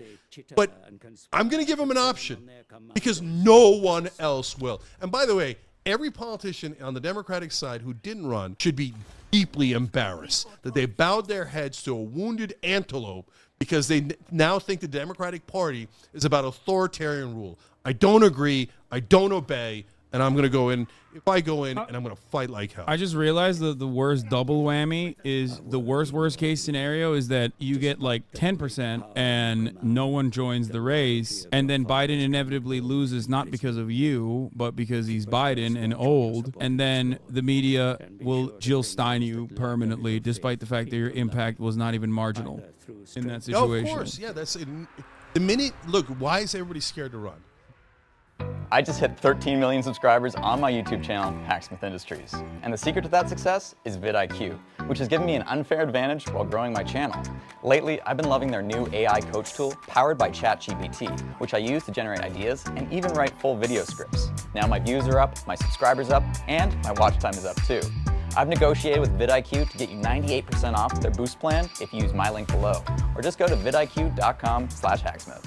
Because the goons in mainstream media will blame you for the loss when it was their candidate who lost. I've already lived this. They did it with Hillary Clinton. So Hillary Clinton was an awful candidate. People don't want the establishment. They try to force the establishment down people's throats. And then when Bernie ran to give them an alternative, and he would have won, and the polling indicates that very clearly, they said, oh, it was Bernie's fault. It wasn't our beloved Hillary Clinton. She was spotless. It was the Russians. It was Bernie. So is the mainstream media going to do that? Of course they are. They can come kiss my ass. So, and I'm going to fight them now. I'm going to fight them again, and we're going to win because they're going to capsize, and we get larger every single day. So if I'm worried about what the mainstream media is going to say, of course I'd never run. Nobody would ever run, and that's why nobody else is running. Well, you know what? Rest of the Democrats, either gather up some fucking balls and get in the race, get out of my way. All right. Well, good luck to you on that endeavor. Godspeed, brother. Goddamn right. So, if I finish up and I get the staff and I go in, come back, I'll tell you the website, and then let's see what we can do. And by the way, and people might say, hey, you know what, Cenk? We don't believe you. We think Biden's going to win. We think Biden's lovely. So when you run, we're not going to give you any money. We're not going to support you. We're not going to volunteer for you. No, Biden. Okay, that's what they wanted. There's nothing I could do about that, okay? But my guess is a lot of people will go, well, at least the brother's trying, right? And so no, they won't. They won't. People are cynical. They're not. No, people are cynical. They're motivated by propaganda. Anyway, we'll see what happens. But like I said last time, you did this in California. I know what the difference is. What? Oh, is he in California? I got annihilated, right? So yeah, you got 5-6%. Yeah, which complete. By the time they got 76% of the vote counted, they still have. From below the battlefield, mighty lord. He should have won in California. All the way up to 6.6%. Yeah, you got 6.6%. So I got annihilated, right? Since he's such a progressive. Why? Oh, you ran for a lower seat and did worse. Why in the world would you do better in the presidential race? There's a very clear reason why. Yeah, because almost all of it, and this is what I learned from that race. Actually, even having more money doesn't make a difference. More ads doesn't make a difference. California. There's a lot of things that don't make a difference. Only one thing that drives elections, and that's media. If you're running a local congressional race, corporate media will bury you. They'll write smear articles about you and never give the mic back to you. Then you have no chance of ever reaching the voters. How are you going to stop that? But in national politics, in a presidential run, there's tons of media. Yeah, the media might be negative. Yes, the mainstream media might ignore you in the beginning, but there's tons of inevitable media that is going to want to know about that race. If that was the case, then Marianne Williamson would be trailing right now. So I love Marianne Williamson.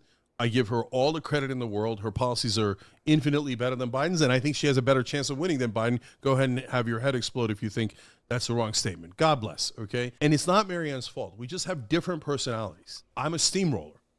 I'm an endless fighter. Marianne makes her points in perfectly cogent, wonderful, pleasant ways. And it sucks that it doesn't break through, but unfortunately it doesn't break through. And I can't express how much respect I have for Marianne Williamson, who had the courage to do it from day one. So at the end of the day, people go, hey, you know what, Cenk, you screamed from the rooftops, but then I found out Marianne, and she's better than you. Hey, great, wonderful. Anybody but Biden so we could win the freaking election. They have him even on here? All right. Okay. How are you going to get over the Michelle natural-born Obama. citizen issue? Hey, by the way, that's the second reason why I'm running. The Biden issue and the Holy winning crap. this election Joe Biden is by that far the far most back important. on here. But guys, this bullshit that you guys have heard your whole lives, and I've heard it Predict it. 2,000 times Let's because see I'm a it. naturalized citizen, that you have to be a natural-born citizen to run is just not true. George Romney did it. Yeah. He ran for president. For those of you who don't know, he was born in Mexico. Yep. Because his family wanted to do polygamy. Yeah. So they moved to Mexico. Sorry, So go ahead. There's a bunch of things. John McCain was born in Panama. Ted Cruz was born in No, Canada. those are different because So those are different. Yeah, Those are different. Those are But- service members, born on bases, stuff like that. Yeah, Ted Cruz actually is not different, but that's a whole different story. Okay, but the bottom line is They don't have Constitution, him the even part on that the- you all learned in 8th grade civics on the class. Oh, here's the nominees on requirements here. for being president. You got to be above a certain age. You You forgot. have to be born in America. You forgot one person. Barack Obama. see. He was born in Kenya. Okay. Yeah, Donald So, Trump in is- case you don't know, Oh. kidding. Okay. Let's see it. So, Let's see, but what they don't Am tell I? you is that the Fifth Amendment amended that part. Now, is that my opinion? No. Definitive law review articles, Oh, damn, University Joe of Illinois in Biden's winning Chicago, on here? Ooh. explains there is no question that Fifth Amendment, 14th Amendment jurisprudence shows that it amended the earlier part of the Constitution, and naturalized citizens have 100% same rights as natural-born citizens. And there's a very specific case, Schneider versus Rusk. It is definitive. It says the Fifth Amendment amended the earlier part of the Constitution, and naturalized citizens cannot be discriminated against in any way, shape, or form and have the same exact rights. So you know how many naturalized citizens there are in this country? 25 million of them. It is a civil rights issue. So you're saying to 25 million Americans, you're not really American enough. You're not allowed to run for president. That's just not true. So all I do is I'm I gonna run, wait and for we definitively them to settle this, and cross 25 the- million Americans are to cross liberated in into a the river, sense and then I'm and become gonna 100% American, which they clearly are, then that's a giant win. I'm not kidding when I say I feel like you get more media clout if you said Obama was a naturalized citizen born in Kenya. The media would definitely pay attention to you then. I know, but I'm not going to say things that aren't true. What's his middle name? Hussein. I rest my case. Said Hassan. What? Said I don't Hassan. know what you're talking about. Nas. Who's that guy? Look, first of all, you That's know funny. the natural-born citizen stuff is garbage on an issue in terms of morality, in terms of No, I agree with you. I mean, yeah, if we're being serious, yes, I agree. I think that naturalized citizens should be able to run for president. I do. No. It's just that America is a reactionary white supremacist nation built on those fundamentals. I'm going to... elected Barack Hussein Obama and had him at an 83% approval. Yeah, that was after he- Barack Hussein Obama, who was incredibly charismatic and ran against a historically, notoriously bad candidate who was so bad that America, Bro, these or at people least are the Democratic taking so Party, fucking almost long. elected a socialist in 2016. But, you know, there's differences there. But, yeah, okay. Yeah, Barack Obama was incredibly charismatic. God bless. But Alright, what this that video's showed getting was, boring. yeah, 83% of the country, it's cool with a guy. Let's see what this is. So, are you a man who's looking to overcome pornography addiction or anything under the umbrella of sex addiction? Ben Shapiro reacts to this video on his YouTube. Wait, my video? Or no, my TikTok? A full-scale moral idiot, Hassan Piker. He's an emissary of this. Yesterday, he was ranting and... Wow! Wow! Benny Boy! Welcome to the fold. Benny Boy has been like, we need to genocide everybody. The ethnic cleansing will never stop. We have to keep doing it more and more. A lot of people are liking what he has to say. Wow, Benny Boy. Welcome back. Wet ass P word. I am a full-scale moral idiot. Goddamn. People on the left particularly are looking for the symmetry. Because, again, all cultures are created equal. I would say, This yeah, is the he premise is. of- Wait, what Maybe does he mean not by for that? Oh, his cultures opinions. are unequal. He's doing. I love the guy who said Ben's take on Israelis like to build, Arabs like to live in sewage and bomb has changed. That's a 13-year-old tweet. Where's that mother now? Where is that mother now? He literally said, "Oh, these guys always think all cultures are equal." I wonder what he means about so much left-wing thought. A full-scale moral idiot, Hassan Piker. He's an emissary of this. Yesterday, he was ranting and raving on his Twitch stream about this and suggesting, of course, why would you, that the only reason that you might murder a Jewish baby is because obviously years of victimization. That's clearly the problem. Israel's skirt was too short, you see. That's why you walk. Yeah, no, you're right. I'm saying Israel was asking for it because Israel's the victim here. Israel's always the victim. Israeli citizens are a victim for sure. You know what they're a victim of? Whether they support it or whether they are against it, the fucking apartheid regime. So yes, that is true, okay? They are a victim to their own government. That's true. Walk into a village and you rape women and drag them back to the Gaza Strip. That's why you do this. There's a moral. The only thing that I've heard from this, and I am still maintaining the position that this could very well be a reality. The only thing that has happened about the mass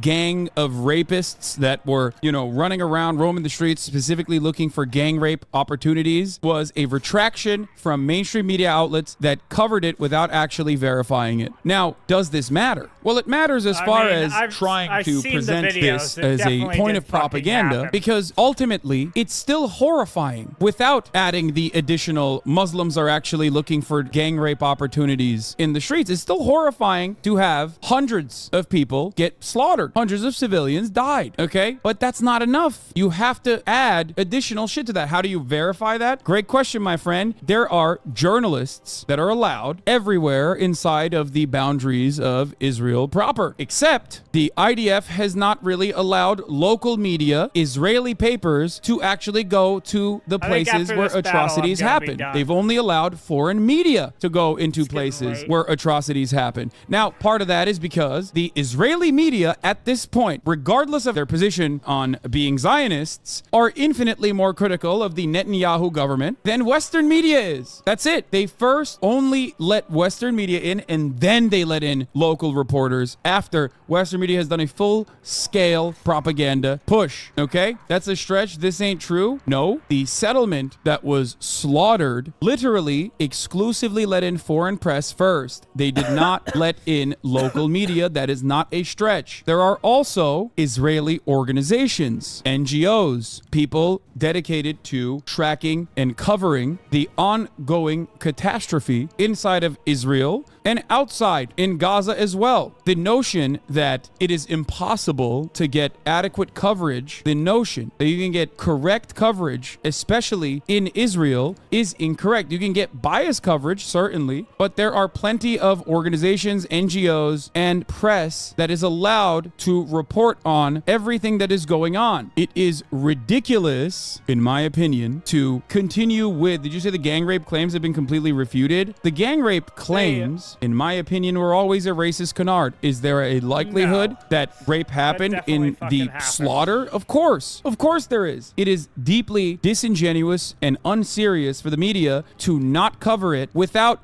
proof or verification and running along with it. It's like looking at Ian Miles Chong's Twitter account and then going, all right, I guess this is what we're going with. I am not saying that it's not real, but it is ridiculous to do this without due diligence. The expectation should be that there is due diligence. That is what you expect from the media. You are not a random Twitter account. I have never said that this did not happen. I never said it. Many people will try to go, oh, dude, well, look at you, denying rape, denying rape, denying rape, in an effort to, try to assume the moral high ground in this circumstance. I have always maintained the position that there is a likelihood that it could have happened.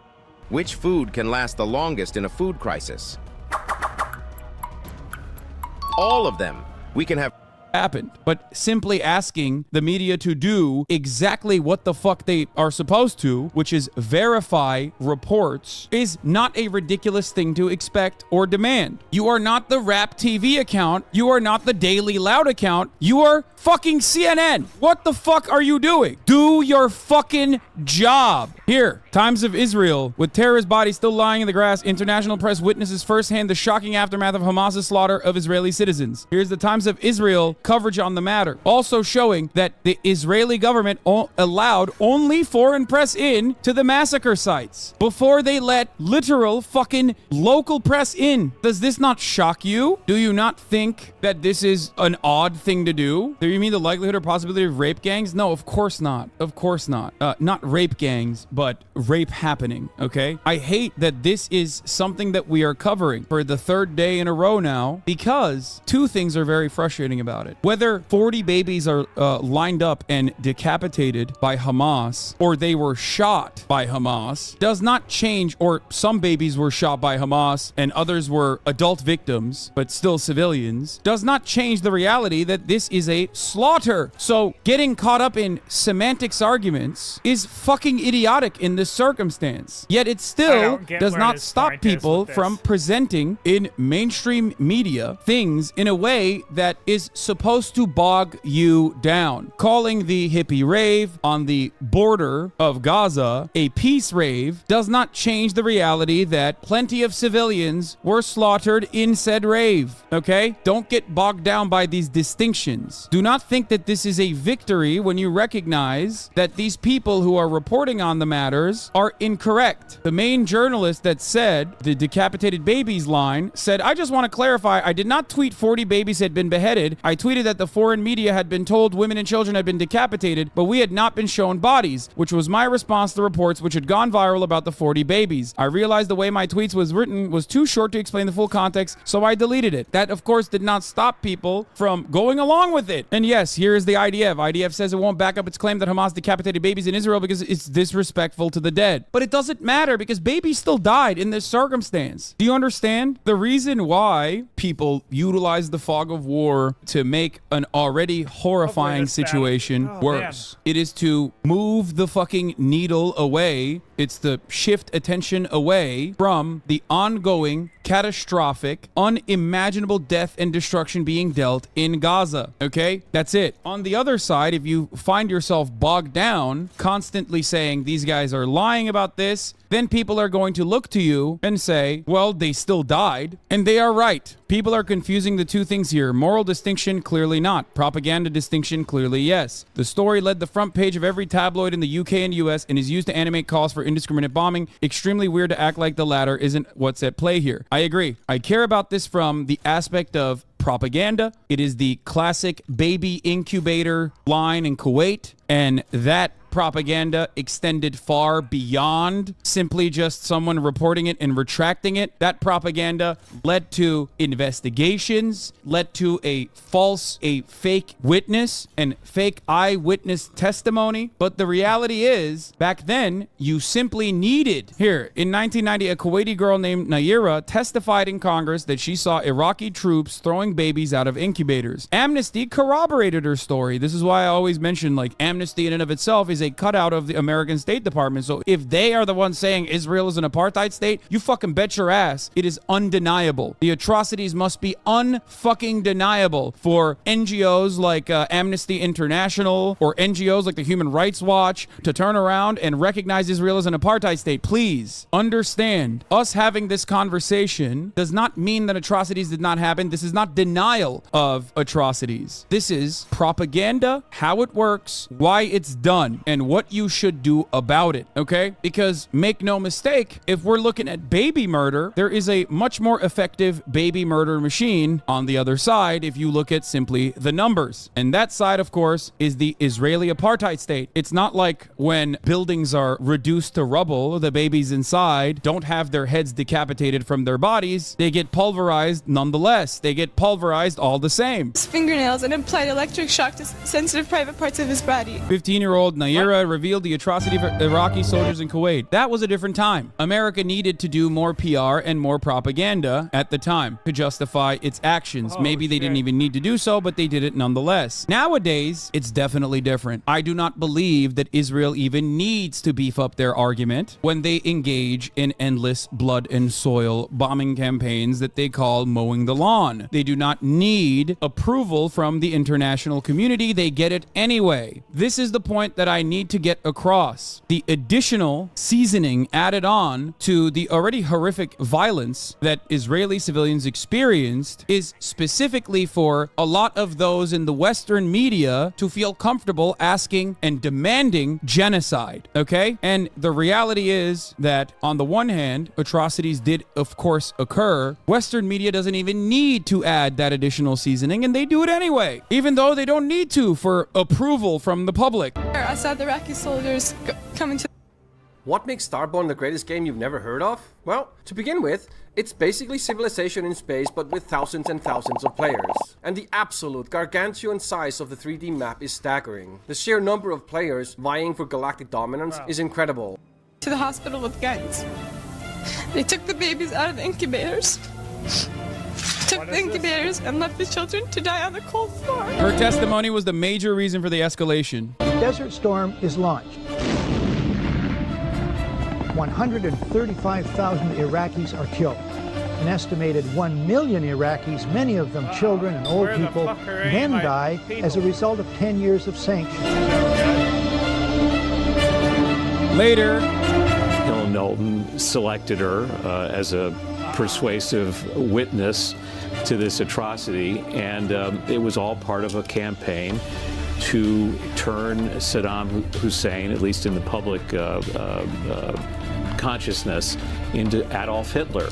And the feeling was that they couldn't sell the Gulf War in Saudi Arabia because that's what sets off bin Laden finally. Anyway, so the unconfirmed report about 40 murdered babies at least 44 million impressions, 300K likes, over 100K reposts, retweets. The key propagators of the story were I-24 News, EN, and Israel. The story was based on a report by Nicole Zedek. The original report never claimed 40 babies were decapitated. Zedek reported that soldiers told her that up to 40 babies and children were killed and 40 babies were taken on gurneys. She also stated on X that some babies' heads had been cut off. However, those reports, which came from an IDF soldier, have in some cases morphed and gone viral. Some outlets reporting 40 babies killed or 40 babies beheaded, while some are reporting 40 babies killed, some beheaded. Neither of the 40 babies being killed and or beheaded has been independently verified. Indeed, Sky News have said that the IDF have refused to confirm the news. Meanwhile, some highly influential people are continuing to spread the news, including J.K. Rowling, Ben Shapiro being one of them. But narratives around slaughtered babies are particularly emotive and useful in propaganda and jingoism, historically from World War I to false information around the invasion of Iraq in 1990. A reminder to be careful of what you share, especially during live reporting. Regardless of how you frame this, there is clearly misleading information around two things: ages killed, Zedek said babies and children, how they were killed, some/all beheaded. The lack or clarity and consistency, singular sourcing, is enough to indicate caution with the story. It is terrifying how quickly these things get spread and become an active part of the strategy to justify more bloodshed. It's terrifying. We saw this happen in the invasion of Ukraine on the Russian side and even on the Ukrainian side as well. This is a mainstay of warring nations, or a mainstay of conflict, except this time it's even more asymmetrical than Ukrainians justifiably trying to defend their land from Russian invasion, which I have always maintained the position is a just cause. For those of you who want to come in here and fucking,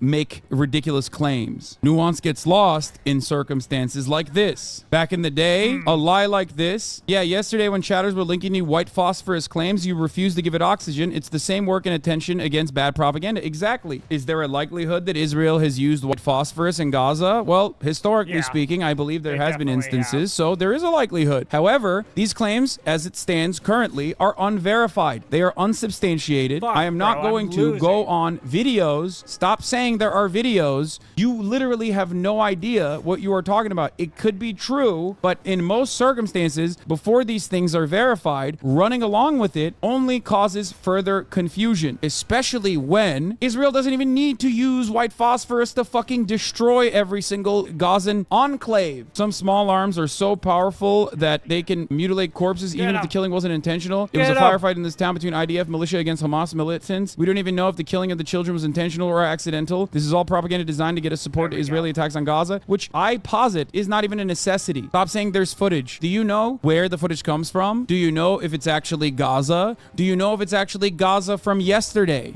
You don't know. These things have not been verified. That's why you need independent verification before running along with footage. Okay? Same goes in either direction. I am extremely careful when covering news of this sort. This is a big part of what my job is, what I try to do as best as I can. Half the time, it's like Arma 3 footage. footage. Sometimes it is from Ukraine. Many ongoing conflicts occur, especially at nighttime. If you look at a nighttime white phosphorus footage, it could be in Syria, it could be in Ukraine. You have no fucking clue, and you just kind of go along with it. It's also worth noting that some people are contributing to the narrative by trying to denounce it as propaganda, misrepresenting the original reporting by claiming Zedek explicitly said all 40 babies were beheaded. In terms of methods for the analytics, I downloaded all the tweets. Oh, this was a good, I think this was good analysis from 972 Mag. I'm getting a lot of questions about the reports of Hamas beheaded babies that were published after the media tour in the village. During the tour, we didn't see any evidence of this, and the army spokesperson or commanders also didn't mention any such incidents. During the tour, journalists were allowed to speak to the hundreds of soldiers on site without the supervision of the army spokesperson team. I-24 reporter said she heard it from soldiers. Soldiers I spoke to in the Kfar Aza yesterday didn't mention beheaded babies, the army spokesperson stated. We cannot confirm this at this point. We are aware of the heinous acts Hamas is capable of. This doesn't mean that war crimes were not committed. Scene in Kfar Aza was horrific, with dozens of bodies of Israelis murdered in their homes. Okay? Sadly, Israel will now use these false claims to escalate the bombing of Gaza and to justify its war crimes here. Update, this story is still unfolding and information is still coming in that needs to be verified. I will update when I have more. Do you understand this? Do you get it? I hope it's a little bit more illuminating when we talk about this situation, okay? I need you to understand my goal is to parse through information and misinformation. So much misinformation is spreading right now. And the worst part about it isn't necessarily that misinformation spreads online. Of course, misinformation is going to spread online. The worst part about it is American media has dropped the ball entirely. Western media has dropped the ball entirely. They are completely oblivious or very cynically reporting on misinformation in an effort to further justify blood and fucking soil propaganda and the bombing campaign attached to it in Gaza. It is additionally ridiculous, especially because the atrocities are horrifying anyway. What good would you do in this circumstance to be like, well, some babies did die in a back and forth firefight? Many people tried to tell me, Hassan, the festival that the paratroopers landed on, you know, there were police officers shooting back at them, and that's why people died in the crossfire. Yeah, but they still died. Do you understand? So paragliders flying into a festival with a bunch of festival attendees dying doesn't make it less bad. It's still bad. Hacking babies' heads off with a knife, beheading babies, dude. Oh my lord, holy moly, we just went through this, my man. We just went through it. Please stop. Please get help. I can't believe we deviated so far away from Ben Shabibo and got so lost in the sauce. History will absolve me.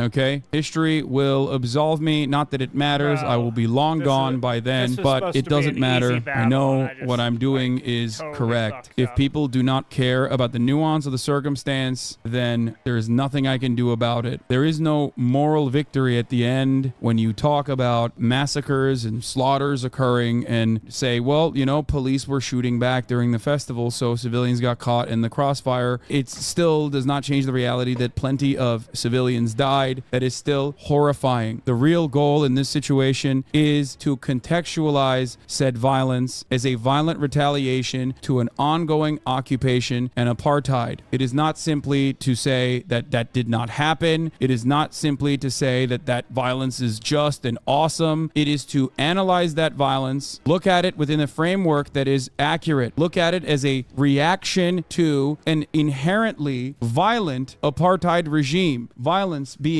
a primary factor of the maintenance of said apartheid regime. Moral exemplar, Hassan Piker. They didn't deserve it, you idiot. My goal is solutions. Your goal is the continuation of violence. You want way more than 260 people dying. You want every single Palestinian to be executed ruthlessly in the streets so that you can build another theme park in Gaza. Baying pig, you bloodthirsty, violent pig dog. Suck my... How do you think this happens? You think it happens out of nowhere? You think these people are just like, oh, we were violent because we want to be violent? You think that's where violence culminates from? Or do you think it's because you have entrapped them, you have bullied them, you have subjugated them, you have humiliated these people? 2 million people live inside of Gaza. They're not even people in the eyes of his Wait, what? That's great. Oh, I thought he Neither of clip them chimped me. think That's that correct. the other one is- Oh, are the actually other people. side of the clip is look at the me way that also they act- talking about like the atrocious talk about conditions in each other. Gaza. I guess that part he didn't want to show to his audience. Fuck. Is that what it is? Because I thought he clip chimped me, but even the clip chimp is just posting my fucking dub, baby. I mean, fine. Why didn't you show the chat log you were looking at? Why didn't you show that? Yeah. So that's presumably, according to Hassan Piker, why you would murder a baby. That's why you would murder a baby and burn. All right. I am going to end the stream right there. All right. I'll see you guys later. Deuces.